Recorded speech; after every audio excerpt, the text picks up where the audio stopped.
proceed through passport control on the first floor to the departure lounge. Passengers will be received at 6:01.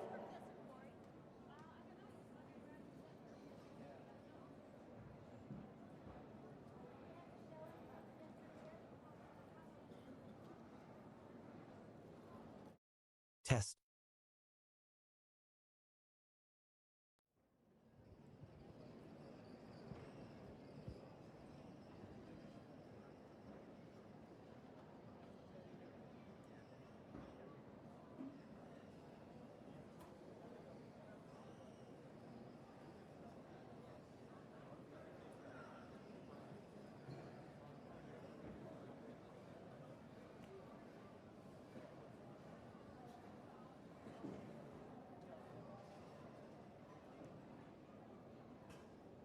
For Miss Frost, please contact the BOAC desk.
Hello from web.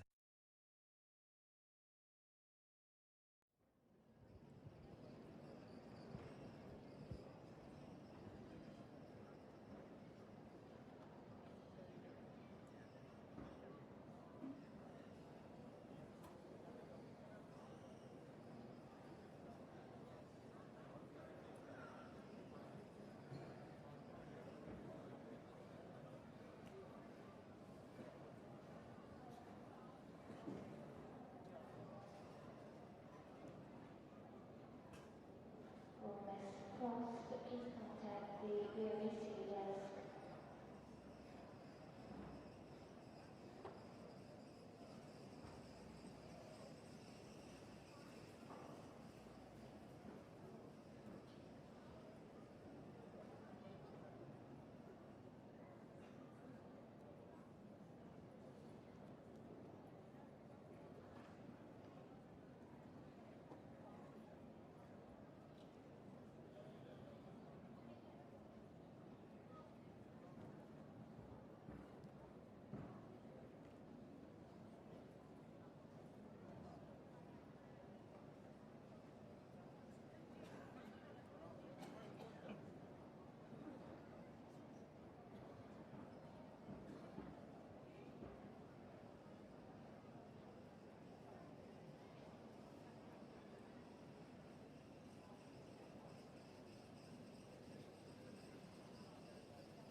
Interview starting in 5 minutes.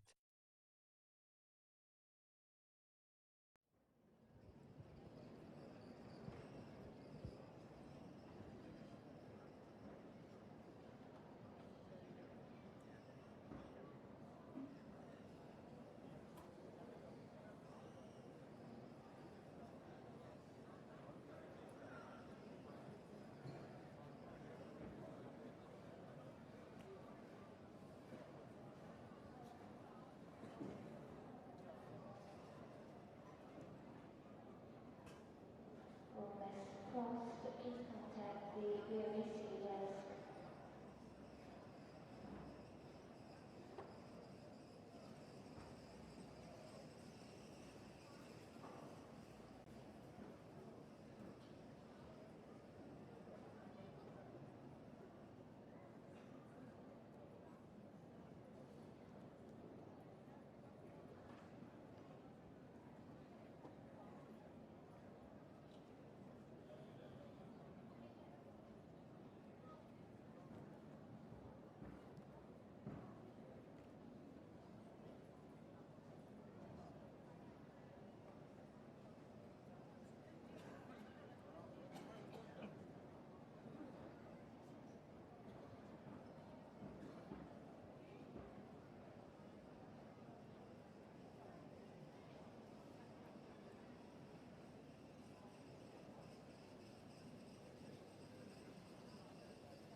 I like this dog.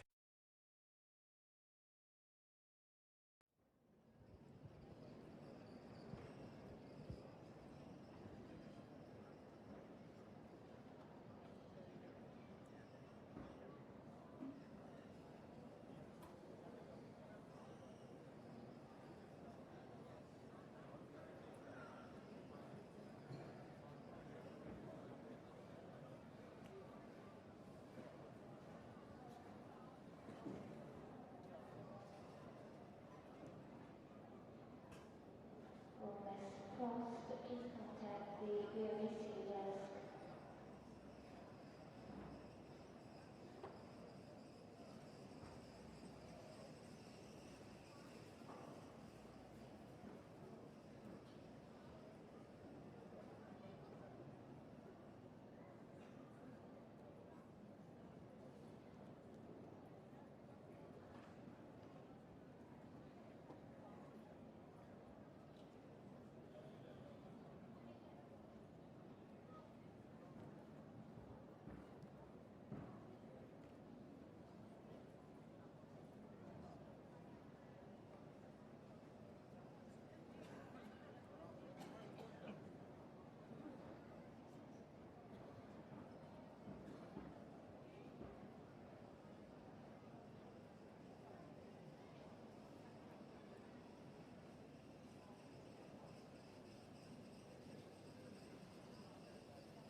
Hello?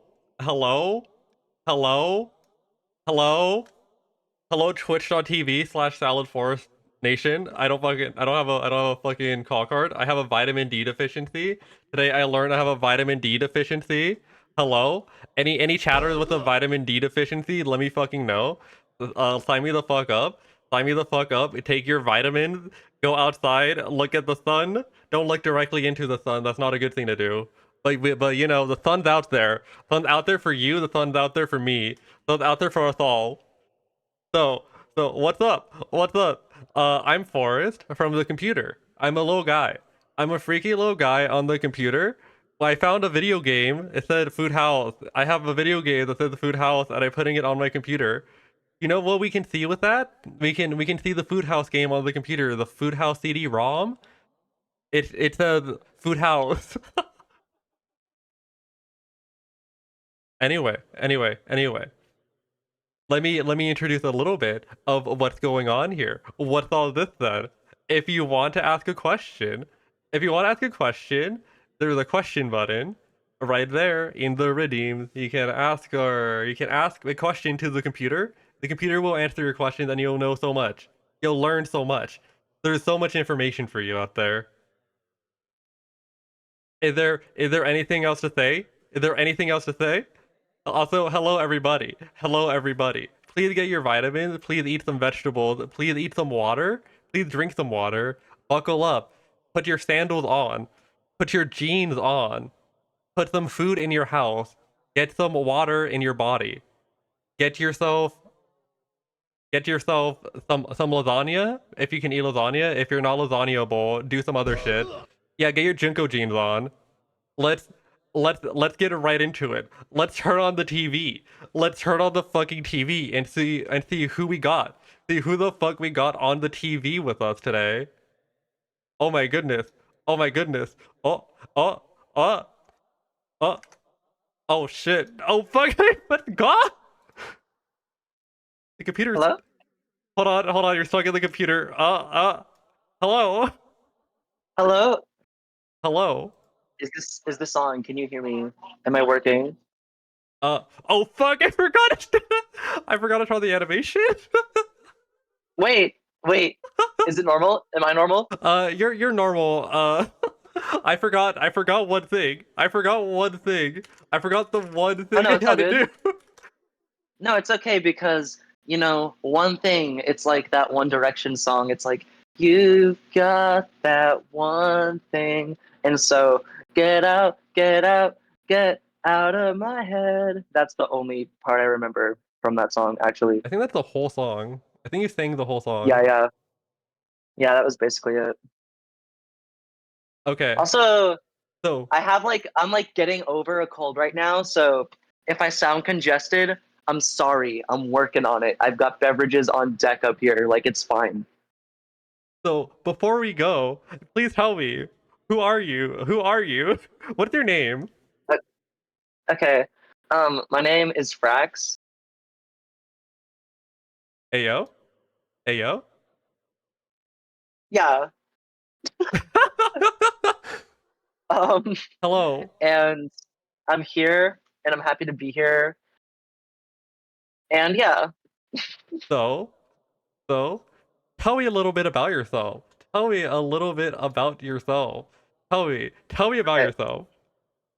Okay. Well, so I'm in a band called Food House. I am one of the two members in it, and I also make my own music. And my favorite thing to do is make music with my friends and with my band. And um, we just dropped a new music video about a week ago that I'm really proud of, and I feel like it's the hardest that we've ever worked on visual art.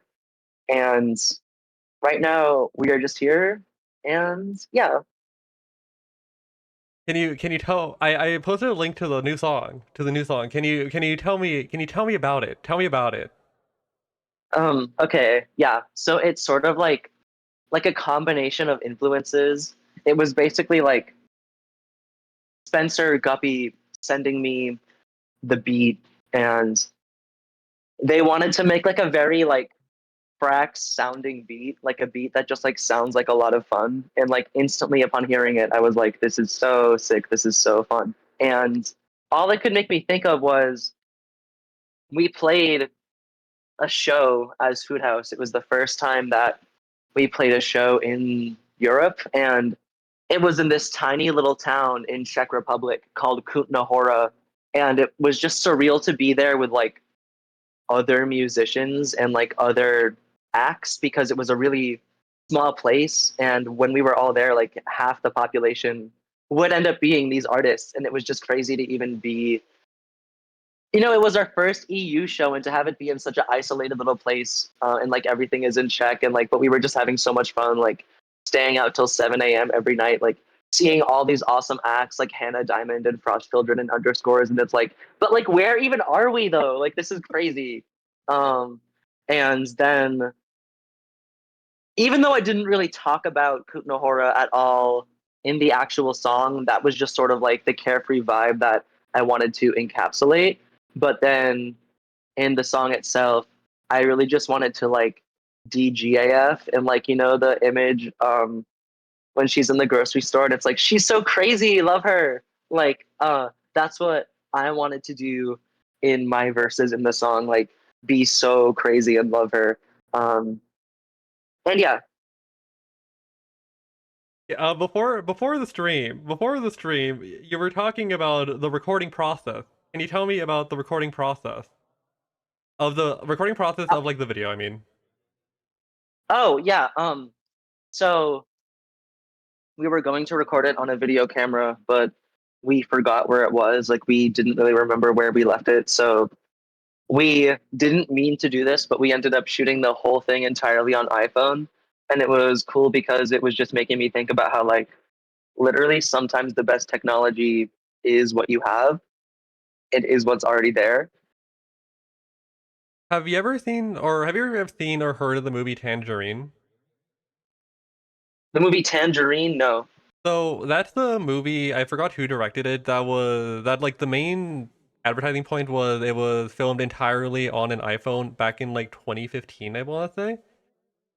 Oh, okay. It remind That's sick. that reminds me of that story with that because that's a very good movie from what I've heard. I've not seen it. Wait, that's. You're like, oh my gosh, have you seen this movie? Yeah, I haven't seen it. This movie is so good. I can't wait to watch it one day.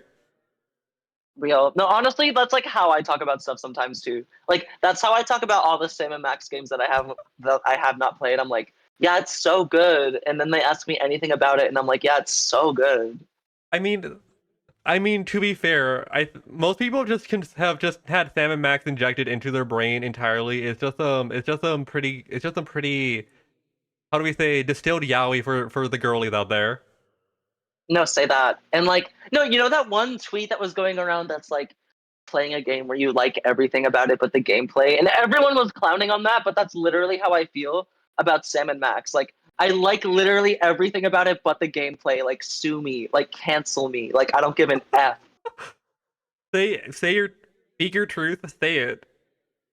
I Cause like, love yeah, so many games that like have terrible ass gameplay, but everything else is great. no, like I will buy the games when they come out and like put them on my Nintendo Switch, and I will play them.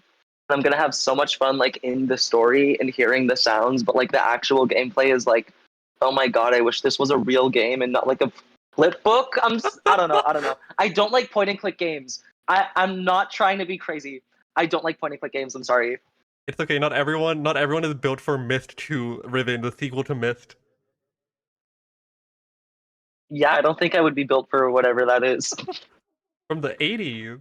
Speaking of the 80s, this is not related at all about the 80s, but speaking of the 80s, Yeah. what are you currently up to?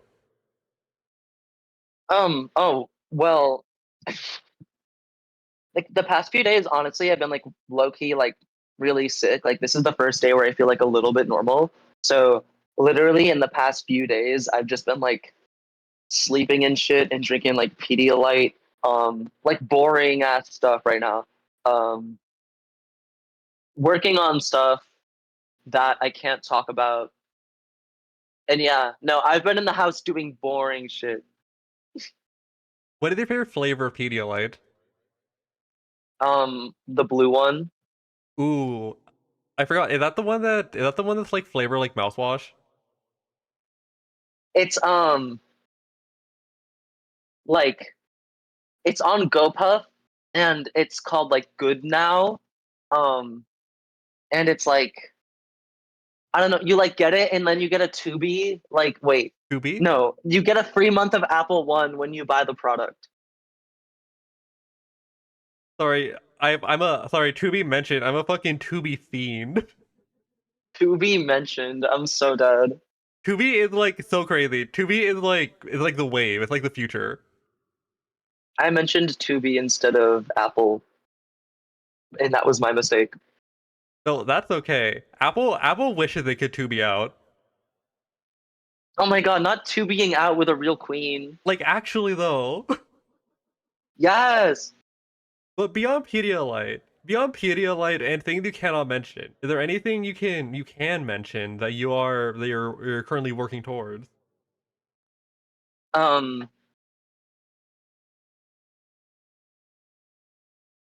Oh my god, thanks intently. Well, actually, no. We already have said this before. But it's November. Yeah. Okay. So we have been working on the second Food House album for a while, and it's basically done. And it is going to be released in early 2025. But we don't know specifically when because we're still ironing some things out. But people know that like there's an album that exists and that it's almost done.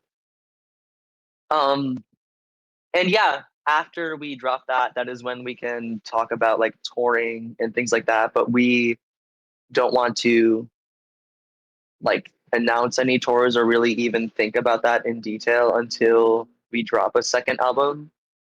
So like the things that I am working on that are all related to the album, I can't really talk about one because they're like it's like just a lot of things to work on, and two, like I'm not sure like when exactly we're gonna be doing it. I just know that we're gonna be doing it, but I would feel weird like saying like the name of like a month or like a week or a day. Like numbers are crazy, and like numbers of months, like that's crazy. Like oh my god. Especially when you're in like the only country that does dates in a way that no other country does. So it's like confusing. Yeah, no, say that. I've had so many situations where I'm like, oh, this is going to be tomorrow. It's like, oh wait, no, a British person sent me this. This is going to be in like 10 months. Absolute troll. Absolute trolling from Europe and other such places.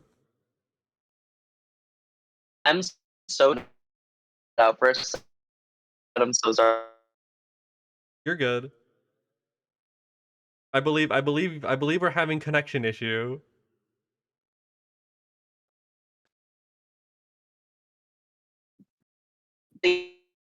You're like,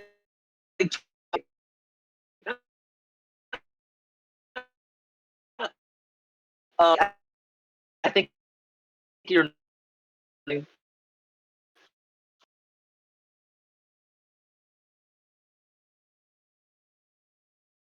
Oh, I believe I believe I believe I believe we've run into a technical difficulty.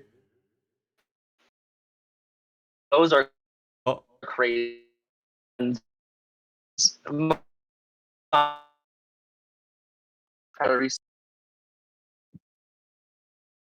uh there seem to be some technical issues going on with the computer, everybody.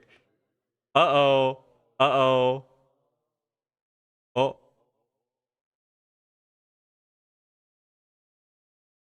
Wait, I can hear you now. Wait, I'm Hello. gonna like try to. Oh. Oh. Yeah, hold on. Oh, wait, you're back. You're back. You're back. Oh wait, no, I get. I'm seeing green bars. Okay, okay. Whatever that happened, stop. Don't do that again. Oh no. Whatever that was, if you can hear me, don't do that again. Oh no.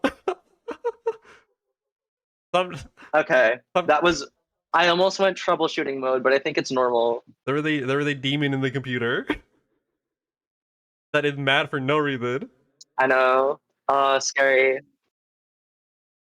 This is the kind of shit that it's like I'll get in my head about it. It's like, oh, it's because I'm using Bluetooth. Like now, like I'm gonna get attacked because I'm using a Bluetooth headset. Like remember that? Like That's why people didn't use Bluetooth in the 2000s I because they were like afraid of hackers. That I remember the first time seeing someone using a Bluetooth thing. I was like, "Whoa, how that? Well, that's fucking crazy. You're talking to someone on your phone, but your phone's in your pocket. What the fuck? This magic."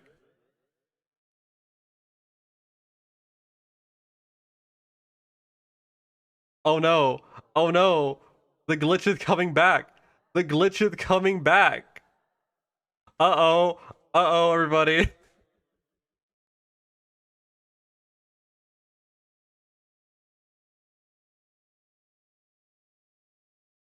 Wait, there's actually a computer issue. There's an issue with the computer.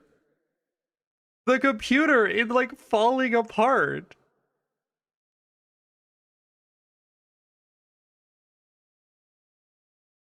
The computer is falling apart. What's happening? What the fuck is happening? Are we good? oh yes, this sounds so normal. What the fuck happened? I think the screen share was up. I don't know. I'm not sure. That might be an issue. I don't know. This is so normal. Okay, sorry about that. That's okay. We're not an institution. We're not a what's an official thing? We're not the Pope Pope things. Like the Catholic Yeah, Church. like that freaky Catholic guy. Yes, hashtag Catholic freaks. I don't know. Yeah, Speaking of Catholicism, can you tell me about yeah. your prior your well, can you tell me about your release material, your previously released material, uh, both from Food House and individually, and in other such projects? Um, well, I'm not sure how much of it relates to Catholicism. I don't think I've ever talked about Catholicism in any of my music, but I think that when I think about the music that I have released right now, it is cool to me because in 2023, it was a little crazy feeling for me because it was the first year of my adult life in which I did not release any new music. And I went into the start of 2024 feeling a little crazy about that. And maybe even like a little insecure that there is no art that I've produced that is out there that is like a current reflection of how I feel right now. And I think it was good to feel like that for a second because I think that's part of what motivated me to like start making this like huge second project that is done now. But also now that I'm confident in the new material that we have in the chamber, I think now I can look back on the music that's like 2022 and older and instead of cringing at it and thinking like, oh, this doesn't really represent what I'm thinking right now, instead I can like appreciate it for the real feelings and the rawness that are in there. And I'm no longer like guilting myself about that. But I think that just happens when you like have art in the chamber that you're confident in. Like at least for me, that is what fixed that feeling. I don't know if there's another way to help that feeling or not. But yeah, that has nothing to do with Catholics as well. Well, you never know. The Catholics pop up out of nowhere. I don't really know what Catholics are, if I'm gonna be honest. Yeah, um my parents raised me Catholic until I got confirmed and then they like stopped caring about it, which is good. But also it was funny that like I think they just wanted to get me confirmed as like a status thing, but now they like don't care about it, which is like just funny, I guess. I'm like trying to envision what getting confirmed is, so I'm just imagining your parents were trying to get you verified on Twitter. No, the way that I was confirmed is like the most spiteful shit in the world. Like, I'm not be crunching my cough drop. You. Okay. So when I got confirmed, I like you have to basically like choose a saint name to be like your second middle name. Like it's not official or anything, but like in the eyes of the church, when you get confirmed, you have to choose a saint name and like that is your saint. Maybe forever. I don't know. I don't really remember. But the saint that I chose was the saint name's like Apion, and like literally the reason why I chose him as like my saint is because I was one, his like name started with A, so when I was like researching the saints, like I was too lazy, like I didn't even get past A, like I was already done. And two, like Apion, like he killed himself, and I wanted to be like I wanted to read that in front of my entire church as like a spiteful way to like signal to them that like, oh my god, like this getting confirmed like literally makes me feel fucking horrible. Like I wish I could have an escape from this. Like you guys are crazy. So it was honestly a lot of spite and laziness that went into it, but everyone saw it as technically valid. That sounds that sounds about Catholic fucking issues. I don't know how to say what I want to say. Hold on. No, no, it's so chill. Uh, everyone I've ever met with like a Catholic background has been like, "Oh my fucking god, I hate this shit." It's like I don't know. Like I'm lucky that I didn't go to like a Catholic school. Like I think that's like one of the reasons why I'm normal. Um, because like it gets deeper, and like I grew up like in a state that's like not really religious. Like Massachusetts, they don't really like lean a certain way religiously. Like Bible Belt, like there are so many crazier experiences in America. Like yeah, I think no matter the location, you're gonna have a crazy experience with an upbringing like that. no, honestly, yeah. Like at the end of the day, like everyone is out here like eating the wafers and shit. I don't know. Dude, Catholics are crazy. the wafer nachos someone gave me one time, that shit fucking went though. Wait, I'm sorry, what? That was like communion wafer with like nacho cheese on them. How, where did you have access to that? Do they let non-priests buy the wafers? You can get them on Amazon. That, like, feels illegal. You can buy like priest garb on like a priest. I don't know what it's called, like a priest outlet, the priesteria. You can get like a bunch of priest materials. That's so funny. Oh my gosh, that makes me want to, like, buy the wafers. The wafers kind of go, although there's like a Mexican candy that is essentially just the wafer type thing, called obleta. It's Oh my god, Stan. we usually eat them with like caramel and shit on it. It's like whoa. Yeah, yeah, But back on the topic, literally. back on the topic of music, back on the topic of music. Oh my gosh, yeah, this is about music. We're talking about so much, yeah. Oh, it doesn't have to be necessarily about music. The music is a jumping off point. Okay, no, fire.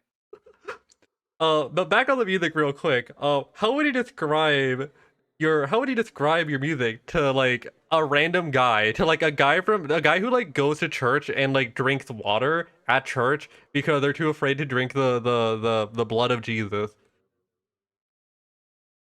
I, hmm, I would say, like, it's funny because, like, initially, like, my first reaction is, like, I want to say that, you know, like elder millennials and up, like the generation that we would consider like maybe they're like parents or grandparents and things like that. Like normally I assume that like the most normal ass 9 to 5 like straight person in the world, like I assume that they would not like my music, and I assume that it would be like too much for them. But like I usually am proven wrong. Like it was so funny when the music video dropped and multiple of my friends are texting me like, yeah, my parents are watching the video, they think it's awesome. I'm like, Loki, what the fuck? That's sick though. Like I feel like it's so cool that I am making music like for my friend group really, and like so many other people that I never would have thought will just like latch onto it and derive their own meanings, and it creates a lot of relatability and human connection in spaces where normally I would have no reason to engage. And it helps me learn about myself as a person when I realize there are so many people out there who enjoy the music and like can get different influences from it in ways that I never would have thought of before. I still to this day like I can understand it, but like it's still incredible to me, like almost impossible for me to believe. Like I understand that it happens and I understand why it happens, but like I can't emotionally accept that like a bunch of people can find their own individual meanings in like music and art that my friends and I would create for ourselves. Like I will probably find out how to process it. Like I know it's awesome, but like I'm like, wow, like that shit's so crazy. Like that's so cool. Like I don't really even know what to do with that feeling or how to describe it. I totally get you. I totally get that feeling where you make something, you're like, oh, this is something for me and for like the people around me, and then other people see it and they get something else out of it that you didn't even think about, or it has like an impact on them that you like never thought would have an impact on them, and it's like, holy shit. No, for real. Like I think like that's what the humanity in art is. And I think that's why people rightfully so are always like so pissed at like AI art because like there's no humanity in that. Like very cold take, I know, but like that's why like nobody can really connect with that shit, and that's why it's like sloth vibes. Yeah, and it's like obviously even with AI art, I have seen some people manage to do something with it, but it's not using AI specifically. It's like using it as a tool for something else. But that's like a whole fucking. Then at that point, it's like just art using this fucking tool.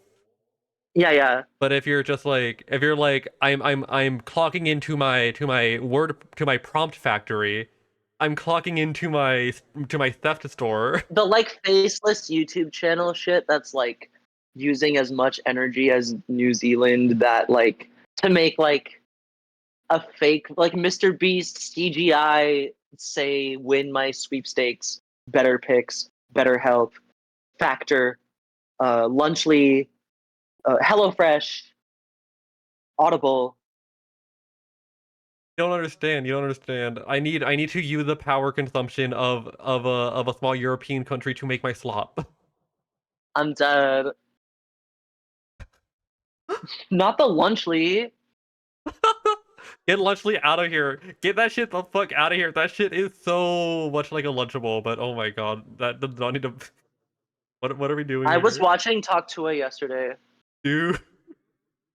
I watch it every week. Is that normal? I literally watch it like the day it comes out, like every week. Like by myself, like I don't take a photo of myself doing it. It's not for a bit. It's not for a fucking joke. I don't send it to anyone. I just like am a Talk to A fan right now.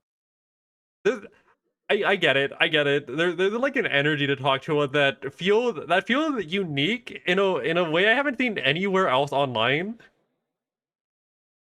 No, like why do I kind of feel like we would queen out a little bit? Like I could teach Talk to A like about like pronouns and furries and like 808s, and she would be like, "That's awesome."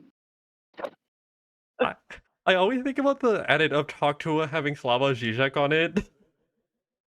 Oh my gosh, yes. I think they would have an awesome conversation. I think, yeah. My dream Talk to A guest besides me, I think would be. Wait, let me actually think about this. Hannah Diamond would slay on Talk to A. That would be so awesome. Or Nama Senda, like one of the PC music babes. Like I would love that. They can make a song with her. Yes, People making it would be the like a country EDM song, like Avicii vibes. oh my god, yes. The the what they call it? The influencer linking up with like experimental musician ecosystem is like going in such a direction right now. Did you see the Addison Rae Arca collab I yesterday? have heard about that. I haven't listened to it yet, but I've oh not me burping. I've been hearing about that. It's pretty. It's honestly, it's okay. It's not as weird as I would like it to be, but that's okay. I still like it.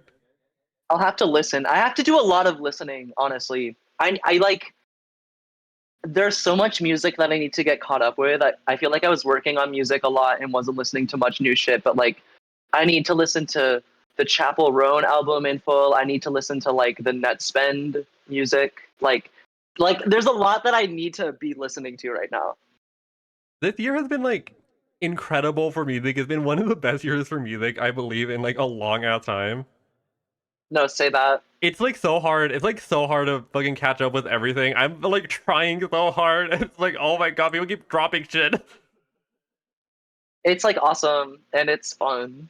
And it's cool because like literally last year I was like not feeling it for a while. Like I was kind of like not like totally like hopeless. I think that's too dramatic of a word, but like I don't know. I just like wasn't feeling it, but like I don't know. Something really cool is happening with art this year that like has been impossible for me to ignore and has been really like constantly exciting to me and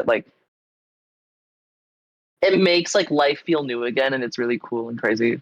I've been feeling the exact same way, not just in music spaces, but in like the spaces I occupy. Like for me specifically, like the VTubing space and well, again the music space. Well, primarily those two for me. I've been like, whoa, so much is happening. No, for real. Back to the topic of music though. How would you describe your music to a rate your music type of guy? Ugh. Ugh. Visceral They disgust. already have lots of words that they can describe my music with, so I don't think I need to give them any more. Like, rate your music.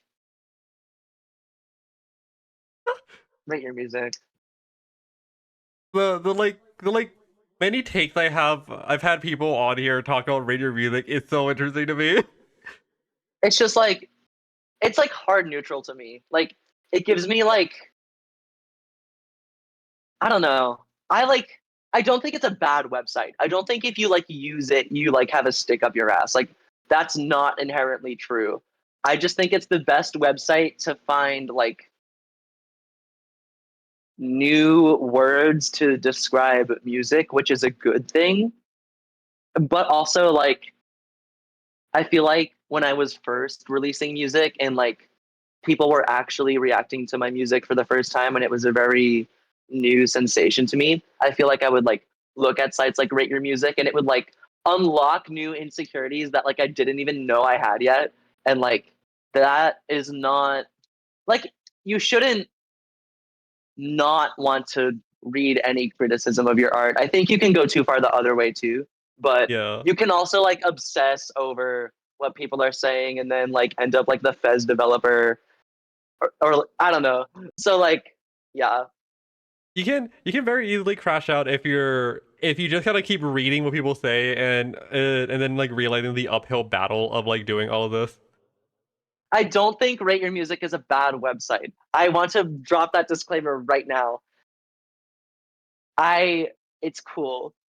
If you use Rate Your Music and you're listening to this, I don't hate you. I don't think you're a bad person. Don't even worry about it. We're so cool. It's I like go on that website like so much because I have a good time finding stuff on there. I just don't read the comments because people don't know how to act sometimes. Yeah, I don't know. It's like These days, like, I'm already addicted to like X the fucking everything app that like elongated muscular profits off of like my doom scroll death spiral or whatever. Like, I don't need any more social media like addictions or like websites to refresh. I don't need any more websites to refresh. Like, that is so crazy. the everything app is hopefully going to fall into a pit to the other one. I know. I'm having like an epic rap battles of history moment in my head where like I don't want to fucking get Mastodon again. Like I don't want to download Blue Sky, but also like I don't want to be on fucking X. Like I want to like press one button and have like everything easily transfer over to Blue Sky and have it be the same. But I know that like I can't do that. I know that it's gonna take like legitimate work and effort to use Blue Sky as a platform the same way I do like on Twitter now. And like I know I complain about it but like I know that it's stupid and I probably will eventually like I saved my handle in case, like just in case. So like I have it. I think I actually like no, I remember my Blue Sky password. It would be really funny if I didn't. But yeah, I think that I hate X and I can't tell if me not getting a Blue Sky is just like me being lazy or like me just not wanting to get Mastodon again. I don't know. I totally get Social you. media is in a weird place right now, and it's only because like Elon Musk is the most divorced man of all time. I hated Mastodon. I fucking hated that website for reasons I won't get into. I've been enjoying Blue Sky because it isn't as much of a nightmare to use, and the algorithm doesn't keep showing me dead bodies or reactionary content. Yeah. So it like See, reminds like me I of never early got Twitter. TikTok, and like I think it's okay, but like because like I don't know, I feel like if I was on TikTok a lot, it would like fry my brain. But um, I don't know. I'm hard neutral on Blue Sky, but I feel like more and more people are gonna, especially like my friends and people I make music with and talk to, like more and more people are gonna leave the Everything app, rightfully so. Like I don't want them to be making money at all. So I don't know. I probably will eventually use it, but like I low key don't want to, and that's probably just like me being a bitch about it. But yeah, I mean, I wouldn't say that. I think it's just the social media landscape right now is kind of, as you said, the social media landscape right now is really weird. I think it's become a nightmare because Elon Musk decided to make it. Elon Musk decided to be an egomaniac and ruin everything on literally. Twitter. Instagram and Instagram is owned by uh them ribs guys. Instagram and Facebook and WhatsApp are all by the same company. That's literally like Target and Walmart and Starbucks all being the same. Yeah. And then there's what else is there? Then there's like the indie websites that keep like dying, so you have to go fucking I don't know, and like no one uses those websites. Like there's Tumblr. I'm a little bit of a Tumbly poo, but the Tumblr Humbly poo! the Tumblr user base is not what it used to be, and they all have like back problems now. Back problems? Yeah, it's kind of aged a bit, I see. which is kind of cool, but Um, also kind of not. I don't really know. I don't use Tumblr that much, despite being a Tumblr head and getting yeah. all of this shit from Tumblr because I don't like talking about music on that website. I really fucking don't. I can't tell like what Tumblr like it's cool. It seems like the combination of like a timeline and a platform. Yeah, I don't know. it's like something. It feels like something you had to be grandfathered into, honestly. Honestly, yeah. No, honestly say that. I don't know if there's any other social media. I know there was co-host for a little bit, and that died. I know there was. What even is that? See, Yeah, like co-host, like come on. Like some of these people are just making this shit up. Like what do you mean like co-host? I think the wave. I honest to God think the wave is probably going to be Xiao Hongshu, Wait, the like what is that? Chinese Instagram. Oh, is that okay? I know a bunch of people Wait. go on there, post pictures of themselves, and ask people, "Hey, how do I look?" Wait, that would be so that's like r/roast me. Like I feel like that would be like rate your music. Like I would get hella insecurities instantly. But also maybe not. Maybe they would be nice. I don't know. I've heard people have good experiences on Xiao Hongshu, but I don't go there. I don't go there. I don't live here. I also don't speak Chinese. Whatever is the next app that yeah, no, that would be a problem, the language barrier. Yeah. Um I don't know, whatever app is the next thing, I won't be the first on it, but I'll go where my friends go. I secured my Blue Sky handle just in case, but I'm gonna be like one of the last people on there because it feels like Mastodon to me. But I also don't like. I think it is generally good that people are using it instead of X the Grok something everything app. We gotta hop back onto. We had to hop out. We had to hop. Oh my god, we have to hop on the slap.com. Slop.com. The slap.com. Oh wait, is that from Victorious? Yeah, Okay, yeah. slap.com is Twitter. No, when they have like the pair phones with like the crazy shaped screen. Watching a video on that with the nightmare. I know. I feel like it would like unlock new types of migraines. But I kind of want to put it in my mouth. Ugh, ugh. I don't know about that one. I mean, You would get electric shock. I put my phone in my mouth before. You don't get shocked from that. I mean, like, but like, there's batteries in a phone, Don't and then there's like stomach acid in your mouth, and like the battery acid could literally touch the stomach acid. don't chew it. No, but like it's in your mouth, and like instinctually you might want to, like, I don't know, chemical reactions. Like, I put so many yeah, things in my mouth you would not believe. I used to chew like no, like, okay, eraser shavings. maybe you don't have stomach acid in your mouth. Like, maybe that's insane. Wait, Acid reflux 2. yeah, I don't know. I don't know. Oh god. What was the last question I asked? Oh Oh. my gosh, yeah. Sorry, I'm talking about stomach acid. Oh no, and it's shit. show. It's show. Batteries are a good protein. Someone in the chat said batteries are a good protein. They're so good. Oh yeah, rate your music. Rate your music in Xiao Hong Shu. So, leaving Xiao Hong Shu to the past. Yeah. What got you into making music? Oh, okay. This is crazy. Um, I used to make music. Like, what got me into making music? There's this free DAW that you can access on Google Chrome. I think it's still up. It's called Soundation.com, and it's just like it. Surprisingly, it has a lot of features in it. Spare sound design, but it's just a really cool way to make music on the internet if you're just starting out. And I would make really complex tracks in it at like 12 and 13 on like this web browser DAW, which is crazy, but it was like the only thing that like I had to make music. And then like I think I finally like I had my own personal laptop when I was 15 and pirated Ableton, and I just used a lot of the stuff that I had learned from Soundation and tried to translate that into Ableton terms. And then there was this Zed remix contest. Zed made a song with Selena Gomez called I Want You to Know, and he had a remix contest for it.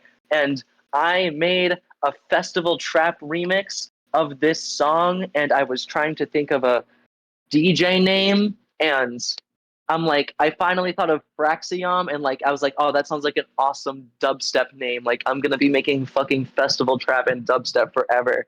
And I submitted that remix to the remix contest, and it's so funny. And sometimes I listen to it, and it's so bad. Like, the bass is so crazy, like in such a bad way, and like, I don't know. I like sometimes want to like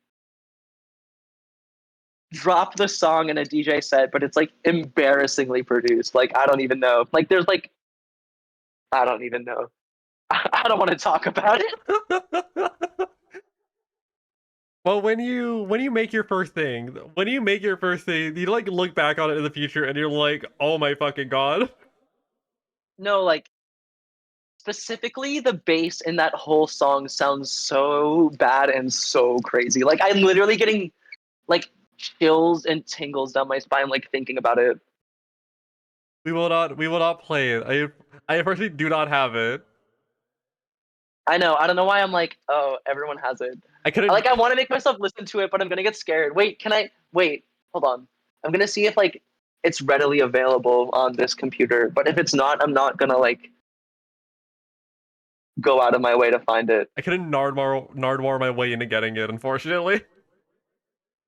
I want you to listen to the first drop. It's low key so funny. Like I'm seeing if I can somehow retrieve where this is. I will play it on stream if you No, find it. like that's what I'm saying. But um, yeah. basically I started off Fraxiom making dubstep, and now I don't do that. Now I make vocal music. Oh my god, I'm so scared. I see it. I literally see it. What do you by any chance Wait, want hold to on. remake it? Remake it in like Ableton? Yeah. Um, wait, I don't know how I would do that. It's so bad. I don't know if I can do that again. We call this falling upward. Um, oh my, even like this cover art and this logo is all so crazy. Jesus Christ, hold on. Um, okay. Oh, this is gonna like sync up with the ad break. Oh, this is monetization right here. Wait, what ad break? There's an ad break every hour on Twitch because they don't let me not have ads.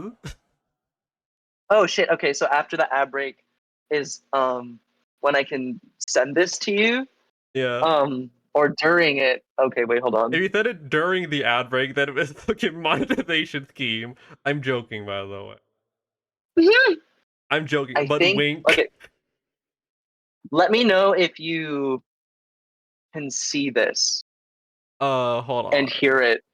Oh, I see it. I'm looking at it. No, like I see it. I have it honestly, open. like this was made too recently. Like 2015 is like too recently. Like genuinely. Like that's embarrassing. I will I will But play it listen to the after. first drop. It's crazy. I'll play it after the ad break, just so I'm not holding out on people. Yeah. Slash, so people don't like lose it right now. Oh no, it's so chill. So it Um should like happen in like a minute or so. 20. oh good. During that ad break I can go to the bathroom and get some water, and then we can come back and listen to this awesome song. Yeah. Ad break in 1 minute. Ad break starts in 1 minute. There we go. There we go. Oh, There we okay, go. sick. And the ad break is 3 minutes because the way Twitch be is you have to have three ad break. Sorry, you have to have a 3 minute ad break every hour so you don't get pre-roll ads because pre-roll ads kind of like fuck you. Oh, Like it kind of fucks you because people like look at your stream and they're like, I don't want to fucking watch an ad by. I see, I see. So yeah, the Twitch meta, the Twitch meta. So I don't know what to do for 20 seconds. Oh, you can't spell Twitch without itch, and you know what else is itchy? Crab, Exactly, exactly. oyster, Say that. Not enough people are saying this. oysters. Oh my god, I want to eat a fucking oyster, but that shit. Apparently, people like go to Whole Foods and get like whole, not whole. They don't get whole. They get food, and that food is like dollar oyster. That kind of sucks. They don't Apparently, get whole, they get food. yeah. Honestly, yeah. I don't even know where one would secure some whole. Like at a store. There's a Whole Foods near me, and like the vibes outside are crazy. Like they just like have all of these like glass murals that say Whole Foods. Like they're obsessed with like letting you know that they are Whole Foods. They are scary. The last time I went to a Whole No, Foods, say I got that. scared. No, say I that. was like so busy and everything cost too much money, and the food bar smelled like this food bar did not smell like real food. It smelled like food you like see in a movie. The Whole Foods hot bar is crazy because like you're telling me like I'm serving myself and I'm gonna pay $16 and it's bad? Like oh like literally what the fuck? Like meet me halfway somewhere. Just go to like H Mart, get something there. Wait, BRB. Oh yeah, ad break now, ad break now. Well, hello everybody. You're alone with me. I unfortunately do not bring the boom. I bring the me. Hello. The hot bar? Okay, I got one thing from the hot bar. Not one thing. I got like a soup from the hot bar and it made me like feel ill. And I'm just like, get me the fuck out of here. Get me the fuck out of here. I don't want this. It's like so fucking bland and like kind of weirdly oily, but it's also said it's like healthy and I don't feel anything here. How many booms would he give the hot bar out of 5? I wouldn't give it any fucking booms. I give it a 1. It's like too fucking much. It's too fucking much. If I want to get grocery store food, I'll get like what the grocery store that has food? I like the oh god California. The California in me is coming out. The food at Ralph's is kind of good. The sushi at Ralph's. I don't know if anyone in the chat box is from California. I don't know if this means anything to anyone, but the sushi at Ralph's is kind of fucking good. The food at H Mart pretty fucking good. The food at what chain grocery stores do I go to? I don't think I go to chain grocery stores. I just go to like the local ones. Or no, wait. Sometimes I go to the Superior. Shout out the Superior grocery store. What's everyone's favorite grocery store or your favorite grocery store meal? I think Okay, I we're don't so fuck. back. Hello, we have a minute on the ad break still. I'm talking about grocery store food. Yes. Wait. If you're on the ad break, can you still talk to the people on the ad break? Oh yeah, it's just the people who watch either Twitch Turbo or subscribed. Oh, I see, I see. So if you're currently listening to me, you're either subbed or you have Twitch Turbo. If not, you get ads. Oh, womp. God damn. I'm learning something new every day. Twitch is the method. Twitch is annoying. Shout out Amazon and Jeff Bezos. I love Amazon and Jeff Bezos. Put me on the front page, please, please, please. You can't own Twitch and the grocery store. Like Amazon is crazy. Like Twitch and Whole Foods is crazy. Like you we are live streaming at the same company that has given me the $17 salad that is bad. Hold on, give me 1 second. I need to like get something from outside. Entertain No, the you're chat so chill. box.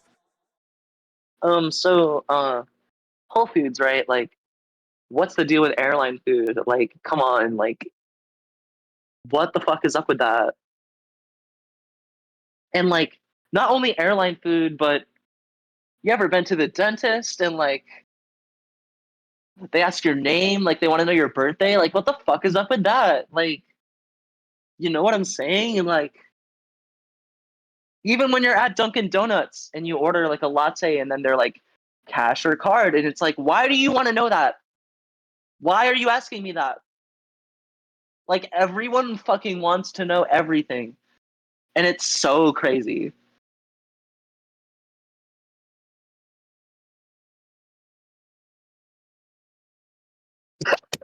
um and then like so you go to the store, right? And it's the grocery store. So obviously you go there and you get like drinks and food and spices, things like that. And then when you're at the checkout and you pay and they just put the food in bags and then like you take it back to your house, right? All of that's fine. But then when you finally get home, like you got to put it in your fridge. And that's when it's crazy because like some of it belongs in the fridge and some of it doesn't belong in the fridge. So I don't get why like eggs need to stay warm. No, sorry, cold. Eggs need to be in the fridge and so does meat, which is weird because like the chips are fine and like the most of the fruits are fine to just leave out there. Like that's so fucked. Like why did we even invent refrigeration? Most foods don't need it. What is the most evil grocery store? Um uh I think Piggly Wiggly just because that name is crazy. Apparently their food bangs. I've I'll never have to been. check one out. I've never been to the South. I've only been to Florida, which I don't know if that Oh wait, I counts. thought that was in Detroit. I mean, Oh shit. maybe not. Oh shit, Detroit Loki mentioned. Shout out IDK. Detroit. Shout out random ass places in Michigan. Yes, we love Michigan. I've been to Kalamazoo. I've been to New Buffalo. Um, I've never been to Ann Arbor or Grand Rapids, I so but desperately need to go to Kalamazoo and Ann Arbor. I've been to Kalamazoo. It's like fun. It's so Michigan. My brother It's kind of like everywhere. And so Julia, sorry. my brother went to like Kalamazoo for like an event when he was like 10 and I was like, "Huh? Interesting." Huh. Oh, Much to think about. sorry, last grocery store question. What do you think of Trader Joe's? How did that store make you feel? I like it. I think that it used to be the most expensive store, but they haven't changed their prices in like 10 years, so now it's the cheapest store. Right? The So that's how I feel about them. the like Trader Joe's meta for me has just kind of been like, oh my god, they have like arugula very cheap, and I'm like, oh wow, wow, wow. The Mexican food in Trader Joe's doesn't make me pretty sad though. Don't do they still do like the crazy like appropriation branding with the different foods? Like did they stop that or do they keep doing that? They got rid of it, and me and my friends were like kind of like sad about it because we thought it was very funny. I'm dead. Like I don't know, I like burrito that says Trader Jose, and my friend just like gives it to me, and it's like, yo, like You hello, can't even have Trader Joe's anymore because of woke. Wow. what can kill Trader Joe's? So sad. Oh, Adric is done. We can play the music. Goodbye, Undertale. Oh my gosh. Hold on. Okay. Yeah. It sounds so crazy. Like I'm almost not ready to hear it, but I'm ready to hear Hold on. it. I can share my screen so you can also hear it Wait. alongside me. Okay. Wait. Yeah, yeah. Let's Okay, yeah, fucking I can see go. it. An exclusive world premiere. Hold on. Can I get a world premiere the sound clip from the game award? Can I find that first?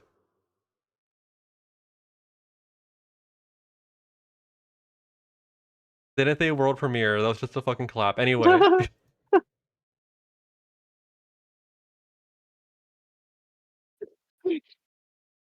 I'm gonna try not to get like sleeper agent activated by this.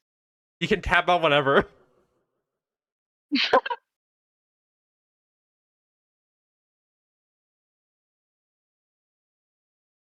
I'm like the only person that knows what the drop sounds like, and like no one is ready for how bad it is compared to the rest of the song. I'm sure we'll be fine. It doesn't sound No, bad. like it's literally like one of the worst songs I've heard in my life, and I made it.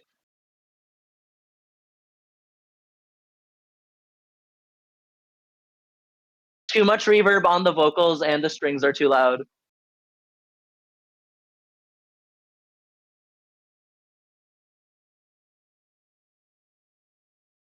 Yeah, like what the fuck am I doing with that clap? Like that's crazy.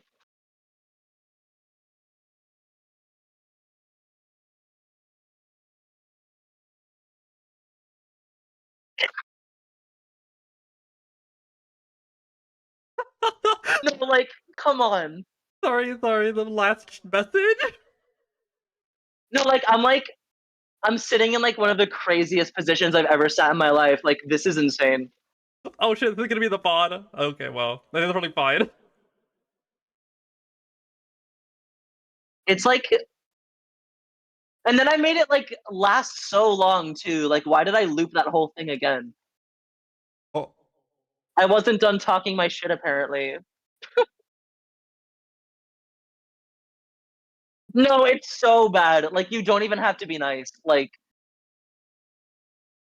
I don't think we can DMCA for this. If Eric can play fucking Lady Gaga, I'd be fine. I'll be fine for this. This isn't in the VOD.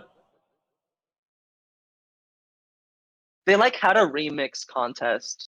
They like wanted everyone to remix this song and use it everywhere. Why is it 4 minutes and 23 seconds?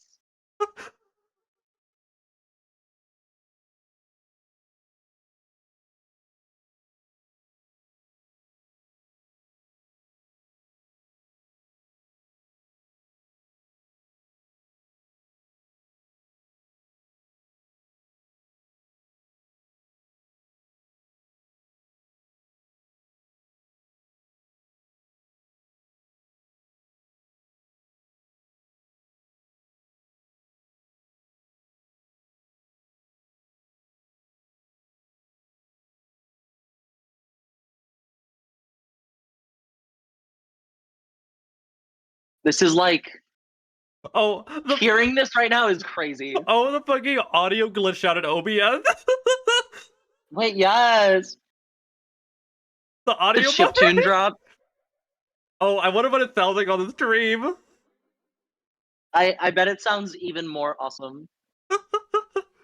It is not glitchy. If you see like audio buffer, if you hear audio buffer, that is not in the remix. Yes. Oh, like actual live remix.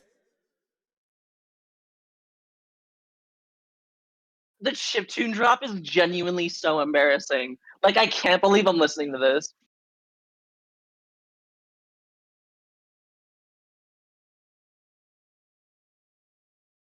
The snare is so bad. Like, I'm beating up my like 15-year-old self right now. 14. I hope I was 14 when I made this. I hope I was not 15. Well, That's like too old. let's get the date.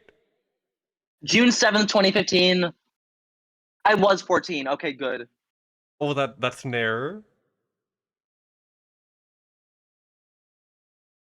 I don't think it's that bad.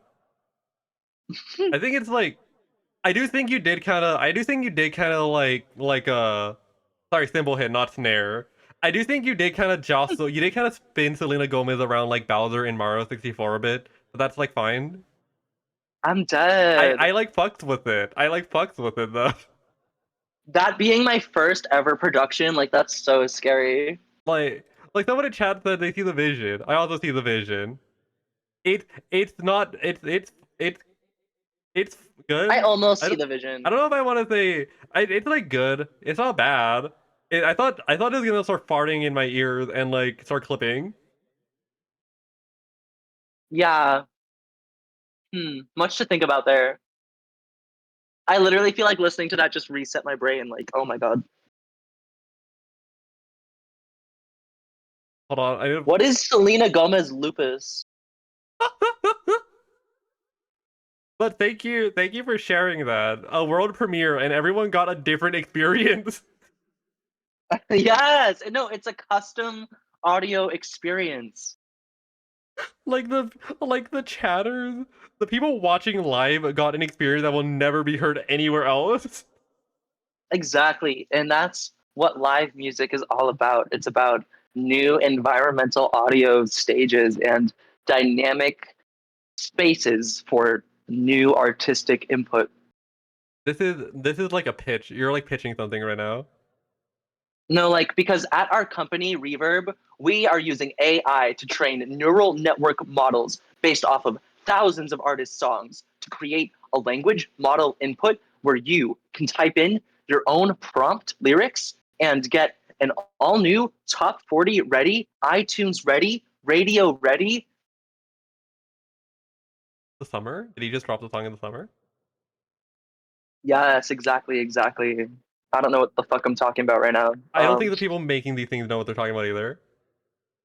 No, say that. I think, although I do think this was like a pretty good remix for like your first thing, and fuck yeah, as someone said, way fucking better than I was doing at 14.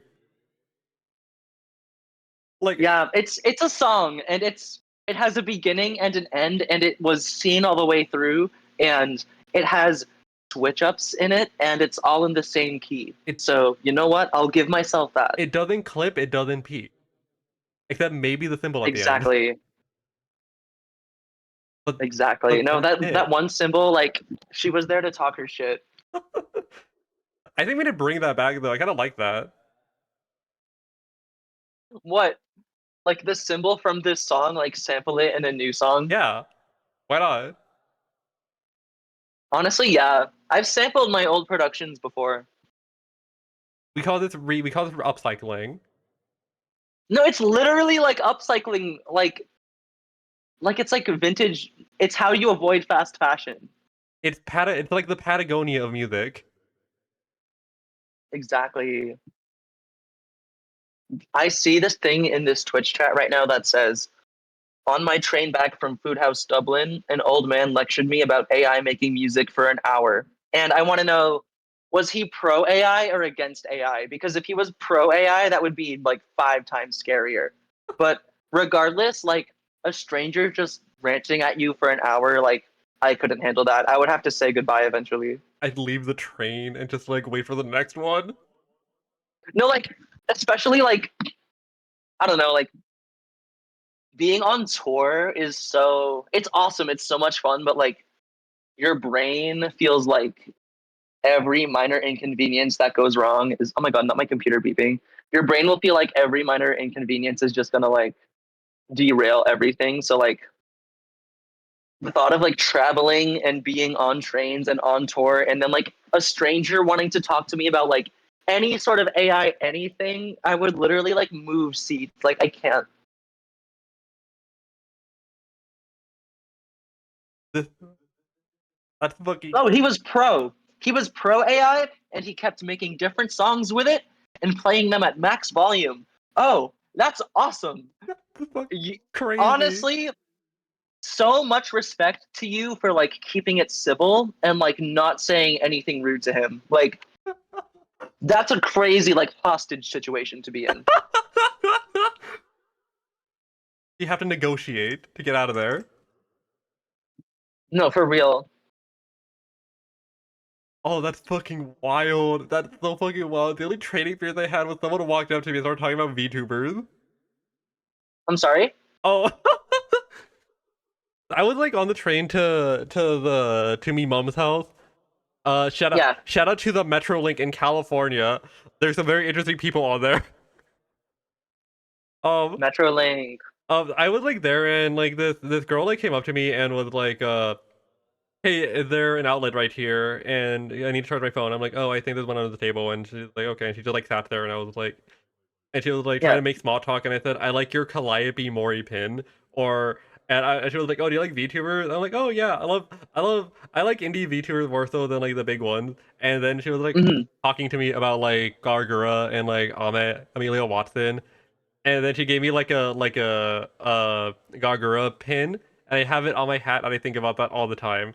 The only other Metrolink experience I have is someone walking up to me and my beautiful big busty wife with trying to sell us weed. Yes. Just like pulling out a joint from like behind his ear and going like, you want this for $5? I feel like the weed is like not good if you're advertising it that desperately. Like you're trying to get rid of it like desperately. Like they it's not they good. just wanted like five like cash dollars to get like to get a fucking ticket. Cash is like it's money and it's paper and we can use it. I love currency. But you know what else I love? Asking questions. So, What else? how do you feel your inspiration and goals with music have changed since you started? Oh, that's a good question. I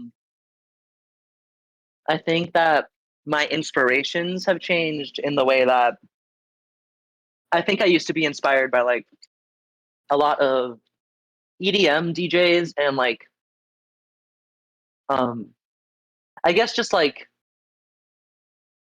my main inspiration for the longest time was just really maximalist electronic music, like wherever I could find that. And I still seek that out, but also these days, a lot of things that inspire me are like things that an art, like a piece of art that somebody will make, and I will consume that art, and I will think this is so.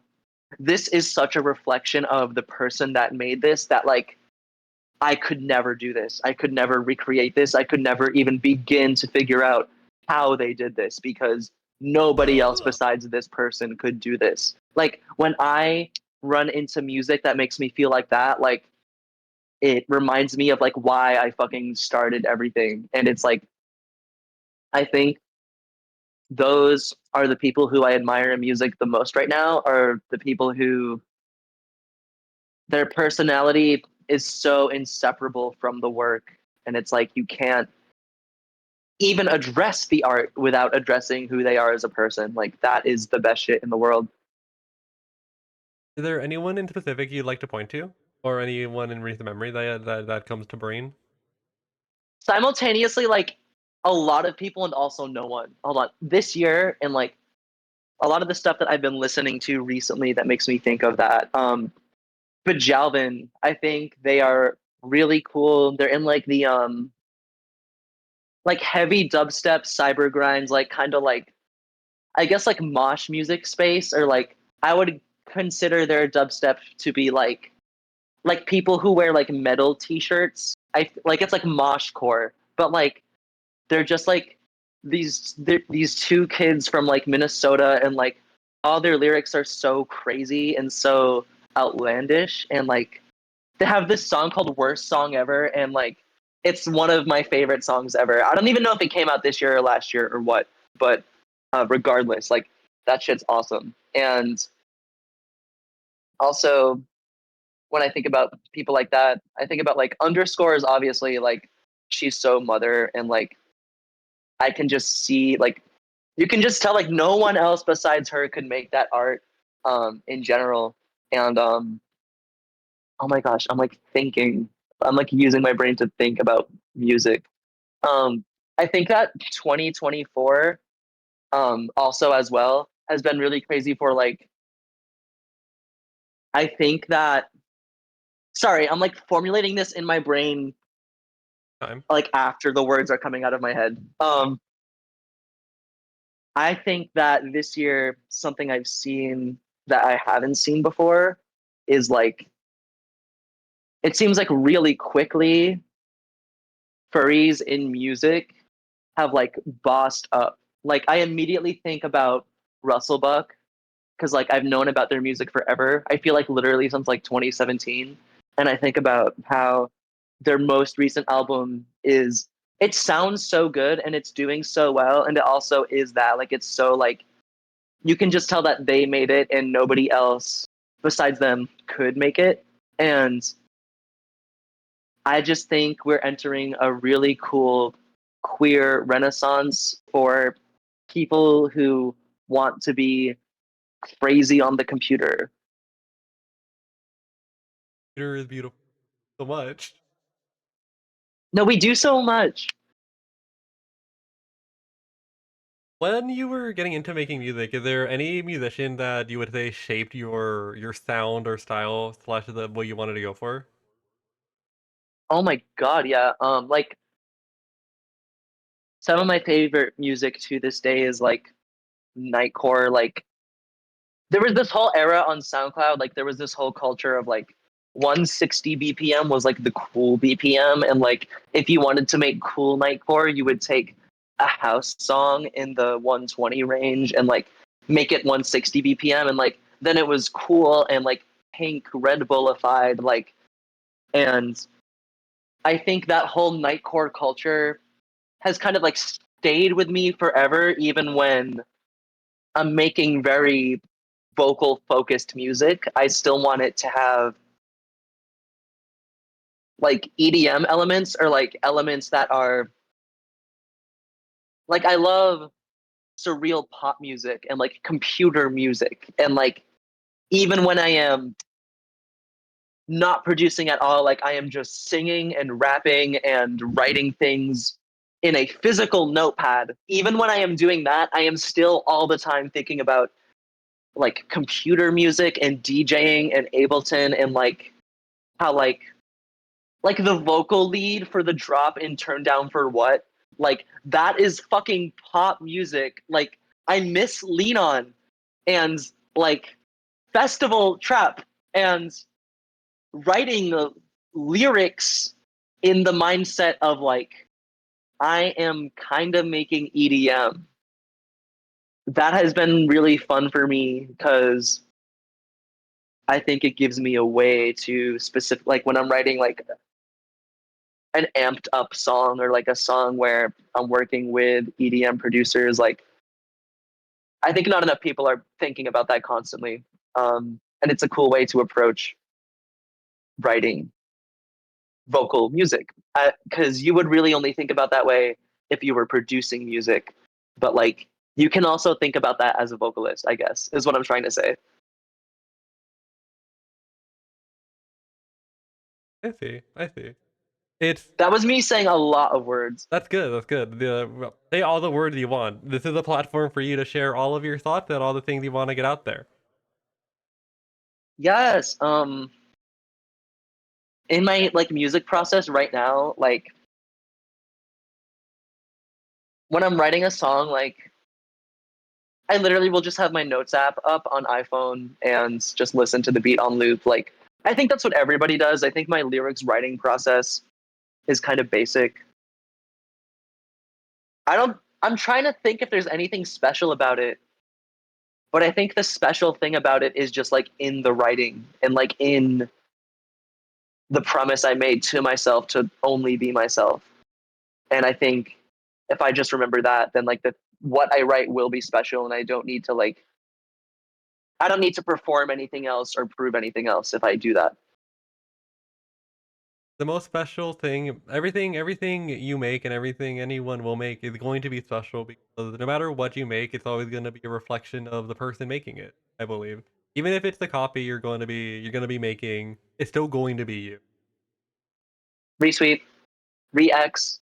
I don't know what the fuck they call it now. No, like re-X, like that's crazy. That sounds like a programming term for like something that no one wants to do. To the person in this chat right now who just said, "Seems you'll never write Hamilton," though, I have one thing to say to you. Dun dun dun dun dun dun. How does the bastard, orphan, son of a whore and a Scotsman, dropped in the middle of a forgotten plot in the Caribbean, impoverished shit, grow up to be the of a scholar, the $10 founding father with no father, got a lot smarter by working a lot harder, by being a self-starter. By 15, they put him in charge of a trading charter. The hurricane came and devastation reigned. The man, he saw his future dripping down the drain.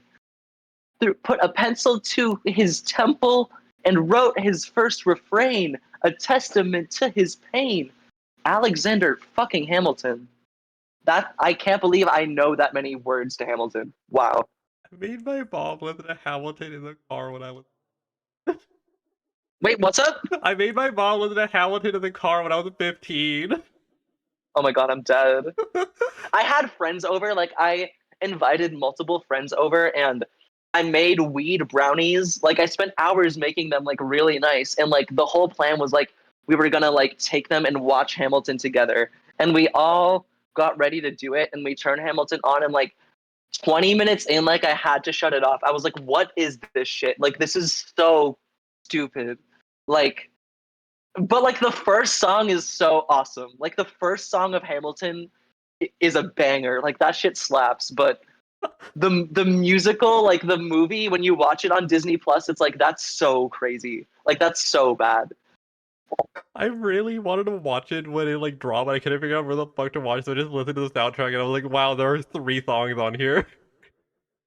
No, for real. I don't know why I think the first song is a banger. Like, Kinda is but though. that shit to me like is. I will say there were like a couple of songs on Hamilton that like I do like. I haven't listened to them since I was like a yodeler, but it was like, they were chill. I thought they were good. Yeah, real. Like I'm I don't know. sure I tried. I was excited to watch it, and I like couldn't stomach it. I couldn't. I am sure if I like went back and tried to listen to Hamilton now, I would like look. I would like hear Lin Manuel Miranda for like 5 minutes and be like, "I've had enough of you." Lin Manuel Miranda, hyperpop playlist. Oh, hyperpop playlist. Can you tell? Can you talk about the hyperpop playlist lore? Because I remember this happening. Lin Manuel Miranda. I don't know. I just thought that hyperpop playlist would be a funny thing to say after Lin Manuel Miranda. I don't really have anything to say about it. Oh no, I mean, I remember. I remember back in 2020 talking to Yeah, talking to. I forgot if I was talking to you or Mike or both about yeah. about the hyperpop playlist being a thing on Spotify and people being like confused as to like what is this? Um, I think. Hmm. I'm not. Yeah, I think just a lot of people were like, "Huh."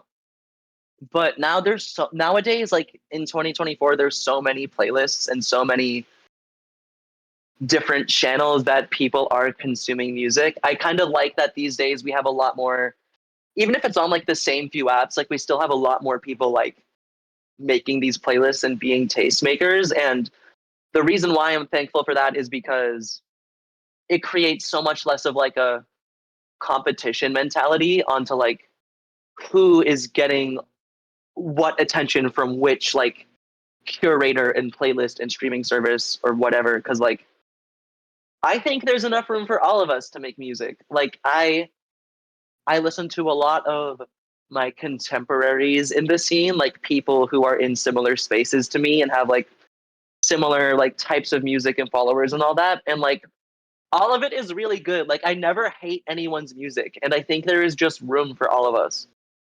The Gyat mix Spotify.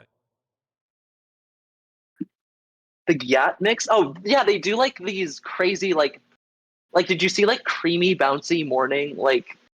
I love Creamy. My Creamy playlist fucking sucks. Like why does Spotify make a creamy playlist for you? Why? Like that is fucked. I have like a rib playlist and it has a fucking throbbing gristle on it.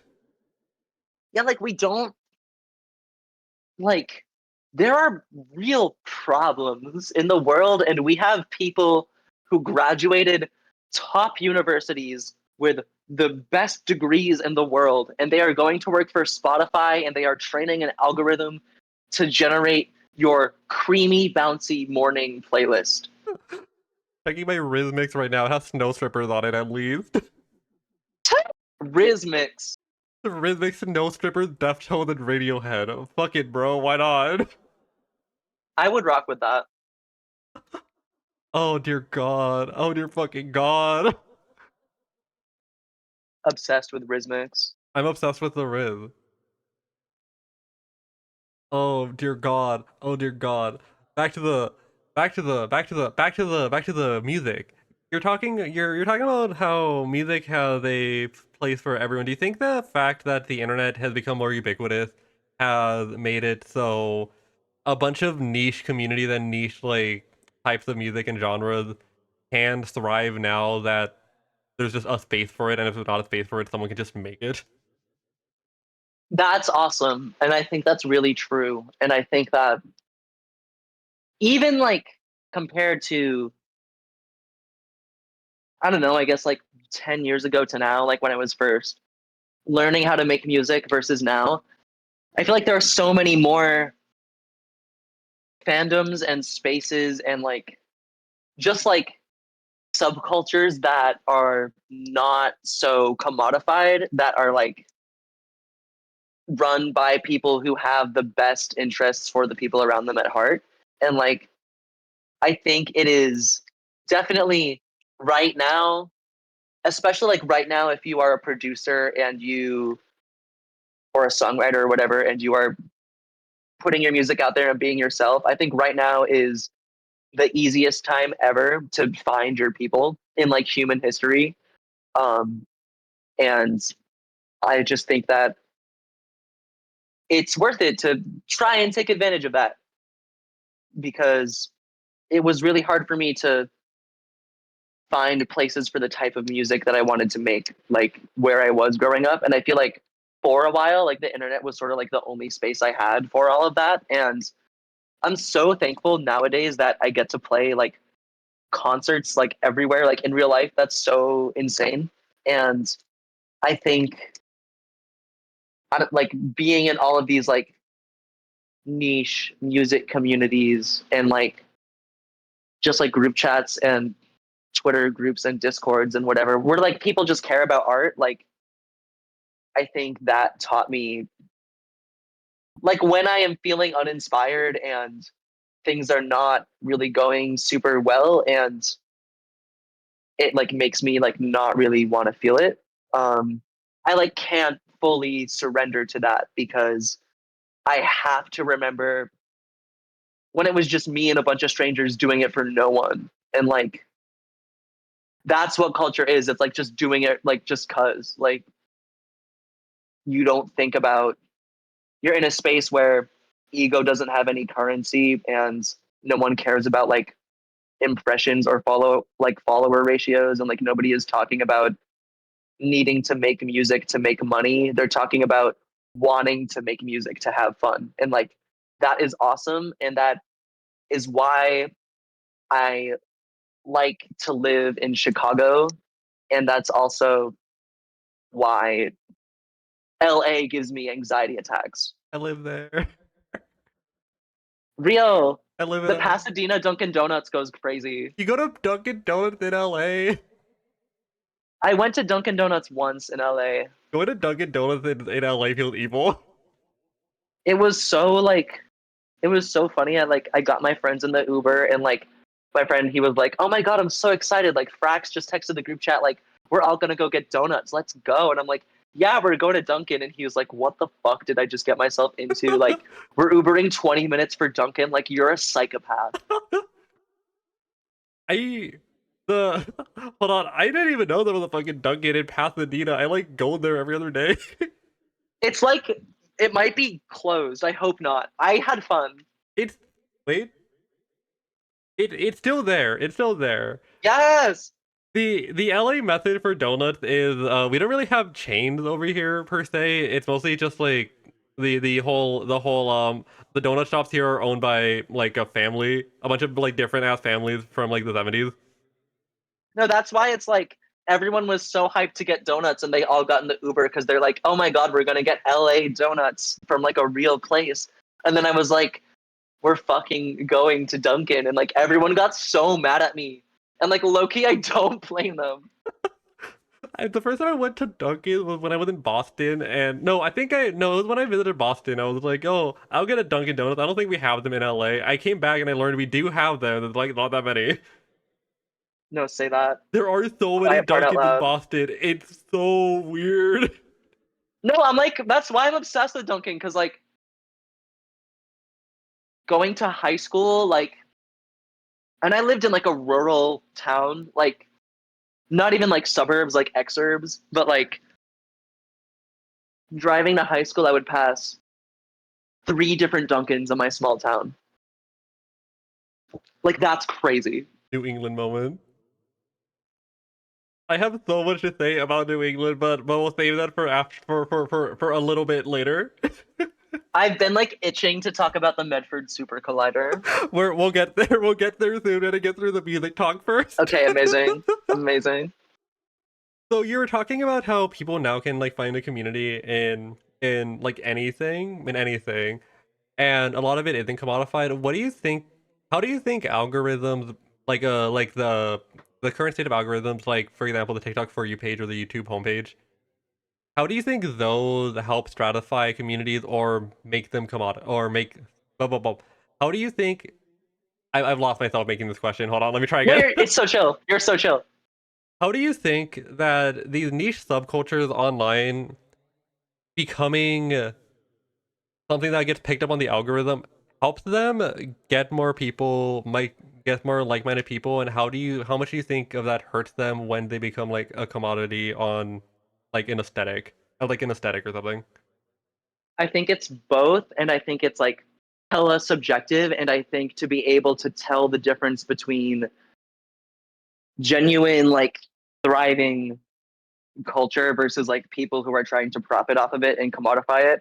I think that you have to use a lot of personal emotional intelligence to determine like what is and isn't that, which makes it hard to objectively say like, oh, this certain person or this certain brand or thing or whatever isn't really about it. Like that's kind of like a mean-spirited accusation in general, but sometimes it literally applies. But I think back to like how algorithms play into it, I think that a lot of the people I met and people who like I know and I'm gonna know for life and like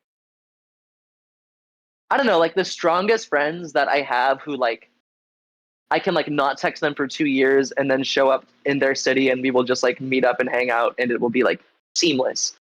I think that those are the people I met sort of through like not I guess the algorithms I was on at the time, which was late 2010s Twitter and SoundCloud.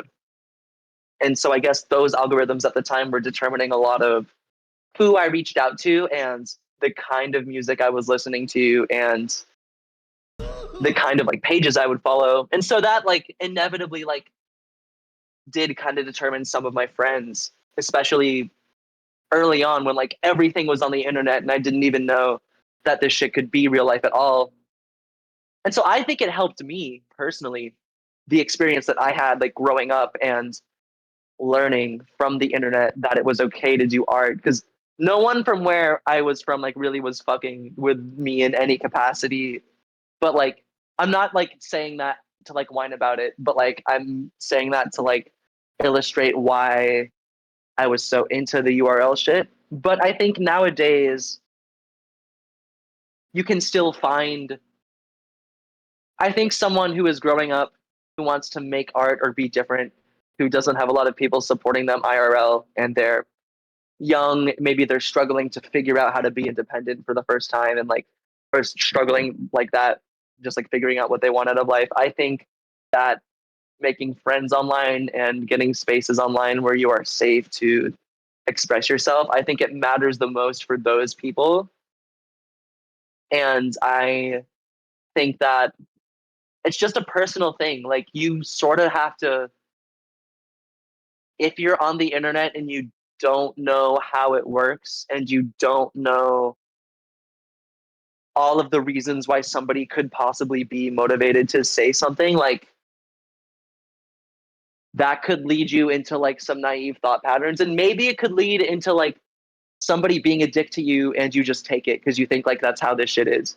And so that's like the scary part, and that's why like I say that algorithms and making friends online is largely good, but you cannot abandon your common sense and your groundings in reality, because I feel like that's how you get like people who get away with weird shit for like years, or like you like see things online where it's like other people who have never seen the dynamic before will look at it for the first time and they'll be like, wow, like that's a cult, like that's crazy, like that's so shocking.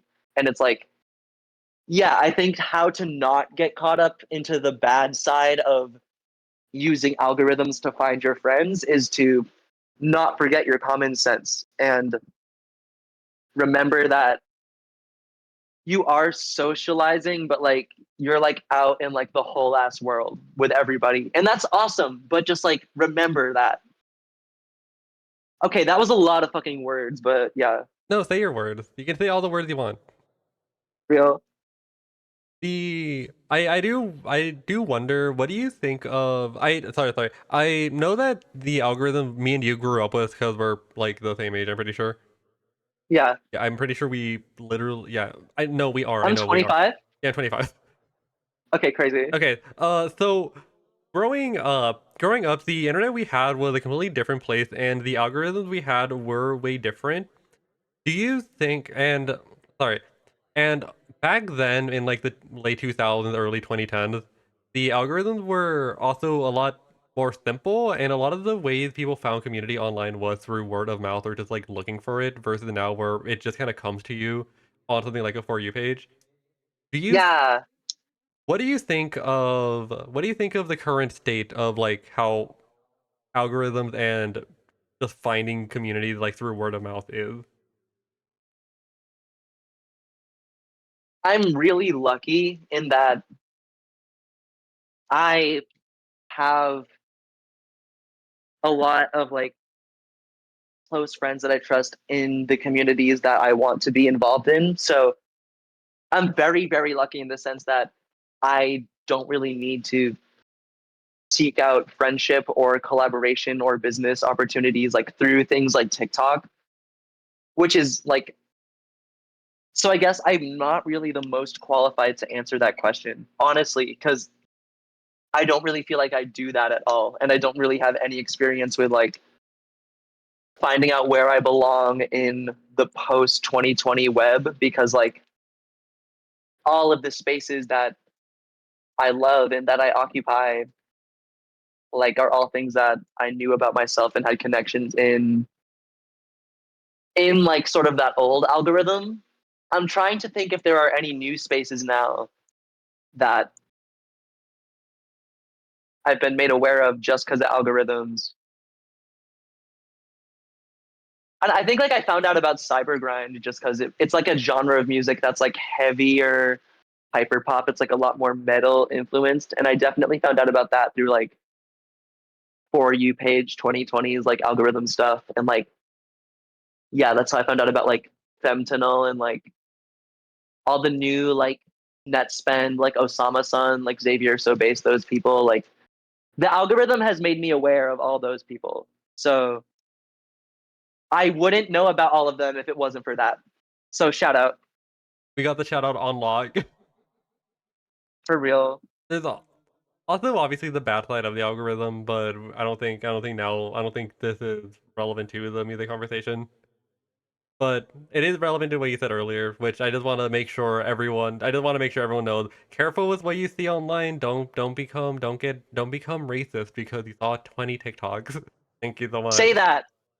Oh, It, and like also like algorithms nowadays like are crazier, but also back then this is a little bit off topic, but like in the algorithms that we grew up with, like the reason why I stopped talking to all of my like IRL high school friends in like ninth and 10th grade is because they were all watching like Filthy Frank and iDubbbz and like all this YouTube anti SJW shit, and like all of their sense of humor became just like slurs and racism and homophobia and whatever, and like it just made me like slowly emotionally withdraw from them until I just stopped talking to them completely. And like that's not a new thing. Like radicalization via algorithms, like that's been a problem for quite some time now. yeah, and I do feel it's gotten like a bit worse as of late because it's just more prevalent in everyday life. Also, Elon Musk is kind of making the Yeah, no, like he's obsessed with pushing all that shit. he's kind of obsessed with making it unbearable to be alive. Why does he have the Twitter at America and he uses it to post conservative stuff, and people who don't know any better at all think that it is an official government voice. Like that type of shit is crazy. Like it is only going to work on the most gullible and vulnerable, and that shit is really scary. Yeah, when we enter the phase of when we enter late stage capitalism and we get to this point, we have this shit going on. Especially when No, everything like gets more reactionary by the day. It's like, oh my god. it's so crazy. Like, how are you a Republican and you hate trans people, but your kid is named XAE12? Like, your kid's name is crazier than any neo pronoun I've heard in my life, and you're mad at us? Like, you're mad at queer people? Like, your kid is named XAE12. Look in the mirror. Oh my god. You are so much crazier than any furry or like anyone. That is how I feel about Elon Musk. Shout out to the furries. Shout out to the furries. No, say that. I'm furry on computer. Hello. Yes. No, like Elon Musk, redacted, redacted, redacted, redacted. We can't make Violence, threats. violence, violence. We can't make threats. We Redacted, can't do redacted. legal things. We're on camera. Yeah, I'm out here saying redacted and redacted about him. Oh my goodness. So out of the algorithm. Yeah, Oh, sorry. sorry. No, the main thing I think of when I think about Elon Musk is like literally how he hates everyone who expresses themselves uniquely, but he named his kid XAE12, and like his kid is gonna get bullied for life, and his kid did not choose that name. And that's my final Elon Musk take. He was married to Grimes. Oh my god, yeah, and that. Like, how are you gonna be mad at people for being abnormal and strange? You were fucking married to Grimes. It's probably like just like a lot of like complex self-hatred. Like when Jeffree Star said that non-binary people don't exist, it's like you're Jeffree Star. Like Get the fuck out of here. yeah, like it's just like really complex self-hatred. But switching gear, Yeah. switching gear. Uh, you were talking since we were talking about we had a debut, a world premiere earlier of your first song. Is there Yeah. anything you wish you had experienced or known, or sorry, anything you wish you had known earlier, music production wise, that younger you could have known? Um I think that okay, the number one thing that I wish I internalized earlier as a musician, because I feel like I started making good music a lot more frequently after I realized this. It's like when you hear a sound, whether you made that sound or it's like a preset or a sample, it doesn't really matter where that sound came from. Like when you hear a sound and it's fucking good, like trust your gut. Like you just decided that that sound is good, and that means like you should use it. And I think for a while I wasn't trusting my own internal opinion on good sounds, and I was thinking that I need to put like 400 different sounds in my songs to like make it complex and unique and real. But like 80% of the time, that's just like you're just doing it to max out the art technically, and you're actually going to make it say less than what it was supposed to say. So like the number one thing I recommend in music, and it sort of goes the same for writing lyrics too. If you write a good line and it like if it freaks you out when you write it and it gives you chills, like that means it's good and you should save it. Like I only started making good shit when I just started trusting myself completely. Like you make good art when you write it and you're like, "Oh my god, that's good." Like it literally is just like that.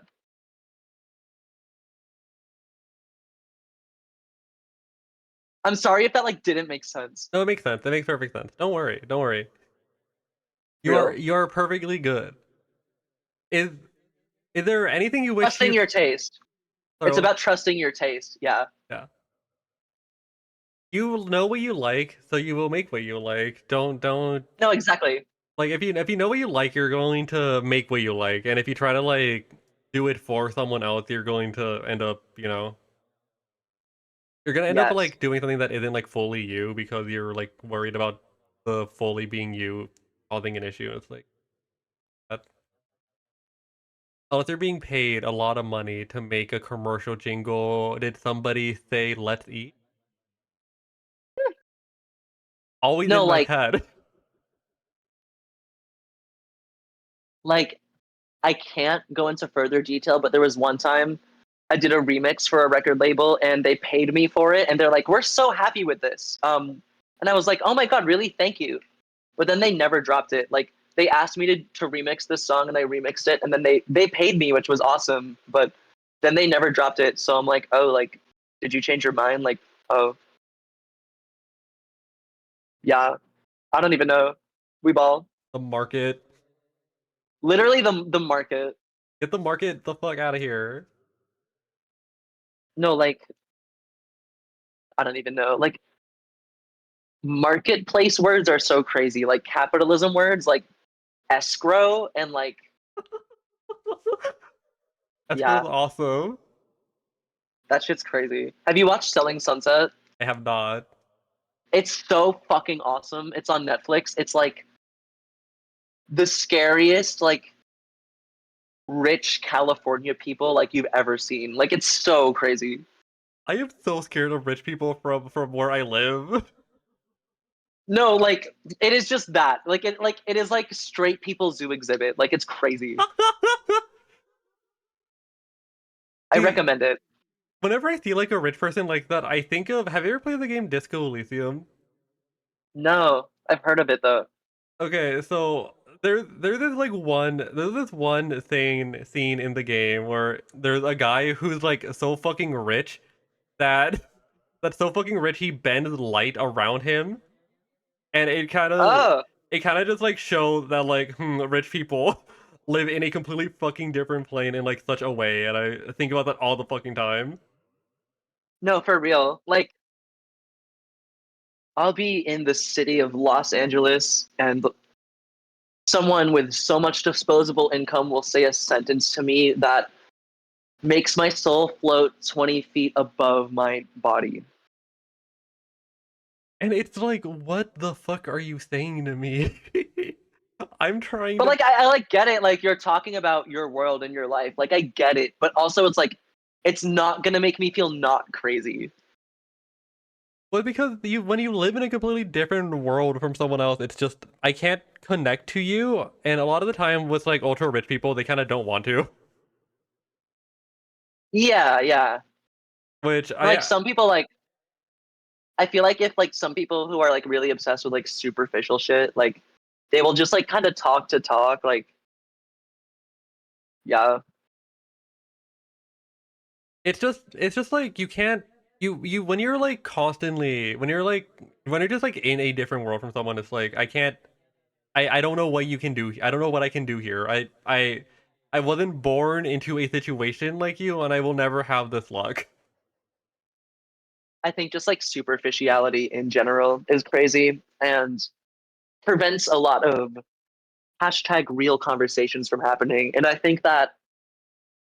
it's I think that in general, like if you grow up sheltered as fuck, it can make you like a lot more obsessed with superficial things. Like, but in general, if you can unlearn that and like not care so much about that, then that is the first step to having a conversation about real life.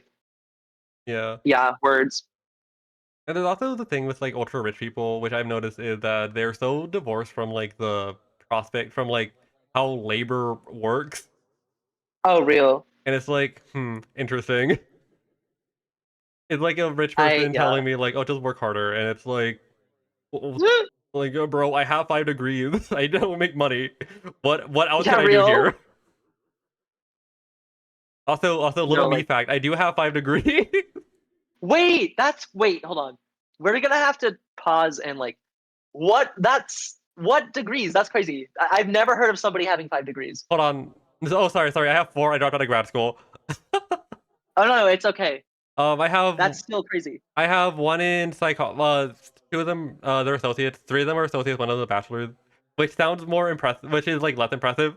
But still 4 degrees. One in psychology. One in I don't have a single degree, okay? Like you're mogging me. Don't Like worry, I don't make money. you're wiping the floor with my dumb ass. Like I flex, like go. I make no money. I have not found a full-time job since graduating.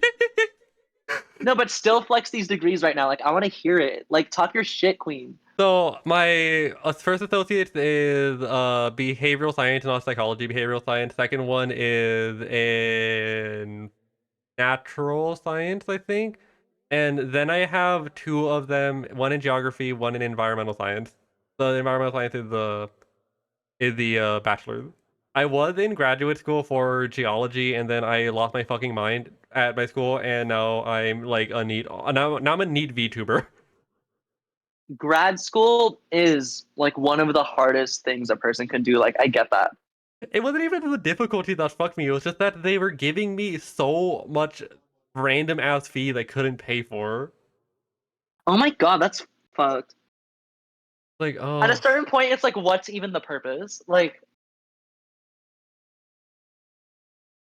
Oh, ad break coming in 10 seconds. If you don't want to hear ads, subscribe to twitch.tv/saladforce. Please smile, smile, smile. And yes, you'll get to hear 3 more minutes of talking. talk to her. Yeah, this is like a little talk to only available to those subscribe. Exactly. This is like talk to her. So, if you want, another reason I dropped out of grad school, a little bit more about me, is I cannot keep learning about the environment. I'm going fucking insane. I I get that. I like get that. Like, it is probably really hard to be an environmental scientist and also someone who wants to live Yeah. because the info is bleak as shit. It's it's grim. It's grim. You see these. It's grim. You see the solution to the problem that we are currently facing, and like no one gives a shit. I know, like, yeah, Also, thank you so much for the gift subs. Thank you so much for the gift subs, Kyle. Ad break now. yes. Oh my god, I the ad break is like popping up on my phone, and I just see like Jake Paul's face. Like, God, Oh, ignore that. Sometimes the ad break wants you to join the military, and we just ignore that, whoa! which is fucking wild. Military ads is crazy on the gamer side. Well, I guess that makes sense. Like they want to like target like Call of Duty people. No, I guess that checks out. But like, damn, It's sinister. it's wild because on my stream I like shit talking. No, say that. Oh I don't think we need the United States military. oh, Fucking for real. That shit. Uh. No, say that.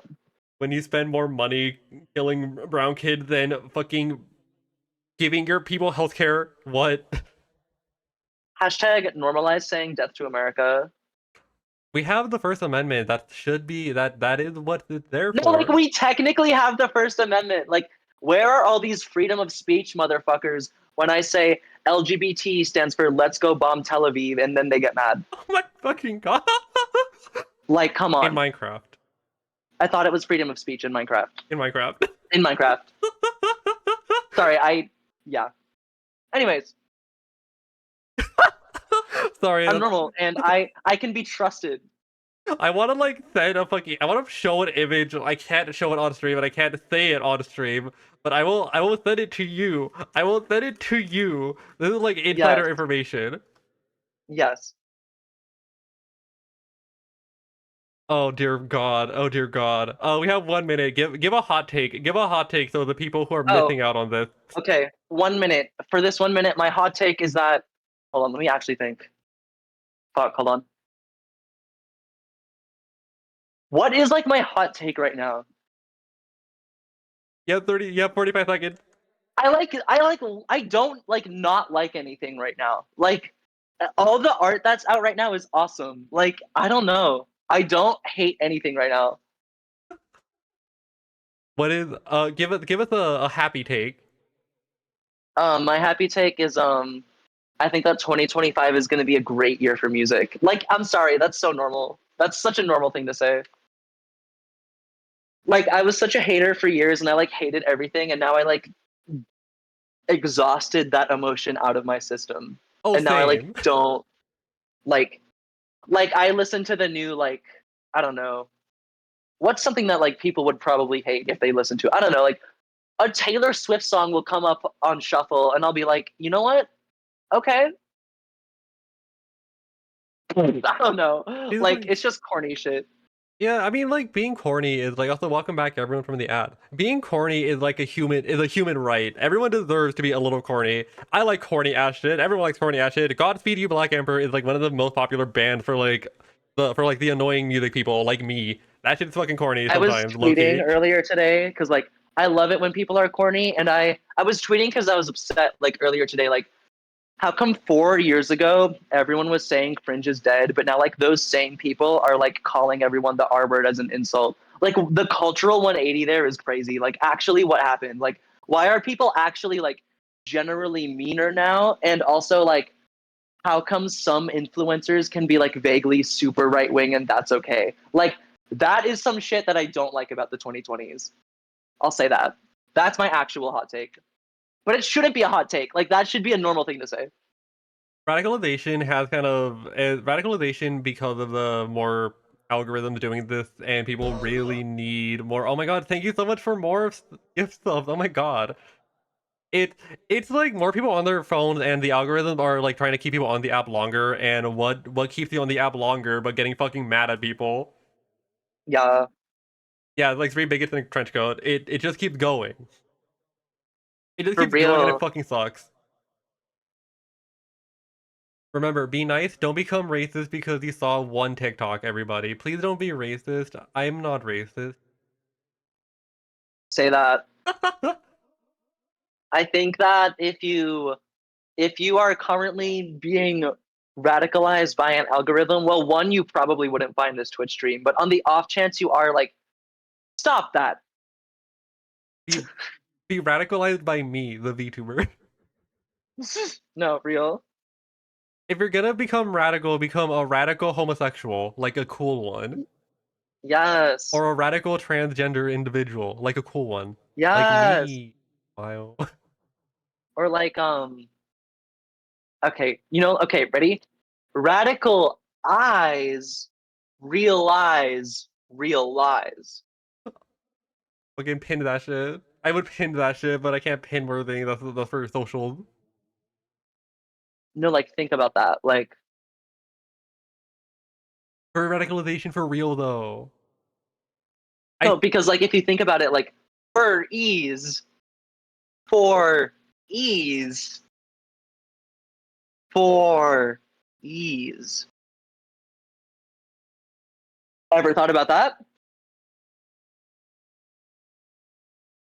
Exactly. Like, you never thought about that until right now. I'm Uh, saying some bullshit. Like, literally, cut me off. Say something. I'm saying some bullshit right now. we move to the next section of the interview. We move to the next section Yes. of the interview. Oh, Jal. Oh, Jal. Hello. Hey, what's up? The fish. What fish? There's a Oh, fish. wait, I see the fish. There's a fish. Jal. Okay, let's go. I'm happy that they did that. So, we enter the phase we've all been waiting for. What the fuck is going on in Boston?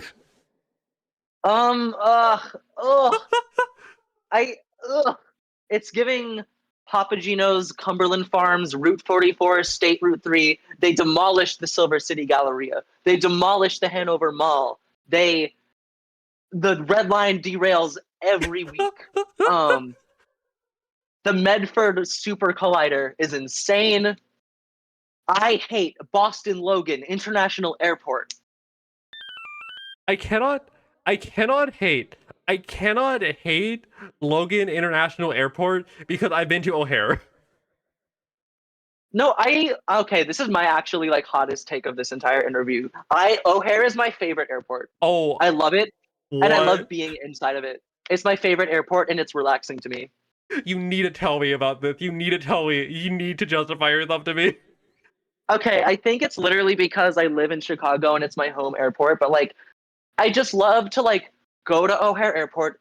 It's they did something in 2024. There's a lot of new construction and it's almost like never busy, and like I will just show up to O'Hare like an hour before I even need to be there. Like I'll show up 3 hours before my flight. Like I'll hang out outside, like smoke a whole joint, like just like looking at the hotel, and then I'll like go through security and like I'll eat like some really expensive like airport slop meal from the food hall, and then I get to just like walk around like it's the mall. Like you just get to walk around and have your AirPods in and just listen, and then like it's just good. Like they have the rotunda, and it just feels like you're in the mall, and it's just good. Okay, Like it does feel like you're in the mall. Every time I've been to O'Hare, it's been like so fucking busy, and it's like I keep having to run across O'Hare from one terminal to another one when connecting through there, and I'm just here like I'm oh over this. yeah, transferring terminals sucks ass. I will give you that. Like the air train, if you have to go to Terminal 5, that's crazy.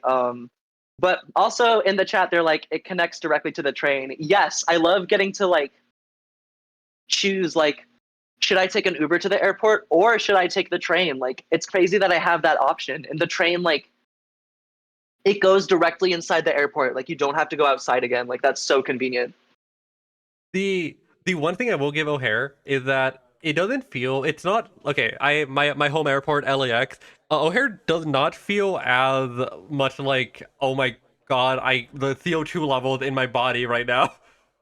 No, you cannot be hating on O'Hare for a second if, like, your home airport is LAX.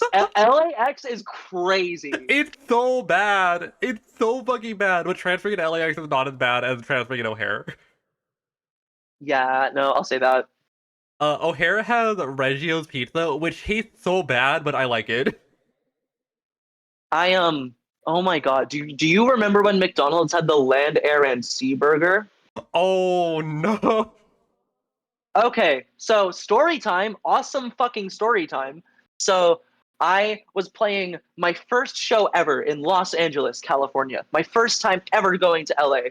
And right before I go to LA, I'm in O'Hare Airport and I have the awesome idea, what should I eat right before my Spirit Airlines flight to Los No. Angeles, California? I should have a large 20-ounce beer and also the land, air, and sea burger. Surely I will not regret that. And then like there was hella turbulence on the plane, and like just all the fucking beer and the land, air, and sea burger, like all the different meats, like it was sloshing and churning around in my stomach, like through all the turbulence.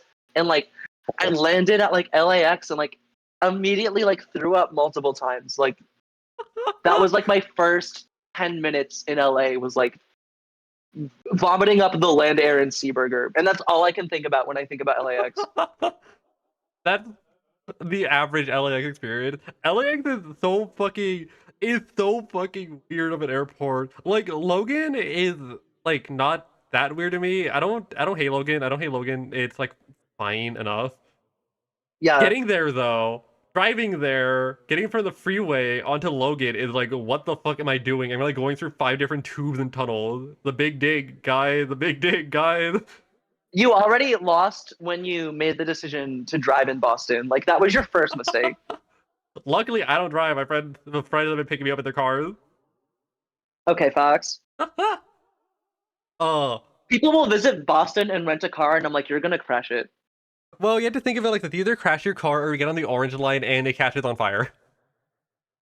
Oh my god, yeah, I forgot that the train derails every day. There's no way to win. You don't win when you're in Boston. For real. Oh, how have you taken the public transit in beautiful sunny Los Angeles, California? Um, I haven't been on the train. Wait, I've been on the Cal train. Not like the LA Metro, but I've been on like the Cal train a couple times. And that is fire. The It reminds me of Metrolink? Metro. Yes. Oh, that is so good. The LA Metro proper is the subways are very good, I will say. The light rail is not as consistent, and there are buses everywhere, and the buses decide. And you don't, if you're taking a bus, it's just like good luck. When I'm in LA, it like one of the things that gives me anxiety in LA is like just the amount of Ubers that I will get when I like am there. Like I'll check my Uber history like when I'm on my way home from LA and it's like, "Oh, you stayed here for 4 days and you called like 10 Ubers." And it's like, "Jesus Christ." Like LA is the only city in the West Coast where you can go out and spend $300 to not have fun. Ooh, Like to just exist and be normal. Like that's crazy. ooh, wait until you get a load of Vegas and Phoenix. Oh my god. Yeah, I don't want to go to Vegas. I've been to I Vegas. would I've been to Vegas so maybe many have fun times. looking at it. Do not go to I want to Vegas. see the sphere. Do you That's, like the sphere? dude, fuck the sphere. That shit hurts. Real. That shit hurts to look at night. Okay. So, in LA, you can get away with doing public transit. You just have to like figure out the arcane riddles to do it, or you just stay in like K Town and take the subway from downtown to K Town, or go to like where The last time I Fifth was in Avenue. LA, I stayed in K Town and I was so like wig flu because it was like I'm walking everywhere, like I'm on a Lime scooter, like I haven't used Ubers yet. And like that was the only time in LA that I stayed in a walkable place and it was like literally like I was shook. Oh, K Town is like one of the most walkable places in LA. There's like the thing with LA is there are like pockets of places that are walkable, like K Town and parts of Long Beach, and Santa Monica. But fuck Santa Monica. Sorry, I I have don't a know shit about Santa Monica, but I guess F them. bro. I One went to time I was playing a show in LA and I invited my friends and I put them on the guest list and I text my friend, I'm like, "Where are you guys at?" And he was like, "Oh, sorry, haha, we're in Santa Monica right now. Like, we're not gonna come out tonight. Sorry." So like I get it. Dude, I hate Santa Monica so much because it's so expensive. I went to like a store there. I went to a store like in the whatever the fuck promenade they have in Santa Monica. They were fucking Yeah, following me. And I've never had fuck that that. happen anywhere else over here. It's like, I'm sorry, I'm not a fucking trust fund rich kid. Get out of here. Get out I of just here. embroidered a shirt and on the back of it it says security stop following me and I feel like I need to make a lot more of them. I feel like that's a good idea. I need one of those. I need one of those so bad. Okay, no, like because I just like dropped some merch and I just did a bunch of like individual little ideas, but like some of them were really good. Like the security stop following me one, like I need to make multiple of those in different colors and styles. How back on the transit, Chicago, MBTA, which is less scary. Oh my god, I love the Chicago Transit. It's 24 hours. It doesn't derail. Like I hate the MBTA. Like I would always be having some fuck ass experience when I lived on the MBTA red line, but now I live on the Chicago red line and I am very infrequently having a fuck ass experience. That's fucking awesome. Whenever I go to Boston, I'm on the MBTA, and my friends are always like, all right, are they gonna catch on fire? Are they gonna derail? Or are they gonna hit someone? Like, the worst panic attack I ever had in my life, I had it at the Braintree Red Line MBTA station. Oh my, Unfortunately. the Braintree MBTA station does not feel like a real place. No, like, that's like the first time I ever like got like high was like in the parking garage of the Braintree MBTA station. The Braintree, the parking lot at Braintree at the blah blah blah. Spencer and I were smoking out of like this really cheap, disgusting pipe that I like put a bunch of stickers on, and like it was like, I don't know, it was like funny looking back on it because just like it, you know, when like smoking weed like when it's illegal is so funny because it will just put you in like these struggle ass scenarios. Like, what do you mean we're smoking out of a Starburst? Like, stop. But yeah, that's how I feel about Braintree. the the Green Line, the what they call it? It the South, not South Station. Fuck, what's they call? Well, fuck South Station for different reasons. The one Yeah. I think in Cambridge or Austin, the one where like a bunch of the Green Line shit like terminate. That station is so Um, stressful. Leech. No, it used to be Leechmere. Oh, they It's something else now. but either way, fuck that shit. It's so annoying. Southie. I'll speak like I'm not from Boston. I've been to Oh my Boston like gosh. 3 times that I know all this shit. Wait, if I like sprinted to the bathroom for 1 minute, would you hate me? Go, run, run. Wait, sorry. All right, everybody, you're here alone with me again. Hi. What's everyone's favorite metro station? And if you don't live in a city with metro station or public transportation, I implore you to start some shit in your city and make them fucking add that shit. Buses are important.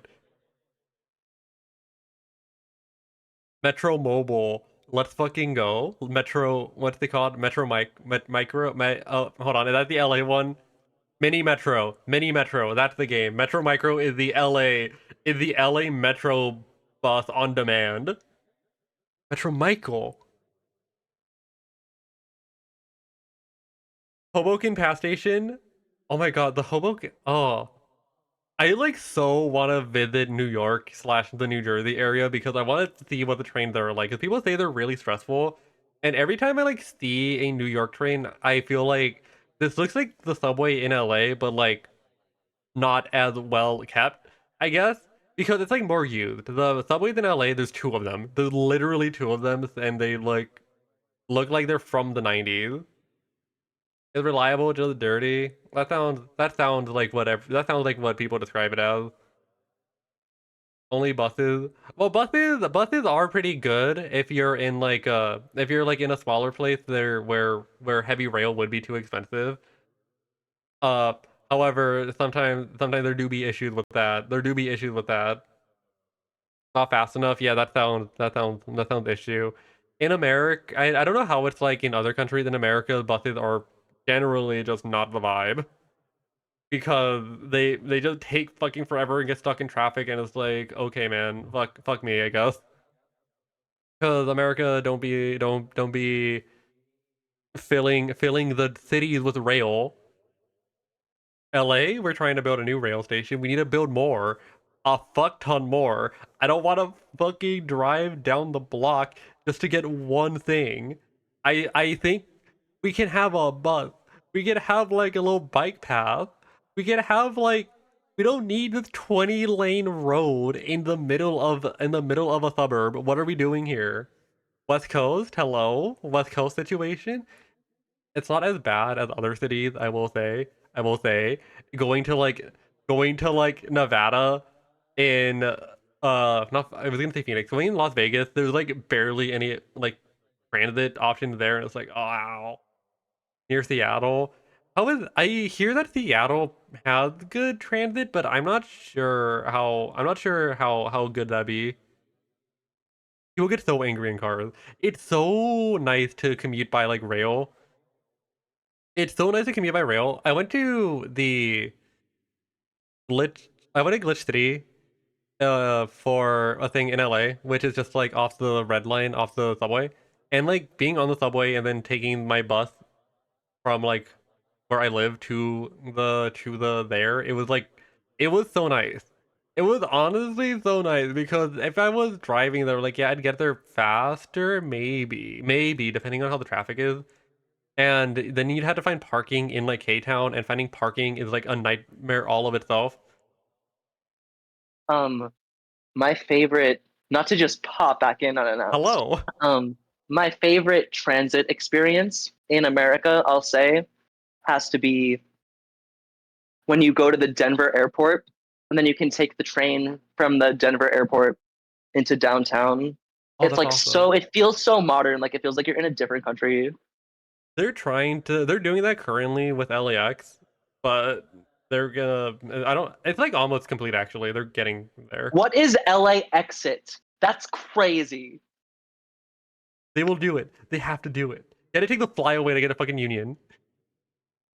Yeah, like I don't understand LAX. It makes me feel so like I don't live in California when I'm at LAX. If you want to get to downtown very easily from LAX, just download. Okay, the issue with like LA and like the surrounding areas of LA, you have to like download a fuck ton of apps to use their like public transit thing, which is like better than like one would expect, but it's also like, bro, I don't want to do this. So if you want to get from LAX to downtown, you download the Flyaway, which is just a fancy ass bus that just takes you there. Like no stops, Download just the go there. flyaway. It's like I don't want to download the fucking app, but fuck it, man. I am not driving to LAX. Yeah, I say that. It's it's such no. Get me the fuck out of here. Get me the fuck out of here. I stand when people pick me up from LAX. I'm like, how do you do this? Right? My friend, one of my besties loves driving to LAX, and I'm just here like, whoa. I That's could never. masochistic. I could never. No. That's you can't love driving to LAX. That's like, oh my god, I love being waterboarded. I don't know. Like that's crazy. Well, Maybe it's they're not like directly like awesome. that, but like yeah. Well, it is a little awesome. It is a little awesome to just like, enjoy driving to LAX, and it's also because it's just like, whoa. Yeah.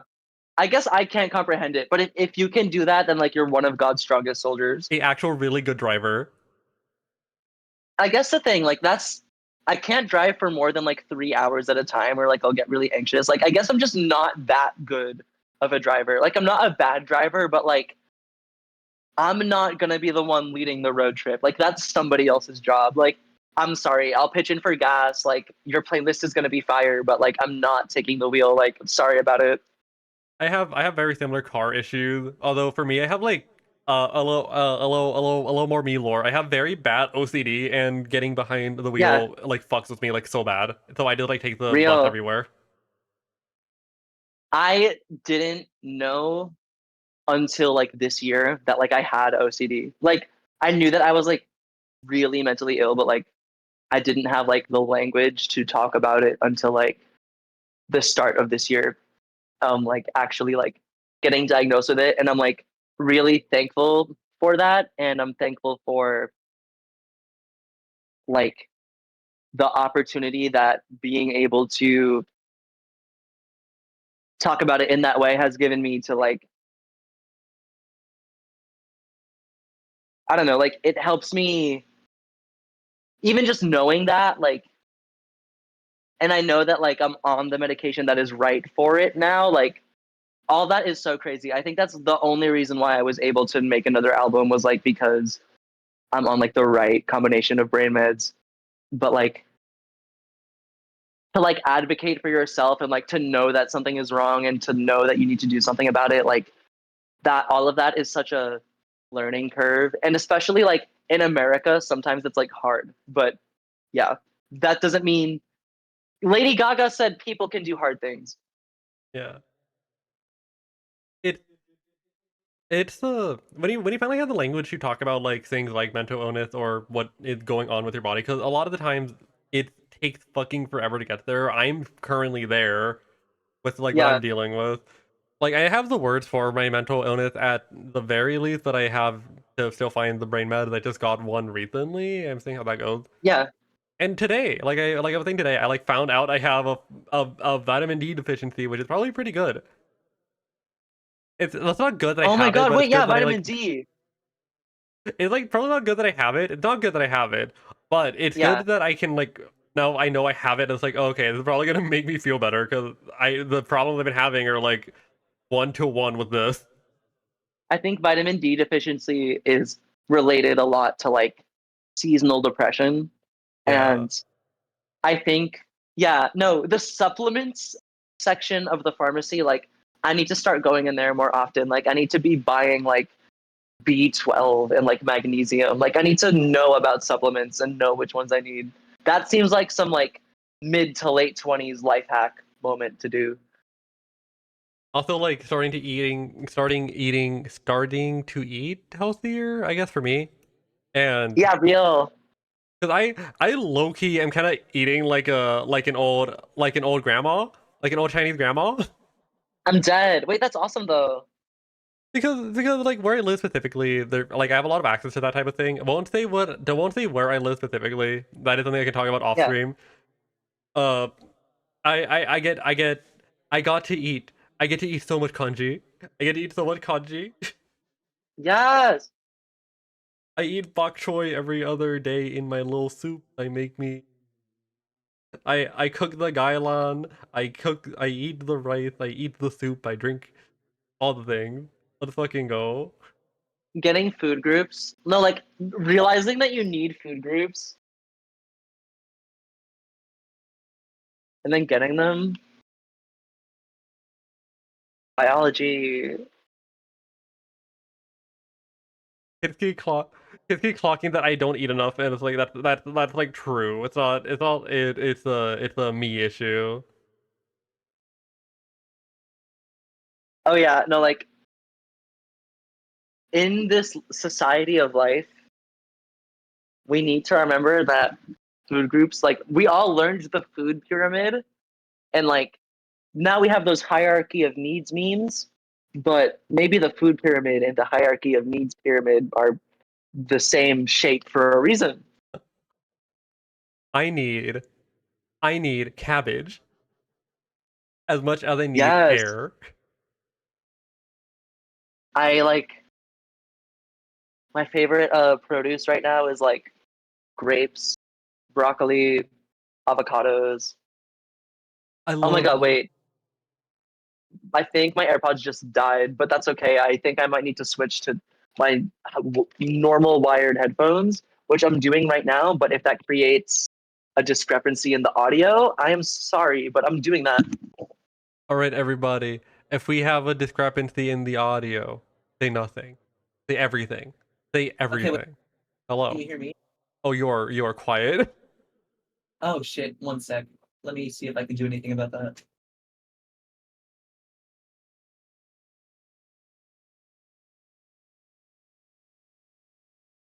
Check, wait. There you go. There you go. There you go.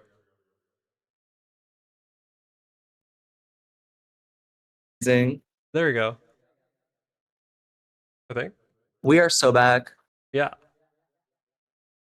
I like had Tapenade for the first time recently because I got it from like the Target hummus. It's so good. I Wait, fucking love tapenade, olives. like, is it just hummus or like is it things in hummus? It's hummus with Tapenade on top of it. Okay, but what is tapenade? I don't fucking know. It's from my Carly. It has olives in it. No, but like, what is it actually? I don't know. I just know it has olives in it. I'm screaming. Hold on. What is I'm it? not literally screaming, but like I'm screaming, you know? It's French or something. Hold on. Uh, I don't think French. What's in it? Uh, pureed or finely chopped olives, capers, and sometimes anchovies. Okay, It's I see so you, it's tapenade. it's so good. I fucking love olives. I had ceviche for the first time I ever in my life this year. That shit was so crazy. eat that so much. I was with some friends in Miami and we got ceviche and it was like insane braino. I so wonder how ceviche is for like for I wonder what ceviche is like the non-Mexican version. We got it in Miami, so it was probably like pretty like Hispanic. So I don't think it was like a different. Well, what were we even eating? It was like a lot of octopus in Mm, it and like shrimp. It was like multiple different fish. Like I was having a really good time. yeah. I've only ever tried Mexican. I wanted to try Peruvian or Caribbean type ceviche. I've never had it, but it Yeah, sounds yeah. good. Yeah, I Well, wish I remember the name of the place we were at.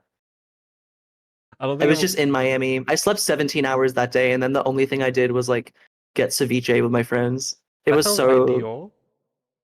no, because I was like playing shows the last 2 nights, and I like barely slept both nights. Like it was like I was on my third day of being awake with probably like 3 to 5 hours of sleep in my system. And so after the Miami show, like I finally got back to the hotel and just like slept for like 17 hours straight to the point where like I had missed calls on my phone from the people that I was supposed to meet up with the next day because they were like, "Are you okay? Like it's 4 p.m."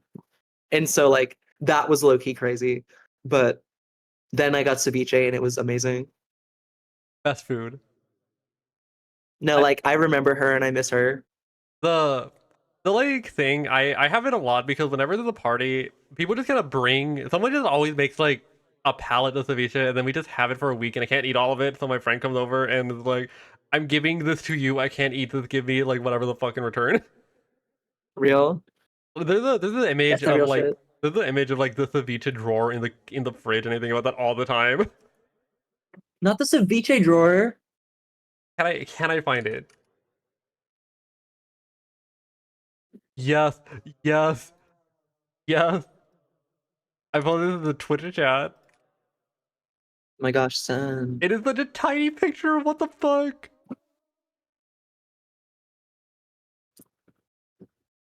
Hold on, a bigger picture.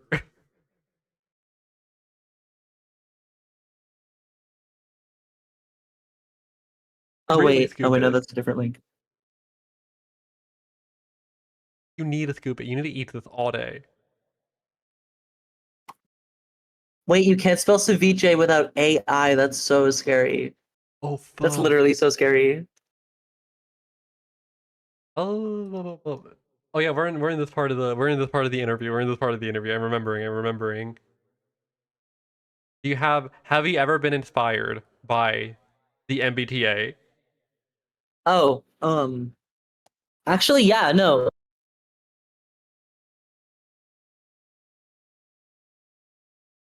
Why did my mic cut out immediately as soon as I started talking about that?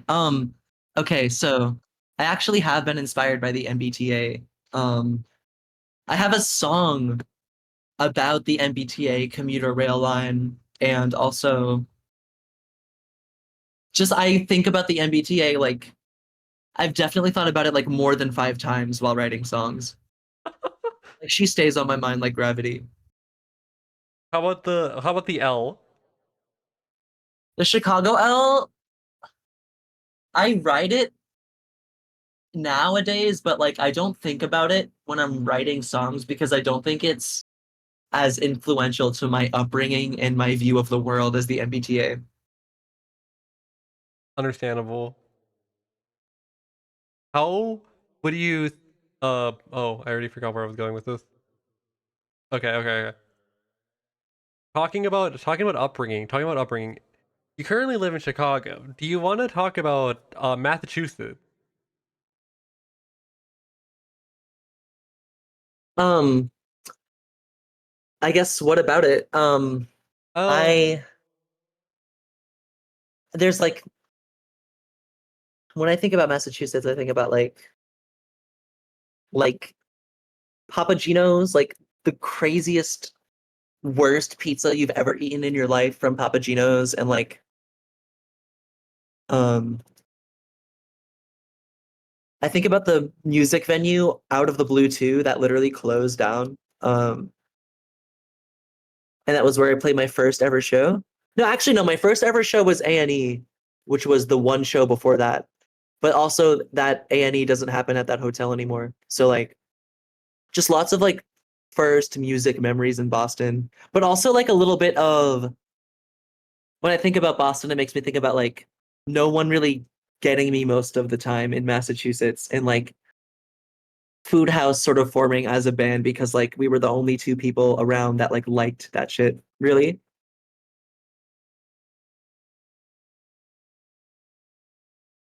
Okay. Hashtag influence. Okay. I see that Food House is like I see on the Bandcamp for Food House it's like Boston, based out of Boston, and I'm pretty sure both of you live in Chicago now. Spencer lives in Philly and I live in Chicago, but Okay. we wrote the first album IRL when we lived together in Alston. The Austin Twinks. No, like Alston was crazy. I forgot if it was you or someone else who said Austin Twinks like multiple years ago. It's been like That's so scary. it's been that phrase has been in my head ever since. That sounds like something I would say. I'm afraid to Google it.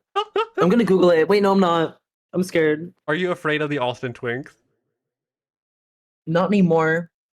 I used to be. I've These been days, no way. I've been to Austin one time and I was like, I don't think I should be here. I don't think I should be here.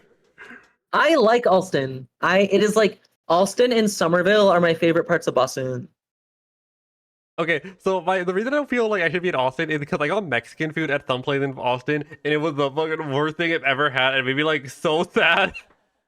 Oh no, like there's like that one main street in Alston that is like getting gentrified like as crazy as possible that you can do it. I But unfortunately didn't have a good food experience in Boston when I've gone there. yeah, that's because Boston food is fucking crazy. Like shepherd's pie and like baked beans and like unflavored tilapia. Like miss me with all of that shit. Like Boston food is so bad. Like I don't blame you that you said that. Like Kelly's roast beef, the fucking chain Kelly's roast beef is so bad and so crazy. I need to go there though. I need to go there. No, I saw Kelly's roast beef in the airport. It made me so mad. It made me like actually like seething. I turned into a soy jack. It was crazy. How do you fix her? I'm sorry? How do you fix Kelly? No, too far gone. She's been radicalized. Get the fuck out of here. Kelly's roast beef has been radicalized by Sneeko TikTok edits. Fucking, I'm trying to think of like the good food I had in New England. The best food I had in New England was last time I went. I was with my friend in Maine, like the very Yeah, very southern bit of Maine. So we would eat a lot in. We would be eating in like that area, and like sometimes Boston. We went to yeah. get dim sum in Boston. I didn't like it. I didn't like it at all. I was in Chinatown in Boston. I didn't like it at all. But I think that's just because like where I live, I there's a lot more. California food, like, versus New England food? Ugh. Like, there's zero competition. That is non-existent competition. California food, any kind of California food will blow any kind of New England food, like, to smithereens. Genuinely. Like, it's not even a conversation or a competition. California food California food kinda is I don't know if I'm being a Californian right now, but kind of some of the best food in Yeah. the country. No, like, when I go to California, it's like, in the morning, I get, like, the craziest green juice and it's expensive, but I drink it and it literally, like, restores me to being, like, a naturally healthy person full of vitamins. And then for lunch, I'll go to like a taco truck and it like moves around. It's not in the same place every day and it has like the best burrito I've ever had in my life. And then for dinner, I will go to like In and Out and it's fucking good. And In and Out is so good, especially when you don't have somebody in your ear saying it's mid. So The California means being activated. People who come to California say In and Out is not that good. It's mid. It's like okay, yeah, it's kind of like whatever. It costs like $8 for a combo. What do you expect? it's like untouched by inflation. it like went up in price a little bit. A double combo, I think it's like $9 now, and it's like, come on, you're coming here and you're comparing Oh, to I the see. fucking Shake Shack. That shit cost like $20. You're comparing to the Yeah. fucking Five Guys. They had to take out a mortgage to eat like a fries there. Five Guys is so bad. I don't give a fuck. Five Guys is shit. It's not even worth $10. Every Five Guys should close. I have no tolerance for Five Guys. That shit is horrible. It tastes so bad. I don't care. Anyone can come at me for this. I don't care. I've not had Five Guys. I've like been to a Five Guys multiple times before, going like, oh, I want to try Five Guys, and then I look at the price and I'm like, this is not worth it. I have genuine beef with Five Guys. Like, they make me so mad. Like, it's not worth it. Like, not only is it not worth it, like most of the other burgers are better, even like fast food ones. Like, I don't fucking get it. I don't get it. If, Like, I think they should go out of business right now.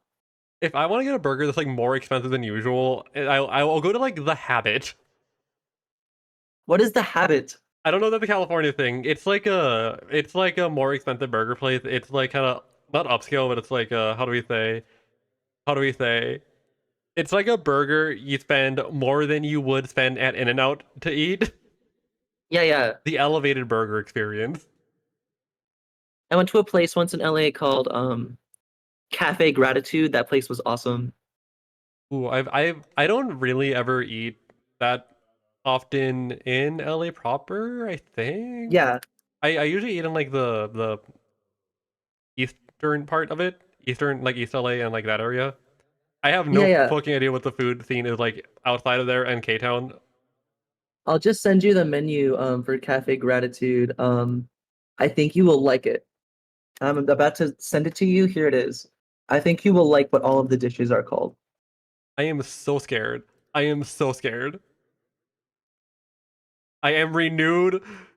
I am beautiful. I am valid. Oh Yeah, no, no. the I am valid meal, like, because like you will order something like I got like this like oh yeah, here's the full menu. Why is it on? Okay, look at this. The I am valid burger. This feels Like, yeah, the I am giving pizza, like you order the thing that you want, and then the person will bring it to you, and they will say like, say you order the I am enthusiastic sandwich, and then the server brings it to you, and they'll say you are enthusiastic, and they'll give you the food. So like, it's a whole experience. oh, it sounds kind of awesome, but I'm looking at these prices and I'm like worrying about the rent increase schedule. No, like the I am precious smoothie. Like we need the I am trustworthy. I don't even know. I'm like reading the I am giving pizza is crazy. I am confident. I am peaceful. I am vivid. I am hospitable. This is I awesome. am mystical. This is awesome. I didn't go here. No, like I F with it. California food. If you want good food, come to California, everybody. They have, if you want to get some very good, if you want to get some very good, uh, I can't think of a food I eat. If you want to get some pretty good Filipino food, go to Dollar Hits. You can get stuff for $1.25. They have very good quack quack.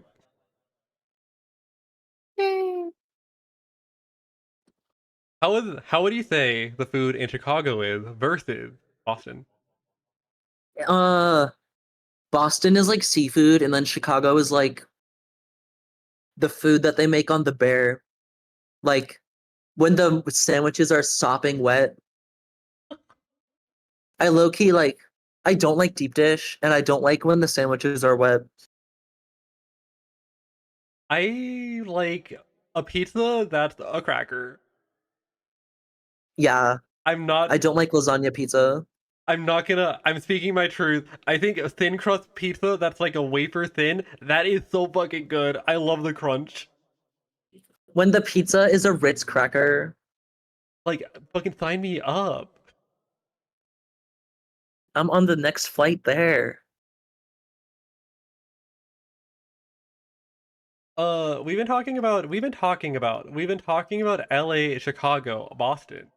Do you think it is time to move on to the viewer questions? Well, yes. I'm using my like phone as the microphone. But I can pull up the viewer questions on the other screen over here. Oh yeah, I I need can to. see the chat. Yes. Oh, I had to share I had to share the screen so you can see them. Oh, okay. Hold on. Well, so you can hear them. Can you still hear audio on here? Yeah, I can hear everything. Okay, can you hear this?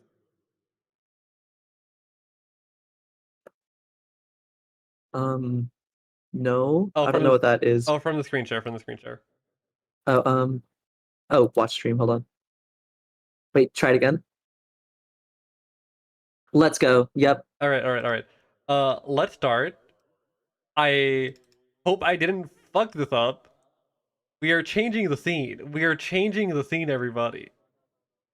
Give me 1 second to change the scene. Whoa. I didn't play the animation. It's over for me. Oh well. Alright. First question. Does Frax support fracking? Also, I just got friend zoned. What do I do? Whoa. Um, whoa. So I am not RuPaul. I do not support fracking. And if you get friend zoned, you need to be relaxing. I understand how it can feel like a problem, but getting friend zoned isn't something you have to solve them.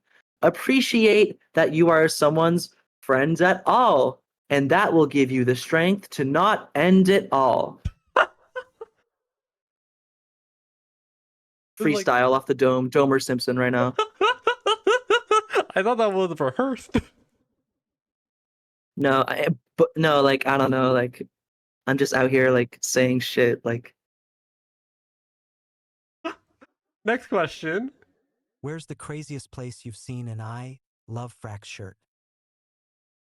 um I think like in Europe, like in the European Union, that was crazy to me. We were on tour, I was so exhausted and so tired and delusional and like crying sometimes. Not in a bad way. Well, maybe a little bit in a bad way, but sometimes in a good way. But like just tour is exhausting, especially when you're on like the and what of it. And like when I see people wearing like social music store stuff and like food house stuff, like it's like, oh my gosh, like you really give that much of a shit, like that's crazy. And like getting to see that in real life at all. Okay, the audio was crackling. I can't fix the audio crackling. It is an OBS issue. I'm sorry, everybody. Is there anything I should do? Uh, I guess just repeat the answer, I guess. Oh, it's all good. Wait, is it all good now? Yeah, it's all good now. Okay. So basically, I'm so sorry. What was the question? I forgot. Crazy place you've seen an I Heart Fractured from Oh Archer. yes. Europe. While we were touring, while I was so exhausted and so depressed and feeling crazy because of how exhausted I was, and we get on the stage, and there's people in social music store stuff and food house stuff, and like it just reminds me how real this shit always is, and like yeah, it just makes my day, and it's crazy, and it I don't even know how to fully vocalize the feeling of like seeing it like be real. Like it's just really good, and it's just good. Next question. Music production hot takes and or pro tips. Okay. Um, my music production pro tip. My pro tips would be to use Ableton, um, because it's my favorite, and all of my tips will make sense if you apply them in Ableton.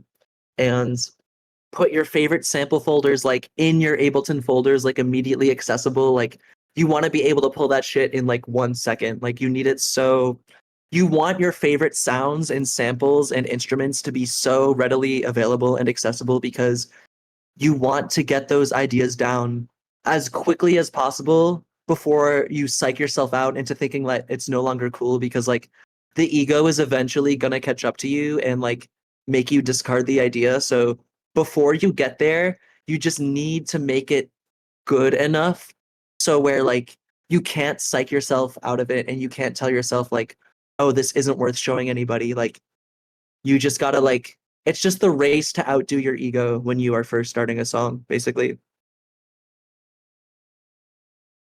Damn. I thought that was gonna be Ableton specific, but that was sort of not Ableton specific. Quick hot tips. The auto tune that I use is Waves Tune, Waves Real Time Tune. It's my favorite auto tune, and I also use it for live stuff. Um, Serum is how I like to make my own sounds. When I want to do sound design and make special custom sounds, I like to use Serum. And all of my favorite sample packs are like not normal sample packs. Like you should use not normal sounds.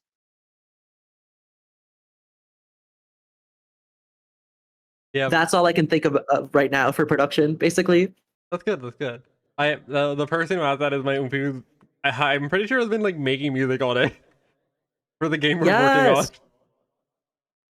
Okay, Wigan Slay. We love gaming. Next question. What's the Goop House? Oh, Goop House, they are a collective, like they do concerts and events on Twitch. I don't know if anyone knows like Shireen. He's the person who is in charge of Goop House, and he's thrown a lot of shows with like Food House, Jedwill, Sebi, like they're just like in the Bay Area and they put on concerts and live streams, and I've played some of their events before, and they're a really cool group of people who I'm excited to work with more in the future. Nice. I lost the fucking button. Hold on. Okay, there it is. What's your average weekend like as a 28-year-old in Chicago? Um, okay.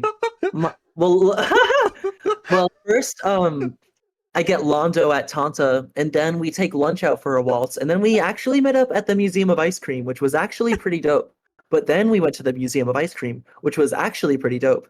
Then I had a couple IPAs and had a beautiful drive home, and then my wife and husband took me out for a walk, and that's all I remember from the video.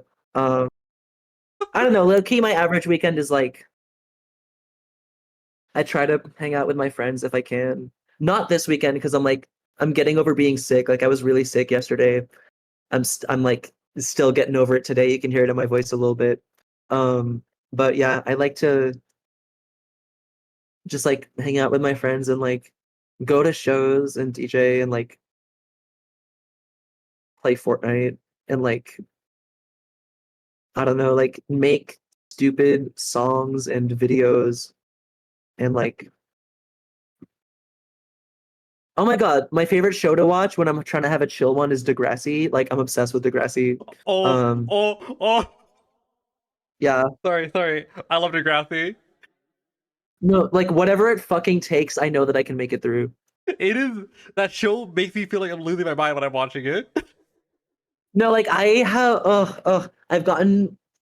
watched all of Degrassi like multiple times. Like Degrassi is embedded into my personality. Like Toronto, Canada sounds so crazy. I need to go there. I need to go there so bad. I need to go to the place where they shot Drake. No, for real.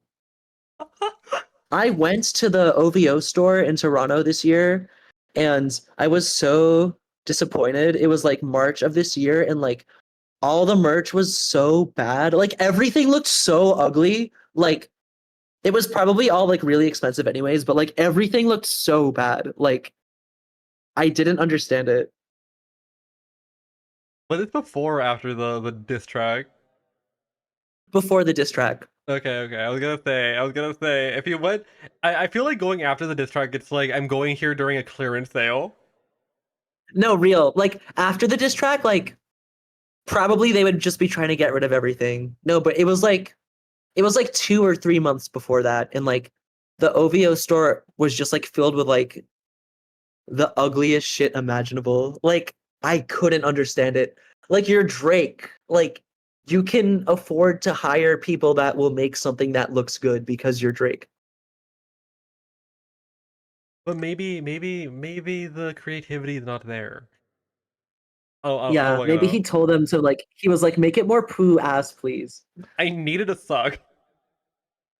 Not for real. The next question. Who is someone you want to boss up with musically or otherwise? Oh, does boss up mean like collab? I think so. Like musically, yeah. Hmm. That's a good question.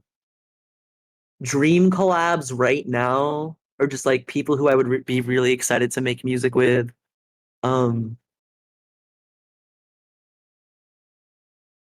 oh my gosh, why is this hard? Because I feel like I want to say like everybody, but I know I can only say a couple. Um, I really want to make a song with Can of Bliss. I feel like that would be awesome. And I really want to make like a song with Hannah Diamond where like we write it together. That would be crazy. And oh my gosh, who else? And like producers and stuff too. Like, oh my god, so many people making music out there. Um, I want to make another song with TYGKO. And yeah, if I ever got to contact like Eric Doa again to make another song, that would be crazy. Um, maybe I'm almost done. I'm trying to think of like producers like that would be like so I'd be like, oh my god, Girl is such a good producer, like one of my favorite producers ever. Like making a song with them would be crazy. Um, Warpster too. Warpster's such a good producer, that would be fucking insane. Um, yeah. Also, don't worry about the time limit. We legitimately have no time limit. You can just Oh, go. okay, real. No, it's so chill. Uh, I, you keep mentioning Hannah Diamond, and like the mention of Hannah Diamond makes me want to listen to Concrete Angel No, like I'm obsessed. or I'm Every actually Night. obsessed. No, say that. Say that out the fuck loud. I grew up listening to Hannah Diamond. I grew up on PC music. It's like like part of my it's like part of my body. No, say that. No, like PC music is a part of my body. Yes. I wouldn't be a freaky little guy on the computer if I didn't like listen to GFODY when I was like 14. Yes. It's big. Like say that. There's there's like a piece. I don't know if the person with PC music. I think of the song "If I Rule the World" by Liz, who seems to be like making manga bops now. Don't know what's up with that, but that song's still there. Well, yes. Yeah. You would be correct in all of what you just said. Oh no, I have the manga bop woman in my head. I didn't know she was up to this. This wasn't the meta back in 2014. I know. I know. It's crazy, Loki. Oh, ad break incoming. If you wanna hear hot takes or whatever the fuck, hit that subscribe button. If you don't, then you won't hear them. For 3 minutes. 3 minutes. Oh my gosh, I'm so excited to like only say the hottest takes right now. Yeah, you're missing out on so much insider information. We're gonna reveal our like stocks. If you don't if you don't subscribe, you're missing out Oh my on. god, stocks? I've never had stocks in my life. I don't know if people buy stocks. I ugh. I remember like in 2021, like it was like the like first time that like I ever did shrooms in a minute, like in like over a year. And like while I was like peak like high, like borderline tripping, I was like, oh my god, like it's such a good idea to like get into stocks. Like I should download Robinhood right now and buy stocks. Like that sounds awesome. And I like tried to do that, like, and I like tried to make like smart choices or whatever. Long story short, like I put way too much money into it and I couldn't get it out immediately, and I ended up like losing like $400. Oh It was no. so bad. It was so like I didn't make any money. Like I like did it so wrong and so badly, and like couldn't even like withdraw from it immediately. And like yeah, Robinhood is like legal gambling.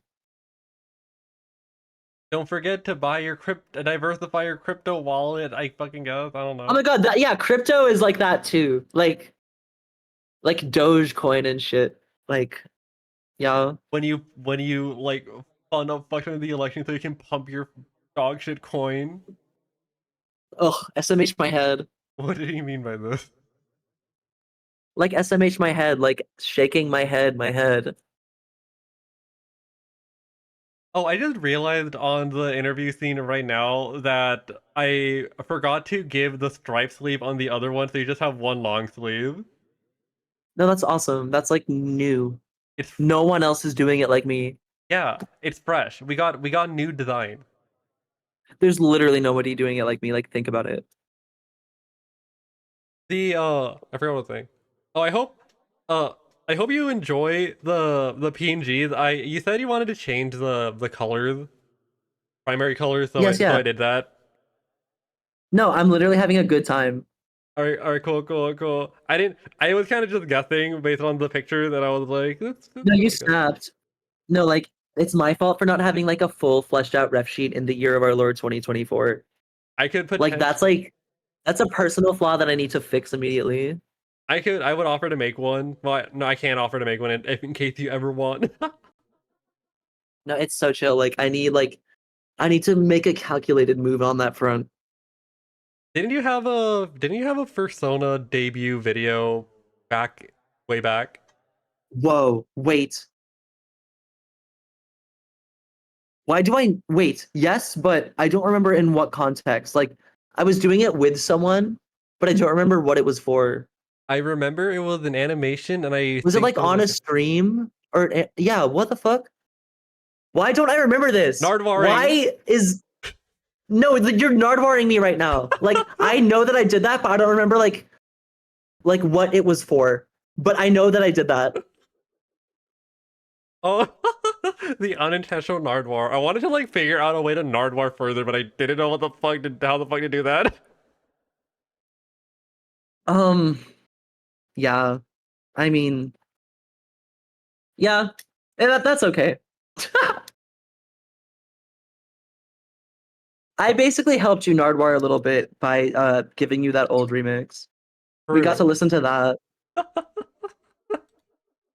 Oh, what else is there? What else is there? Oh wait, I'm not asking the question. The viewers are. Next one. Also, welcome back from the ad breaks. We're continuing. What Yes, is the one of ad the break is most wild broken. fan interactions you have had?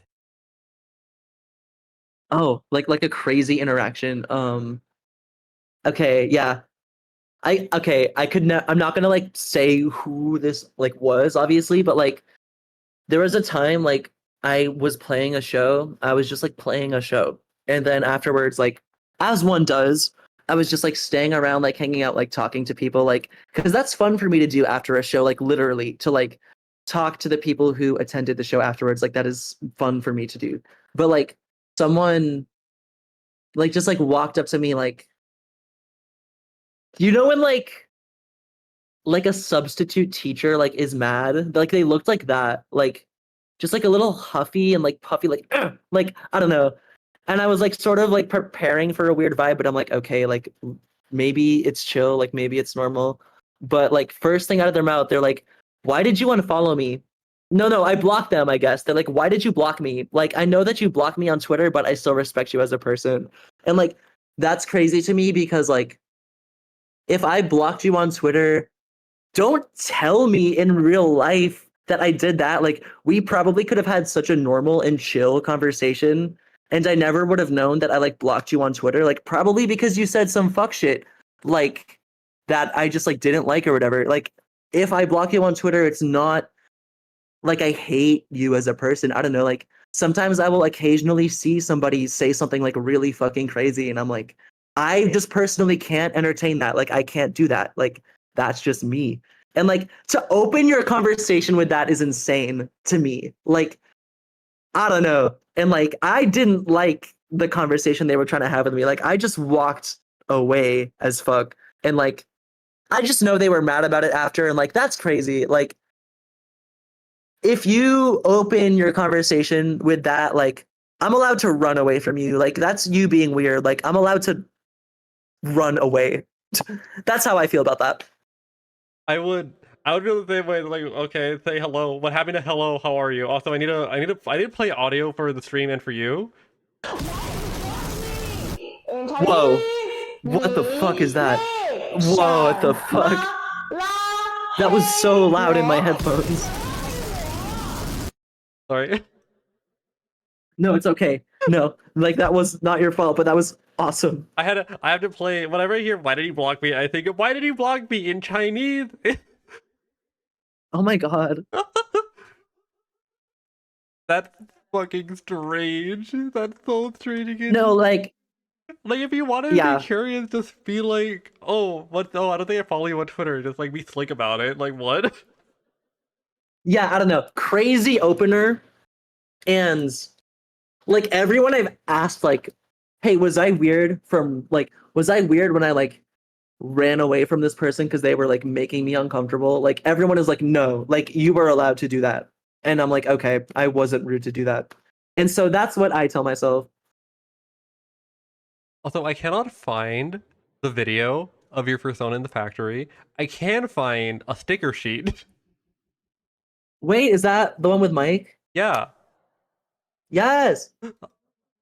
by Oomphy. By Oomphy, the same person who made who made the emotes. Not all of the emotes, but some of the emotes. Oh, they're not okay. I'm posting it on the stream. We can Yes. we can have a little look. We can have a little look at what's going on. Eraserhead baby. What? Wait, no, that's just being bundled. Not sorry. That Eraserhead baby. No, like I have these stickers in real life too. They're really awesome. Ooh. Oh wait, you're gonna get stickers of me soon as well. By the way, Oh my fun gosh, fact. yes. Because I'm gonna be sending Mike things in the mail, and one of the things Yeah. I was like waiting for my stickers to come so I can send them, and now they're here, and I have a lot of them. Well, we love this. I'll be making charms eventually. I don't have the funds to make charms right now. If you want to donate to give me fun to do it, hit that coffee button. Lol. Anyway, next question. I'm an ancient millennial, but also a lost one without a sense of belonging or culture. Do you suppose the lost and angry feeling that some people of my generation experience could have much to do with that connection to your art? That's a good question. I'm gonna like think about the words that I'm saying while I'm saying them. Um, I definitely think that there is an aspect of the music that I write and perform where it's like I am sort of like mourning sincere digital spaces at times, and sometimes in like my lyrics when I'm like being ironic about consumerism or like because I do tend to do that a lot, like low key unintentionally. Like so many of my lyrics are about like how funny brands are and shit like that. And I think that's like a response to like how hyper commodified things are and how there are like 5 websites left and like it's just like processing the absurdity of that in like the ways that I know how to and like the ways that make the art that makes me happy. I don't know why I'm like insecure that my answers don't make sense. Like I know that probably makes sense. But yeah, Makes sense. Don't worry. that is how I feel about that. We got a safe space. We have all the time, and it didn't make sense. Well, yes. I'm still looking for this Persona video, by the way. I think it's my own problem where like I am bad at like archiving my own just achievements and like things that I want to hold dear like almost like as like a reaction to like seeing so many insincere things. Like it makes I don't know. I need to like get a little bit better at that. It's a thing that you don't really think about at the time it happened. And then in the future where you're like, oh, there's something happening right now. Oh, I want to look back at that thing, but I didn't save it. I forgot to. It's like one of the things that's like online things that are ephemeral. It's not physical, so we can very easily lose something. Like this video, for Yeah. example. I like talking about this like so often about the just the nature of things just constantly being lost online because it's just everywhere. It's everywhere, it's constant, and you have to put the concerted effort into doing that, and it's really hard to like even register that that is something you need to do. Yeah, it's definitely something I've learned from being frustrated from not being able to maybe like relive a certain memory or look at a certain piece of art because I've either lost where it is or just totally lost it completely. But I think what I've learned from that is to have like backup hard drives and cloud storage and to just like make a conscious effort of like if you're making art that you're proud of and you're in a really good space that you're proud of, documenting as much of that as possible is never going to hurt. Like I'm looking forward to reminiscing about the year that I've had right now because I feel like I did such a good job this year meeting my goals and I did a good job like keeping a personal record so I can remember it. And I'm just that's a very adult thing to like it makes me not fear getting older when I know that reminiscing can be positive and indicative of like my growth as a person. Yeah. Especially if you didn't have like the best of upbringing, like or like that best the best of upbringing. Like when you're 18, I want to say, and you're grow up. I'm not assuming this for you. I'm saying this as a general thing because this is what I experienced. If you're like 18 and your upbringing was not good and you don't have that many good memories of growing up, you like fear of like getting older, like, oh, this is going to continue to happen and I won't have anything good back to look back on. But then like the good things happen, you get older, you finally have these times. It's like, oh, the good times are happening now, the good times are happening forever now. Like obviously bad things are going to Yeah, happen, but it's like I'm experiencing the world now and I can look back on things now and it's important there. But I think, but one thing I do think with, I think about this a lot with online specifically, is you experience so much and a lot of things are constantly being lost. The, it, it's kind of refreshing in a way to just have these moments that you'll never have again. Cause it like helps me at least, conceptual, realize the concept of the most important time to experience something is like the moment you experience it for like yeah. No, a lot of that's things. awesome.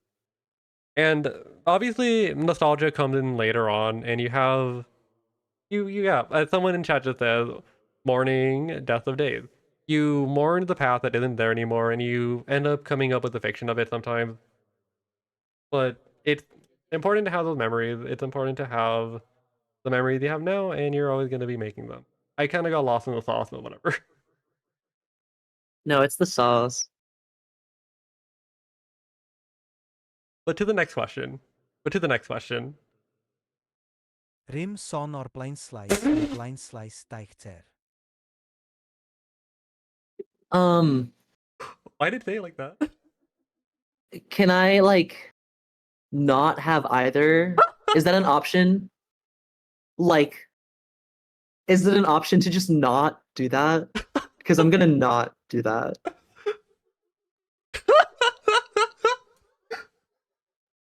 All right, next question. Yes. Do you ever worry about potential scope creep when it comes to making art? Or if you have dealt with it, how did you get past it? This is making me feel like a dumbass because I don't know what scope creep is. I feel crazy. Uh, Oh no. Scope creep is. I'll use the game example because that's the one I'm most exposed to. If you're making a game and you keep adding features to it, you're never gonna fucking finish it. Oh, like just inability to finish, like just getting too perfectionist and like not letting yourself finish the thing. It's kind of like Oh yeah, I've been a victim of that for sure. like kind of like that, but also like you keep wanting to add stuff to it. Yeah. I've experienced that before. I'm lucky that I'm not actively doing that to myself right now. But oh, definitely there have been multiple projects, like big projects that have like sort of dissolved into smaller bits and pieces because it sort of just imploded on itself. Like there's definitely ambition is important, but you can't like wear yourself down before like there's definitely a way to like think yourself out of doing the thing. Yeah. I'm doing like a poor job at putting it into words, but I know it's like a phenomenon that people in a lot of creative mediums have experienced. Yeah. Because like part of it is it's never gonna be perfect. It's never gonna be perfect, and then never finishing it, compounded with the oh, this would be better if I add this, and then that just becomes a cycle of oh, I can add this and it'll be better, and it's like we're never gonna be finished. We're never gonna finish it They at this don't rate. tell you that you can just make a new song. Like if you put out a song and even the day you put it out, you're like, this sucks. I wish I did this instead. You can literally do this instead right now on a new track. Like you don't have to torture yourself being like, all of my old ideas should also have all of my new ideas in them. Like that's fucking insane. Like you gotta love yourself a little bit. Yeah. I learned that the hard way when I was like making the video essay I did, and I was like, I just need to fucking finish this. I made myself do one in 3 days. I was like, oh, okay, that was pretty good. Because you know how Justin Bieber wrote that song called Love Yourself? Like, yeah, You have to love yourself and you have to love the world.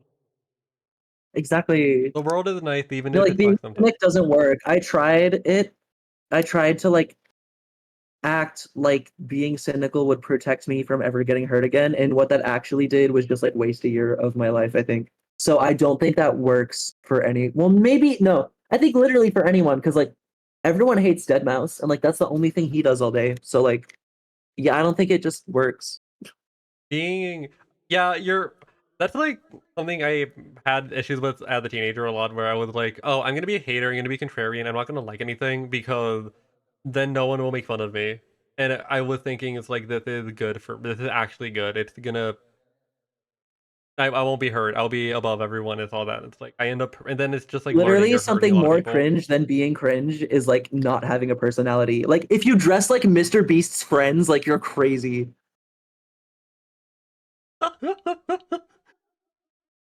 Like why do Mr. Beast's friends dress like that? Like like they scare me. Like you know what I'm talking They about. just want to go to Costco. They're Costco guys. I fuck with that. I like Costco. Don't be a hater. We love be someone who likes things. You can like find people annoying, not like things. Don't make yourself don't to the chat box. Don't base yourself on being a hater. That's gonna get you nowhere. It's gonna make you miserable. Like there's a lot of art that I don't like, and there's a lot of people that I don't like. There's a lot of music that has come out this year that I have thought is really bad, and there are a lot of people who occupy similar spaces to me who I really don't like as people. And 90% of that I keep to my goddamn self because it is really negative and it's just how I feel. And a lot of it is just me as a person. And most of it is not about like objective good and evil. Yeah. Like there's a lot of music or like a lot of people as well where it's like I don't like you either because of bad vibes or some other shit. It's like I don't need to say this because I don't want the type of person I am when people think of me is that person who like hates people. Yeah, I mean like yeah, I think I have gotten a really good judge of character over time, and it's just like I can tell when I can like real talk to someone and when I can't, and like I don't know. It how am I trying to say this? Like you can't only hate on what everyone else is doing all the time because like then that's gonna just become like the thing you do, the thing you are doing. And then it's like, how are you gonna be mad at everyone else's thing when like you don't even have a thing? Like SMH. Yeah. And like sometimes and like also another thing is just like Sometimes something can just suck and you can just like not like it. You don't have to like make it a big thing or you don't have to like moralize it. Yeah, no, like sometimes you just don't like someone and you don't even need to like make up a social justice reason about it. Like they're just annoying and you can just unfollow them and like move on with your life because you don't have to be friends with everyone you encounter. But you also don't have to be rude to them if you don't want to be their friend. Like you can just like normalize silently cutting off. Wait, no, hold on. Normalize like being normal about personal incompatibility. Yeah. Like normally just not There we go. talking. Yeah, normalize like not yeah. I don't even fucking know. Normalize. Yeah. Normalize normal eyes, normal lies. I like wonder what he's up to like all the time. Wait, who? Jaden Smith. Is he who said that? Yeah. It was like a tweet Oh, from okay. when he was like That's sick. 13. I always thought Jaden Smith was so cool. Like I know he's corny, but like I don't know. I don't care. He's on some other shit. No one's doing it like him. Neo Yokio was so bold. That okay, yeah, that did exist. I like think about that like not in like a cringe animation way, but in like this is so interesting to me. No, like no one, especially at that time, like in like 2016, like I don't know. Maybe I'm wrong, but like at least on Netflix, I was like, oh, like this musician just made an anime and it's on Netflix. Like that's crazy. And then he just started making water bottles. Oh my god, yes. The water. Or Wait. I just love like celebrity brands that are like weird and like not good. Goop. No, like did you see like TBH? Oh, Do you know what TBH is? hold on. If it's what I think it is, then yes. Oh my god, if you know what this is, I'm gonna freak out. Is it? Hold Because on. it's so crazy. Hold on. No, sorry. I was thinking about a water bottle. No, it's the Noah Schnapp Nutella clone. Oh, I forgot about that. He was making like a hazelnut spread called TBH, and then like I don't fucking know. Like I don't know why he needed to do that. It's gone now. It's out of business. Good. Like he's a Zionist. His shit should go out of business. But like why would you even like the fucking Noah Schnapp TBH Nutella is crazy. Why Nutella? I completely forgot about this until like you said Nutella. I'm like, oh fuck. No, like why did he just make Nutella? Like that's so stupid. I wonder how it tasted. It's probably so expensive on eBay. Oh, I had to check. I had to fucking check. Oh, I put a comment that I'm the fail computer. Oh, I have so many Mac G4s. So many what? I have so many Mac G4 listings because I want to buy one just to put pixel art on it. Oh, fire emoji. Oh my god, I'm gonna start saying fire emoji instead of fire emoji. Oh, that's ridiculous. The future is now. Absolute legitimately crazy. Fire emoji. No, because that's legitimately fire emoji crazy ridiculous. Yes. The future is now. The future is fucking now. That's what I'm saying. Jonathan honestly is an old one that someone just typed. Yes. Our friends keep saying to each other. Just say we keep saying like mode to each other. Well, we used to. I just keep saying Mode? mode to people. Yes, because like, I'm going crazy mode. Catholic beast mode. No, not even like no description. It's just I'm going mode. That's a new one. Anyway, next question. What are your thoughts on Bad Gear, the show about the world's most hated audio tools? I need to check that out. That sounds awesome. I'm gonna write that down. I have a little sticky note here. Bad Gear, the show. I'm gonna check that out. That sounds fucking sick. The guy I who want to watch a show about bad audio tools. the guy who run that is super cool. What I've seen. Uh, Next question. What are your thoughts on Jordy Greep being a Costco guy? 2024 wait. sentence Oh, of the who year. is Giordi Greep? He's the guy from Jordy Greep? he's the guy from Black Midi. Oh, and he's a Costco guy. He's the Costco guy. That's awesome, right? Black Midi makes good music, and the Costco guys are always doing some good shit. So, He bring yeah, the let's go. boom. Shout out to bringing the boom. Next question. Do I live in East Lansing? What a question. Yo, I live in East Lansing. Yo, that's sick. I don't. I don't. Sorry. That's No, that's fire. Like, shout out to East Lansing, Michigan. oh dear God. I'll shout out Lansing. Fuck it. East Lansing, West Lansing, South Lansing. Have you ever Everybody's thought about dancing. sampling something and decided I don't against fucking it? know. Like the next question. Like because I was laughing. Fuck. Have you ever thought about sampling something and decided against it? Yes, a lot of times. Like a lot. Can you give some of the peak examples? I have a beat that is made out of Sneaky Snitch, Kevin MacLeod, that I never put vocals over it, but I still could. Like, it's still a good beat. Um, and then I have beats on my computer that sample like Go Animate videos and like. Have you ever heard that song like Tubby Wubby Pony Waifu? Because I made like a trap beat out of that, and it's crazy.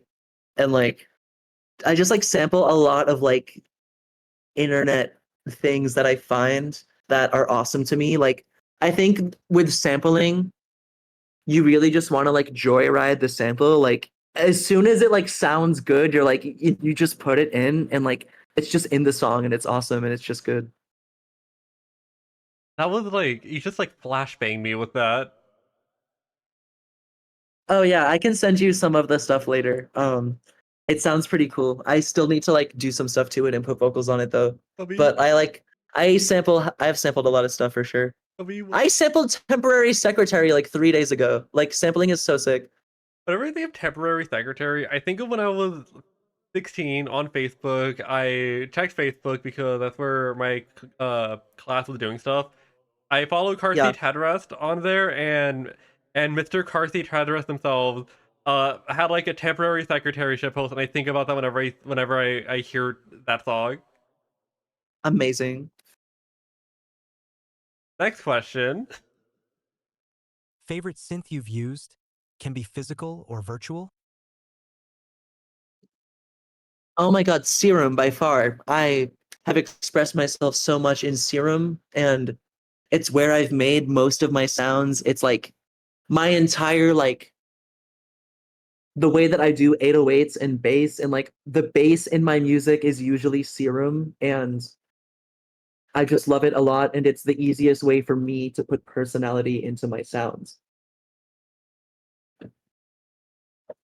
Zero. Especially with bass. Like, making a bass in Serum is like making a awesome cookie with money in it, and you eat it. My fortune cookie has 100 in. No, exactly. I know that serum is a very big thing a lot of producers use. I keep hearing it as it's really weird to learn, but it's like the strongest thing you can like have in your DAW. Do you agree with that? Yeah, it's Freaky Bob, but like it's one of those things where it's like, oh my god, it literally reminds me of Fortnite, where it's like it you can learn it in a day, but like it'll take you a lifetime to master it. Like, it's literally like that, I think. And I am envious of people who can make extremely expressive sounds in Serum. I want that energy immediately, and I want to learn from it and internalize it. This is not a question anyone asked. What is your favorite Fortnite skin? Ugh, that's so hard. Fuck. Okay, well, let's break it down. Who can get it? Like in Fortnite? Yeah. Okay, wait, let me like think about it. I don't even want to like I need to make sure I remember them. Like I'm not even gonna look anyone up. I think it's Polar Patroller can absolutely get it, then Oscar, then maybe Wendell, then yeah. Next question. Who's the funniest one?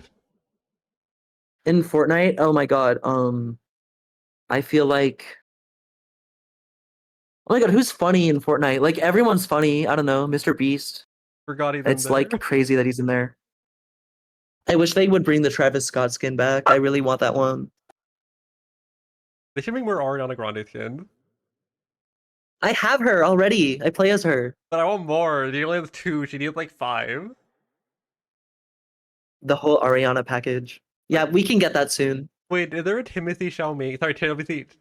I can't. I don't remember his actual name. I keep calling him Timothy Xiaoming. Oh, Timothy Chalamet. Yeah. His skin is not in Fortnite. Damn it. Okay. Thank you. That's a Fortnite question. Next question. Any MLG Pro gamer tips on processing drums? MLG Pro gamer tips on processing drums. I use this plugin called Kick 2 to make my kicks, and then I do most of my drum processing with Ableton's Drum Bus plugin. And the two ways that I make drums, it's either in the classic stock Ableton drum rack, or I will use this plugin called XO. And XO, it like organizes all your samples sonically in like this visual chart, and it lets you pick your samples based on how they sound in a spectrum. Like it's crazy. Like I don't even know. Like yeah, if you look up photos of the plugin XO, oh my god, wait. Sorry, I'm like sick, but I'm normal. If you look up photos of the plugin XO by XLN Audio, like yeah, that shit's crazy. Like you gotta peep it.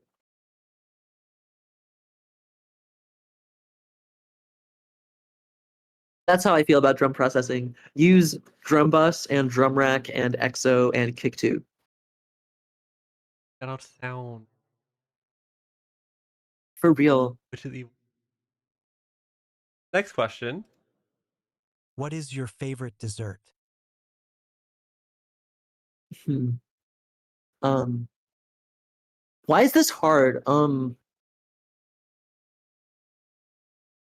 my god, I think Jenny's ice cream, they make this Brambleberry crisp ice cream. It's so crazy. Brambleberry ice cream is crazy. Like chef's kiss, no notes. They snapped 500 with that.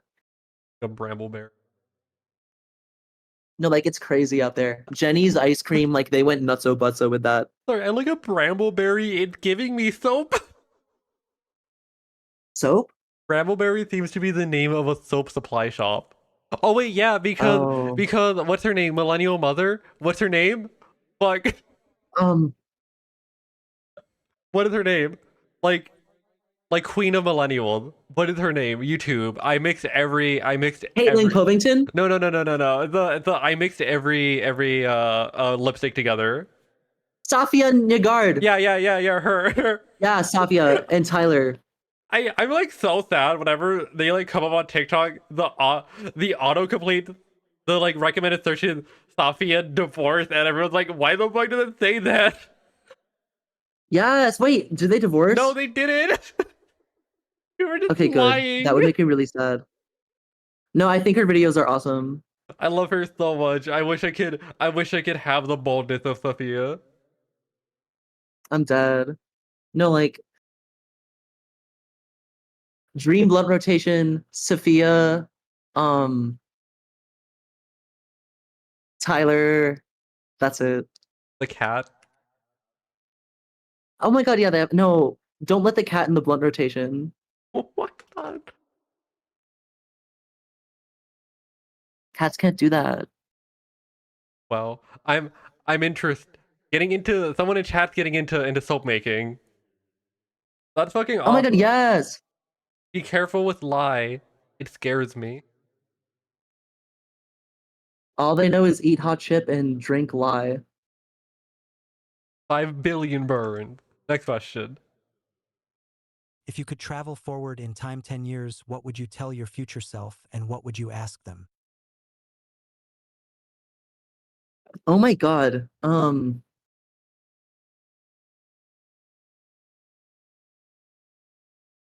Future self. I would tell them that I would tell my future self that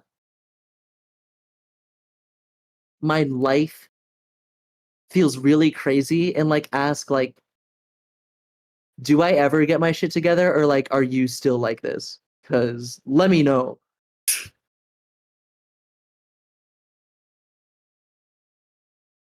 Yeah, I guess getting your shit basically it. together.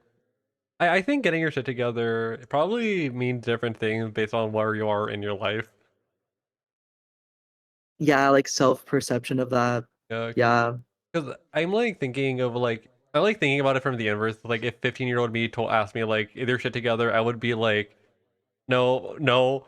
Although like to a 15-year-old me, they'd probably be like, oh, you're like chill. Yeah, that's real. That's like oh Oh, SMH my head. you think we're together. It's like yeah.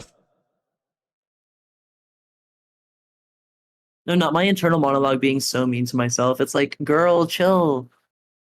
And to be nice, you have to be nice to other people and be nice to yourself. It's very hard to be nice to yourself sometimes because mental illness happens a lot and gotta be nice to others.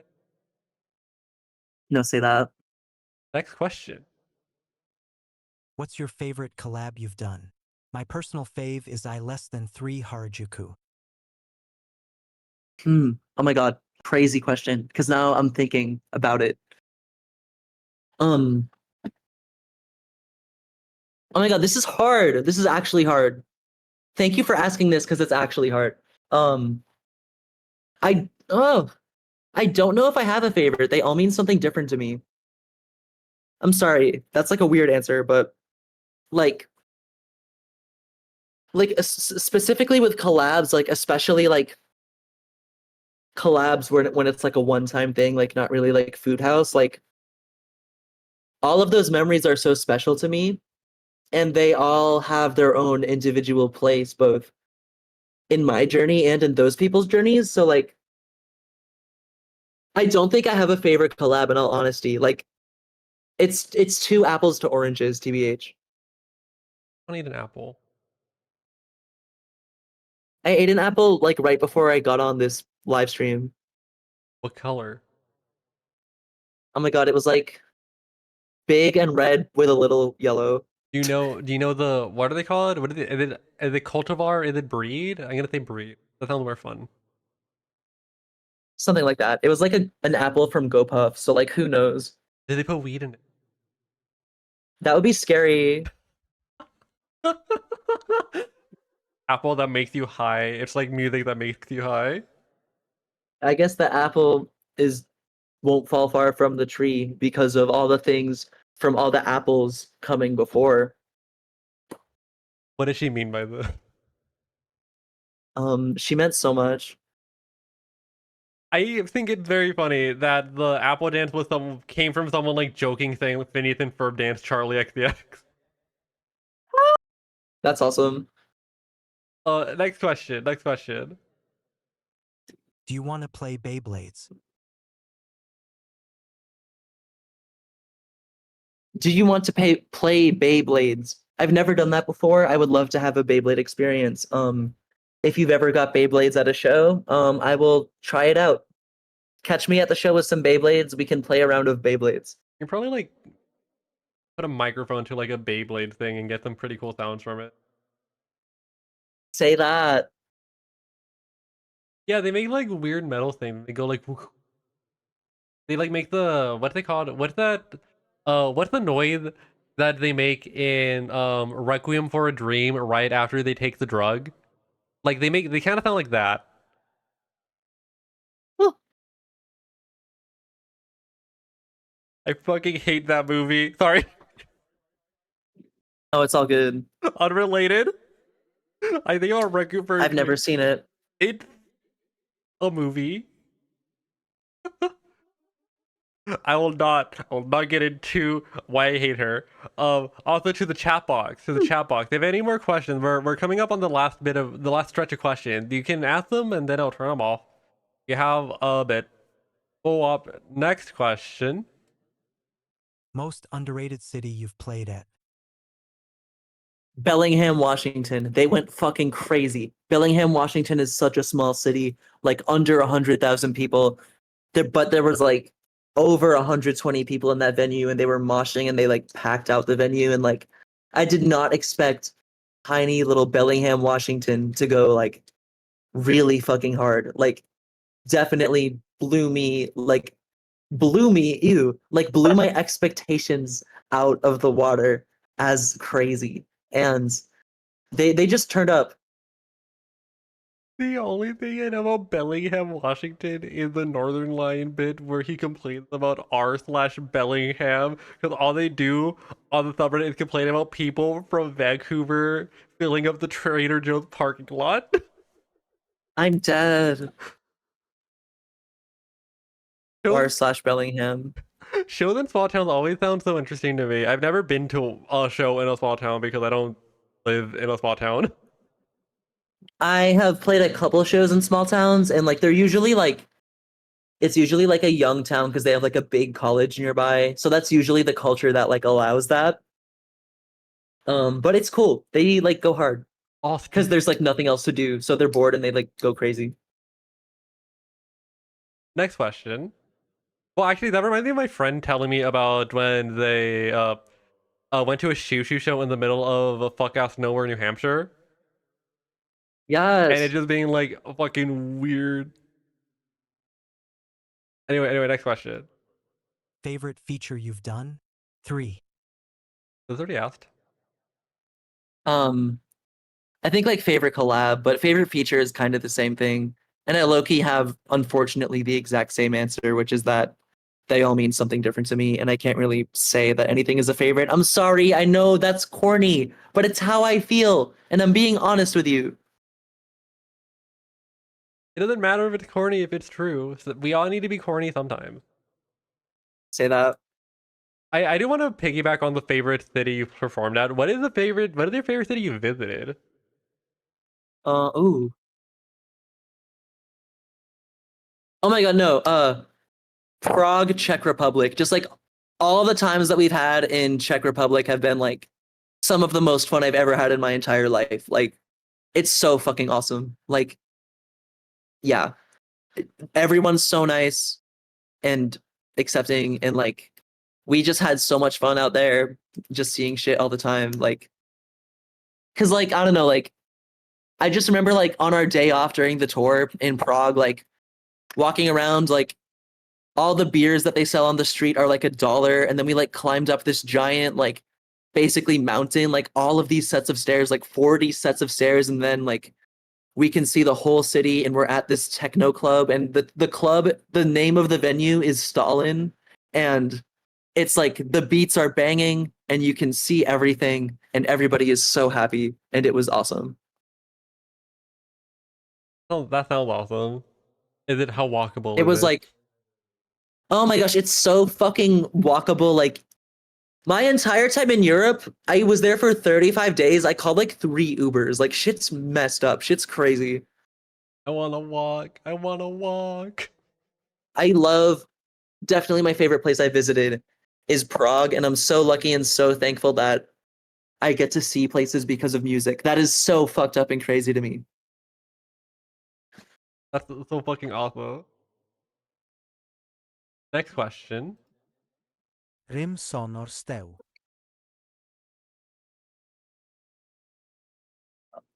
Rate your music, son, or stew. I'm gonna go with stew. Stew is so good. It tastes crazy good. I love a good beef stew. Next question. I think I've ever had a stew. Next question. Camila Cabello Saxo album of the year? Mike, why would you say this to me? Don't make me talk about CXOXO in front of people. I Talk about like it. I think it's a good album, but I don't think Camila Cabello is a good person. I don't even know what But the T. oh, it's so complex that like I don't want to spend 10 minutes talking about Camila Cabello. But CXOXO bangs, but she certainly is Camila Cabello. And onto the final question. What should I name my next song? Um, okay, do you know like do you have the song done or do you just like want a name for a song? Yeah, find. Oh, well, if the song is already done, then just let me know the song length and the BPM, but if the song isn't already done and you're just trying to get like a name right now, I think a good song title would be like wait, let me actually think about this. Usually make the song based on title / aesthetic. I think an amazing song title would be like all caps. This is not music. This is not a song. Like something like that. Like fuck music or like this is bad music or like just like all caps song title with something like this is like avoid this immediately. This is hazardous. Yeah,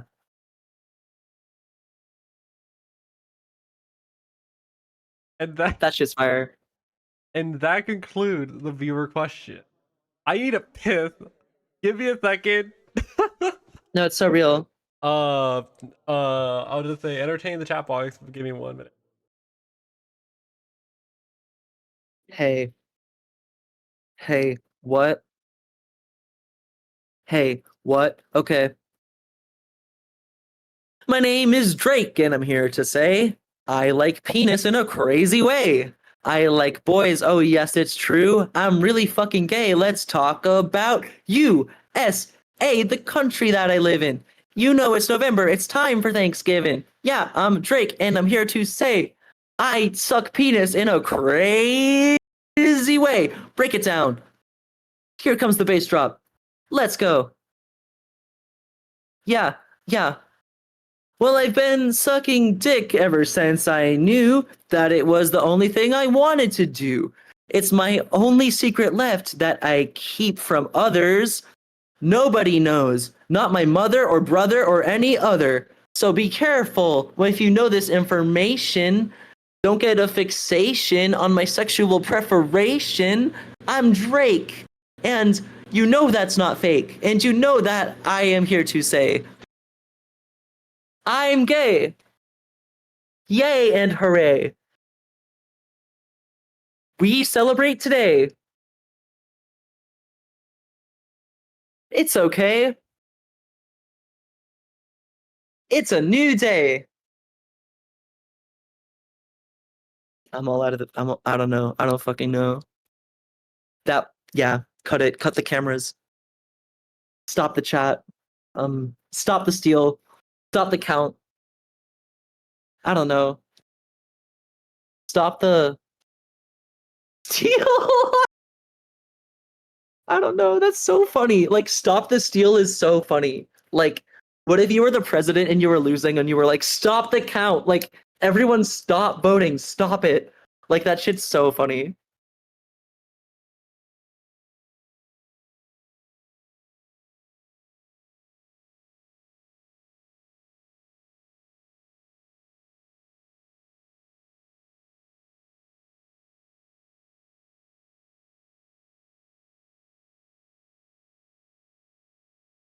So, printers, it's 2024. Oh, No one's made a good printer. Yo. Oh my gosh, hello. Thank you. I hope you enjoy. I hope you enjoy being the role of the VTuber for a bit. Oh, I killed that shit. I was so good. Don't even worry about it. Let's fucking go. Let's fucking go. So before we go to the last leg of the interview, I have a couple questions for you. Yeah. Okay. So, I have a couple things I just want to hear you talk about, such as Paul Blart at the Braintree Mall. Oh my god. Oh my god. Um, the Braintree Mall, I'm like bonded to that place. That's like I've done a lot of really bad parking jobs at the Braintree Mall. I've smoked many a disgusting passenger seat bowl in the Braintree Mall parking garage. I've wasted so much money at the Braintree Mall Lush location, and I think it's crazy that they filmed Paul Blart in there. But I think it's so fucked up that they split it between two different New England malls. So it's like not just the Braintree Mall, it's the Braintree Mall and some other mall. And it's like, ew. I hate having to share my valor. Okay. What do you get at Lush? The bath bombs and like the blush bars. Like the rose blush bar, that shit's crazy. You get the Minecraft ones? They have Minecraft at Lush. I haven't been there in a long time, TBH. They had like a Like in like over 6 months. Ooh, I go there every once in a while because they kind of have like the best thing for my hair. Yeah, say that. They have like one of the only good things for my curls because I have curly hair. Yeah. Sorry. I don't have curly hair. I'm made out of plastic entirely and filled with air. My bad. I don't go to Lush. Um. Dead. But yeah, it also smells very good and it lasts forever. Past Yes. Braintree Mall and Paul Blart. Can you tell me about Kingston, Massachusetts? Well, what about it do you want or need to know? Because I can tell you a whole lot about that fuck ass place. Give me the whole lot. What is notable? Wait. Who's like the no, the Neil Cicierega is the person who made Potter Puppet Pals, right? Yeah. Okay, yeah. He's also Lemon Demon. And he's from Kingston, Massachusetts. He's like the only other artist like from there. Um so if I ever meet him, we can talk about that, I'm sure. And they have a really poopy little beach called Gray's Beach. It's really shitty. They call it a beach, but like it's really small and bad. And the mall is always failing. And downtown Kingston is not a real place. It's just one street with like 8 stores on it. Um, and they have Among Us events at the local library. What? The local library has Among Us events. I need to fucking go there. What? Yeah, frequently. I think that's it. Yeah, like really crazy places like Kingston, Massachusetts should not exist. Like just the zip code, like it boggles my mind to think about how like it wasn't very like it wasn't like a wealth enclave per se. Like it was very like people of all economic backgrounds living there, but like the race demographics are so fucked. It's like 97% white, like so like post-war, like post World War II, like white flight vibes, and like the aura of Kingston is like just like generally intolerant. And like even though I didn't go to a like Catholic school per se or like anything like that, like just like the vibes growing up there are like so Republican. Like people say Massachusetts is a blue state and it is, but like Plymouth County is crazy. Yeah, I don't recommend Kingston, but if you ever find yourself there for some god awful reason, you can get a buffalo chicken sandwich from the Charlie Horse and tell me how that tastes. Everyone I've ever met from Massachusetts said fuck fuck the Cape. Yeah, the Cape is like I'm from the South Shore, and the Cape is like next to the South Shore, and the Cape is just like a rich version of the South Shore. Scary. Scary. Yeah, and like the South Shore is already like suburban, like what America would consider like average middle class. So like both of the areas next to it being so much wealthier is so scary because it's like it's already crazy. I completely forgot I have like a Nardwar-ish document here. Not your Nardwar files. so Okay, go. Let's so go. Magfest and SoundCon. I know you have a history here. Yeah, SoundCon was something we did in Toronto and then again at MagFest. And it's just like something really goofy that my friends and I all did together. And we gave some presentations as well. Do you perhaps remember your presentation? I know that Mike and I's presentation was about new Apple products, and I know that it is saved on the MagFest YouTube channel for anybody to view at any time. Oh, sorry, I remember anything. So, how was Appleville? Oh my gosh, it was online, so I didn't really go to it, but it was fun. It was such an online thing, but I still love her. Because we were talking about like the 2020 ecosystem like doing things, and the Appleville seems to be like square in the middle of like the world going whole hog. Yeah, well, yes. I was just curious about that. Um, next Yeah, it one. was just like another URL fest, basically, but just fun. The next one is it just is what is your relationship with the genre future bass? It was like the first music I was actively making a lot of. Like, I feel like my first like 5 or 6 releases was all future bass, and like it was like definitely the sound I was going for a long time. For like probably like 2 years before I like switched up my shit completely because of like I don't know, like Brockhampton affected me. What about what specifically from Brockhampton was the impact? Because the production was always crazy and like so were the lyrics. And I was like, I didn't know that the production and the lyrics could both always be crazy. And like, yeah. So that is like I think what got me out of making like just EDM. Do you still have some future bass influence in the music you currently make? Of course, it'll never go away. I can't even if I tried. Like my core influences will remain a part of me, like whether I want them to stay or not. Such as Because I don't know how to be anybody other than myself. such as your influence in Drake's early music? Oh my I said before I started this, I was like, Mike, I hope I can make it the whole time without talking about Drake because once I start, like, oh my fucking god, like, there's just like too much to say about Drake. I think about him every day. I listen to his music every day. I hate him. He gives me diseases. Ad break I don't incoming. want good things to happen to him. I don't want good things to happen to Drake. I don't want him to make any more money.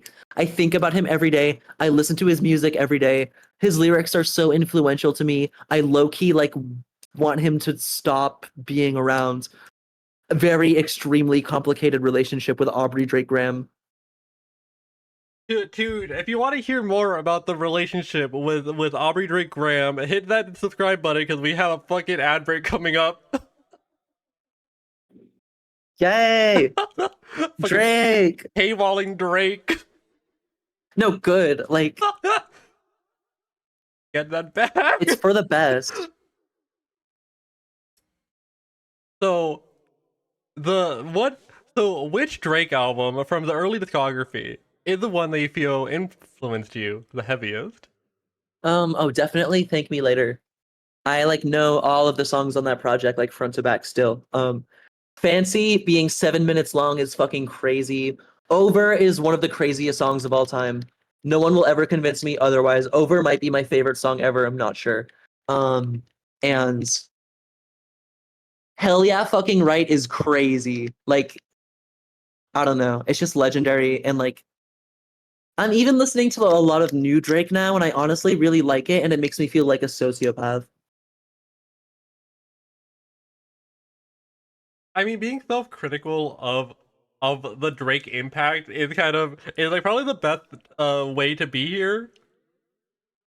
I tell everyone if I'm hanging out with them and it's like we've got the Bluetooth, we've got the JBL, and I put on Drake, I will give a disclaimer. I'm like, you're allowed to tell me to shut this off. You're allowed to bully me for listening to this. I'm sorry that we're listening to this. what what is it? What is it about Mr. Aubrey Drake Graham? I don't know. It literally like when I think about Drake, it like makes me think that like I have an undiagnosed mental illness because like it's so bad. Like it I don't know. I think about him and his music every single day. And it's like I think the lyrics and like the songwriting is so fucking good, especially the verses. Like his lyrics have influenced me so much.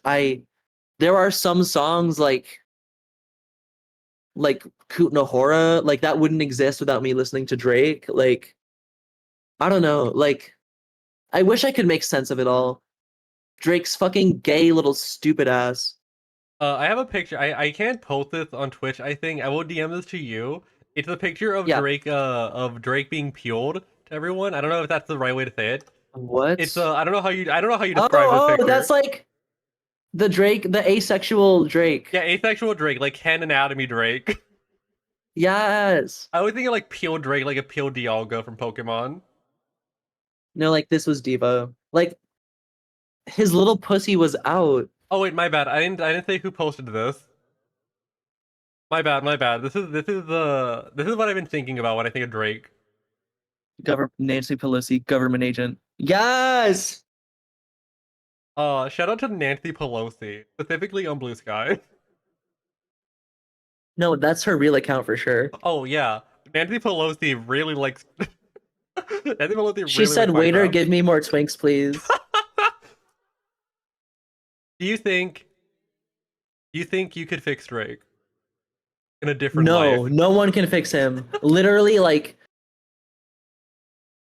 God, like, Drake is like one of the scariest demigods alive right now and like needs to be fucking dealt with in a way that I can't talk about on here. Do you think he should run for public office? No, no. I think he's one of the most dangerous men alive. I think he should be trusted with nothing. I think like you can't go far enough restricting Drake's access to the free world. Like it has to be necessary. He's a very dangerous, evil man, and I'm addicted to his music, and it's one of the things I hate the most about myself. I can't stop listening to Drake compulsively. It's horrible, but it's also fucking awesome. Which Drake song influenced Kudnohora? Um, his song Jimmy Crooks with 21 Savage. I just put Gimbop in my mouth. Hold on. No, all good. There are a couple like yeah, no, definitely that song influenced Kutnahora like crazy.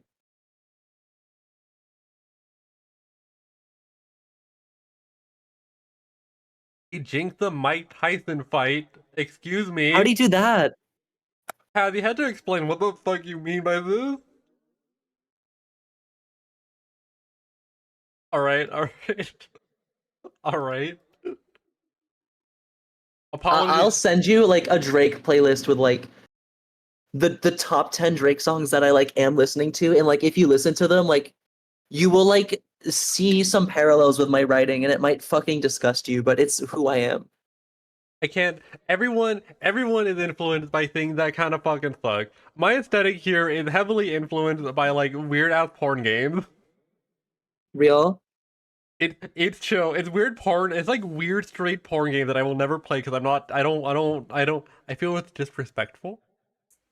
I'm dead. I respect women here. Yes. Oh god. Massachusetts. Salem? Salem, Massachusetts? What's the culture like over Yes. there? I lived there for a year. It's really awesome in October and really boring every other month. I would get like my college was so far from downtown. I just remember like being fucking cold all the time, like walking anywhere and like the transit situation was crazy in Salem. Like it's not good, and like even driving, like the traffic is so bad. I would just like DoorDash like the stupidest meals imaginable to my really tiny, shitty dorm room. Yeah. Made some good beats though in that studio that nobody else used ever. Where was the studio located, man, if you remember? It was in the school, like in the building next to my dorm building. So I would just walk one building over and there were these studios, like multiple studios that nobody was ever using, which like was always crazy to me. Uh, I am I haven't mentioned this before. I haven't asked this Yeah. before, but with Food House, it's you and Guppy. The one person one time said Goopy, and that's like been in my head ever since. Yeah. It is Guppy, but Oh, people say Goopy. I know it's Guppy, but I think it's very funny to think of like Fantano saying Goopy. I'm gonna say it was Fantano. When in doubt, it's I'm Fantano. dead. I'm dead. If I don't know who said something weird about a musician, it's gonna be Fantano. Yeah. But how did y'all link up initially? Okay. We got booked for a show together in Florida, in Orlando, Florida, and it was my first time leaving the state to do a show. It was like the summer in between my junior and senior year of high school. And it was my first ever show in a different city. I was so fucking excited. It was my first time like flying anywhere by myself to do anything. And it was a show in like Orlando, Florida. And like Spencer Guppy was also booked for that show. And we were talking after we were like getting pizza and like Spencer's like, "Oh, I'm about to move to Boston. I'm about to move to Massachusetts." And I'm like, "That's so awesome. We should hang out." And we were the only two people who liked like PC music and EDM and dubstep and like I don't know. We were just the only people who liked what we liked. So we would just always hang out with each other and like we were friends way before we started making music together. Like I feel like we were just friends who never made music together for like 2, 3 years and then we finally started making a lot of music together because like it just felt really easy at that time. And now it feels really easy again. And yeah.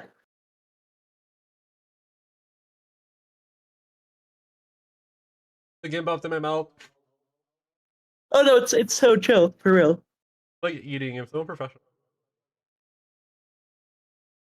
No, Loki, it's it's totally been like a vibe. Loki. It's been 4 hours. I'm a little hungry. No, say that. uh. Like my stamina. Oh yeah. That's why I'm like. That's probably. I'm not like trying to rush, but I'm like probably. I'm. No, like in an honest world where I'm not hiding any emotion, like I'm running out of stamina. Oh. But I've been having so much fun as well. Okay. That's good. That's good. The final thing in the Nardwar document just says Fortline and City Skylines. City Skylines and Fortnite are like the only two video games that I play and they're my favorites. City Skylines is for chill and Fortnite is for like amped up. What is City Skylines 1 or 2? Oh my god, 1. 2 is so bad. 2 is so awful. You think they'll fix her? I think 2 is like Drake, like you can't fix her.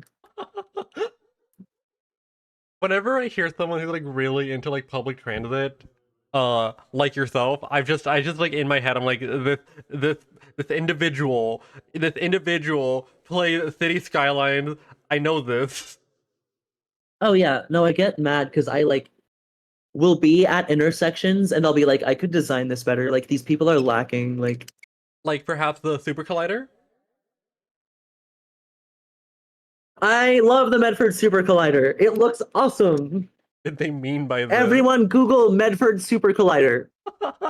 Look at a photo of it. It's Print it out.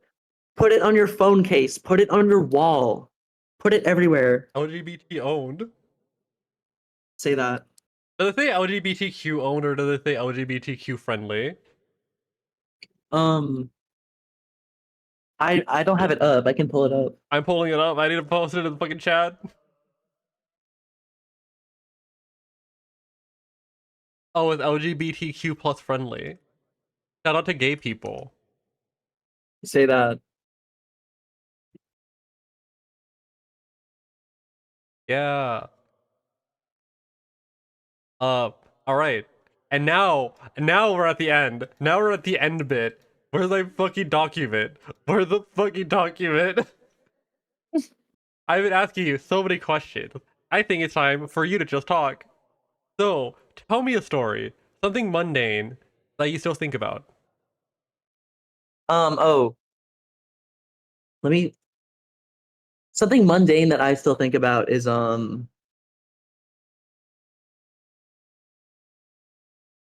why is this like hard for me? I guess I just want it to like really matter. Something mundane that I think about is like okay, this is cool. I like having time to myself a little bit. Like I like to have just chill time where I'm just thinking and I'm not with anybody or like trying to record an idea. And I think something mundane that I think about a lot and enjoy is just like when I get to have 30 minutes by myself, like not really focusing on a task, like not really watching anything on the TV, like literally just chilling. And like, I think a lot of people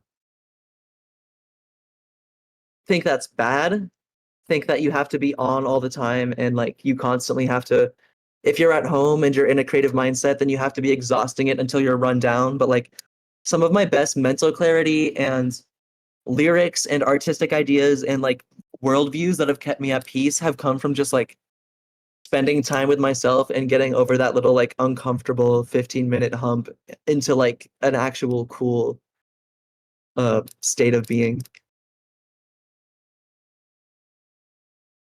Rest. What's they called? Something is rest. What are they called? Progress is resting, I guess. I don't remember what the phrase is. That's a cool phrase. It's like you can't be grinding all the time. Resting is part of the experience. Learning is resting, I guess. Tell me Yeah, agree. tell me a story about a musical experience that you still think about,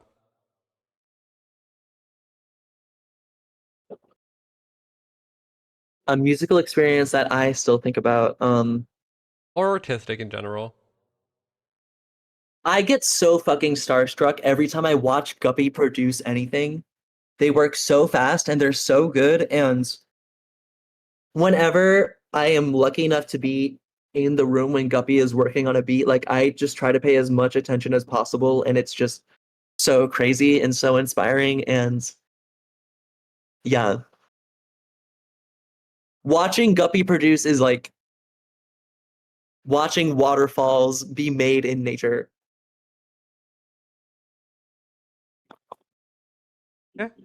Yeah. Tell me where the fuck is my document?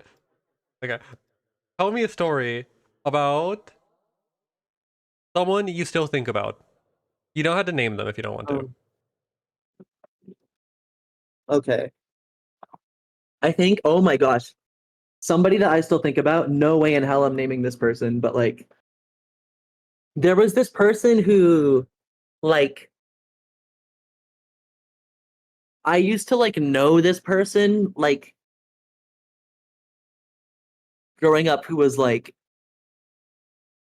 who would act like gayer than me but always be like I'm straight.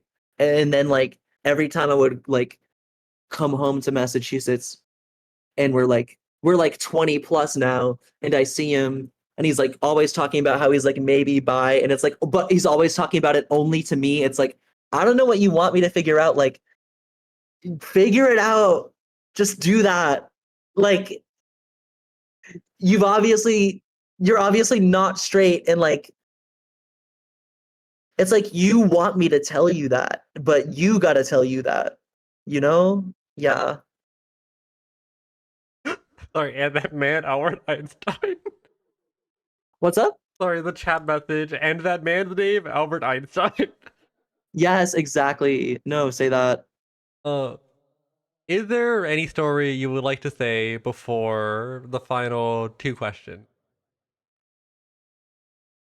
I low key like My mind's pretty blank. I've been like yapping for hours. Like I'm running on damn brain fumes.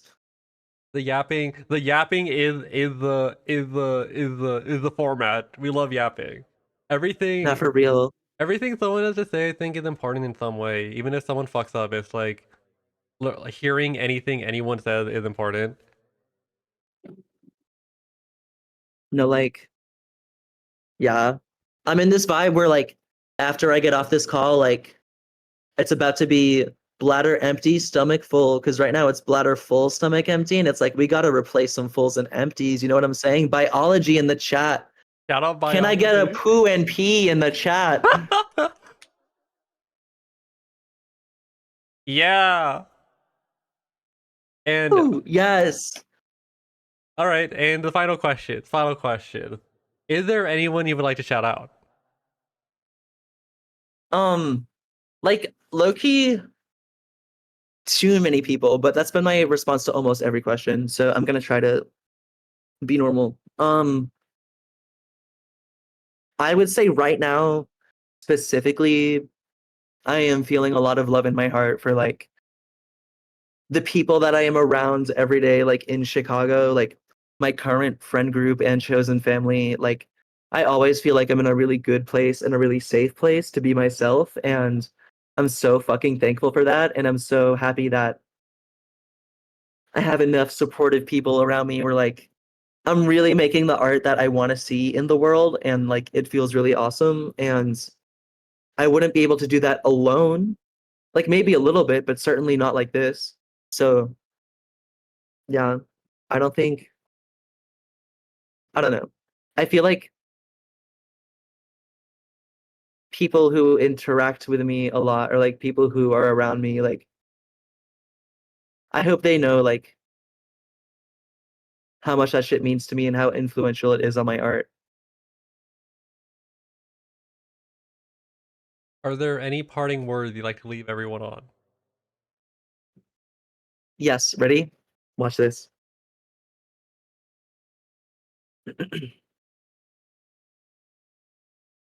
How does a bastard, orphan, son of a whore and a Scotsman, dropped in the middle of a forgotten plot in the Caribbean, impoverished, bit impoverished of a scholar, grow up to be of a scholar, the $10 founding father with no father got a lot smarter by working a lot harder by being a self-starter at 15.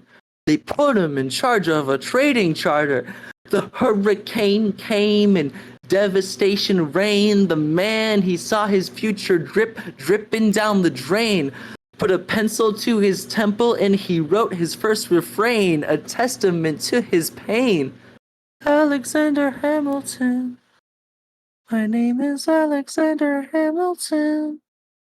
And there's a million things I haven't done. But just you wait, just you wait. When he Okay, that's shit. No, I don't know the second verse. That's it. I'm tapping out. I'm done. No more Hamilton. And finally, That's all I have to say. shout out to Hamilton. I'm not shouting out fucking Hamilton. Get Lin right now. The fuck away from me. And for the final question, is there anything you'd like to say to someone who cannot hear this but has had an impact on your life? I hope I never see your ass again. Oh my god. Like, oh my god. LMFAO, like that's how it is sometimes. True. True. Sometimes people just fucking suck. No, like, yeah. I hope I never see you. That's such a crazy thing to end all of this with. I actually love so many people. I hold so little hate in my heart. Well, it's a new one. It's the first for sure, and it's fun. I'm gonna animate this shit. I'm dead. Okay, wait. Okay, and that concludes the interview. Thank you so much for stopping by. Thank you so much for taking the time out of your day to be here on my freaky little VTuber stream. Oh, someone wants to know if they can show you the magic roundabout first. I don't know what that is, but if there's a way for me to see it. Link it. Link it. But that oh, it's right there. Okay, wait, hold on. I'm so scared to click this, but I'm gonna. Okay. Oh my god. Wait, what the hell is this? I like this. That's scary. This shit's cool. I want to rent a car in England after never driving in England before and have this be my first experience. Oh. I need to get into a car accident here in Swindon, England. Oh my fucking god. Oh, okay. So thank you for coming out. Thank you everyone here watching. I couldn't do any of this without all the viewers here and without all the people who I'm interviewing agreeing to come out here on my freaky little show.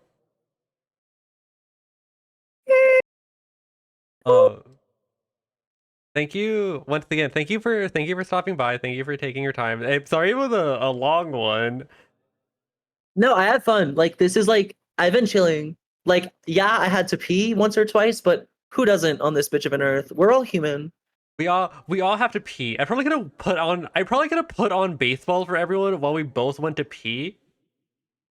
Yes. No, like, the following is for, like, real pissers, the ones who get an aisle seat on the airplane because they know they're going to be back and forth. Like, this one is for the big water bottle filled up and the cold brew next to it and the juice next to it. Like, we know you, we see you. We love piss. We love piss. I mean, Yay! I really should have just put on the baseball game. I forgot I like made that.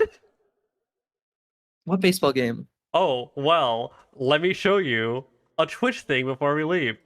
I made... Oh, wait, hold on. I don't have your audio on here. Okay.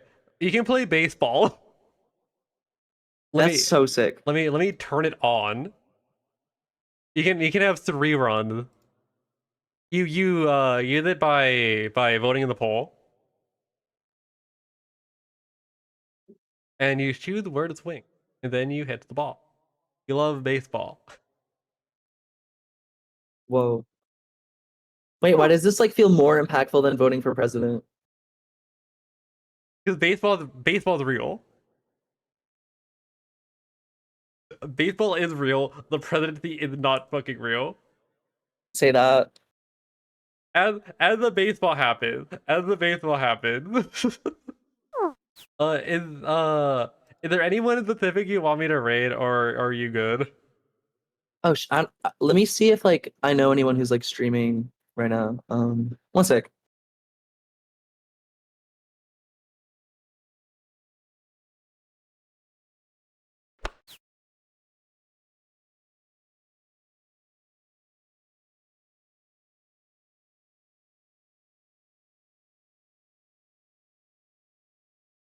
If not, it's Joe. I'm being told Shindig is doing the worst stream ever.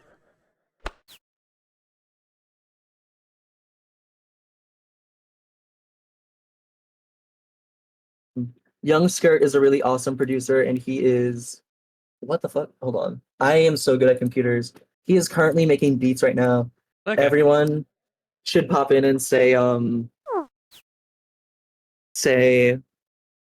add more sounds. All right. Hold on. Let me put it to the ending scene. Okay. What? Wait, hold on. No one can hear you again. God, I am so bad at this.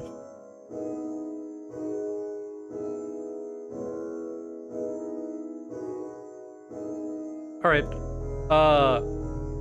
Raid message is add more sound. Add a heart in there somewhere just for me. Thank you all for coming out. Add some hearts. Add some hearts. Share love. Share the love. And thank you all. Thank you. I might see you all tomorrow. Thank you for listening.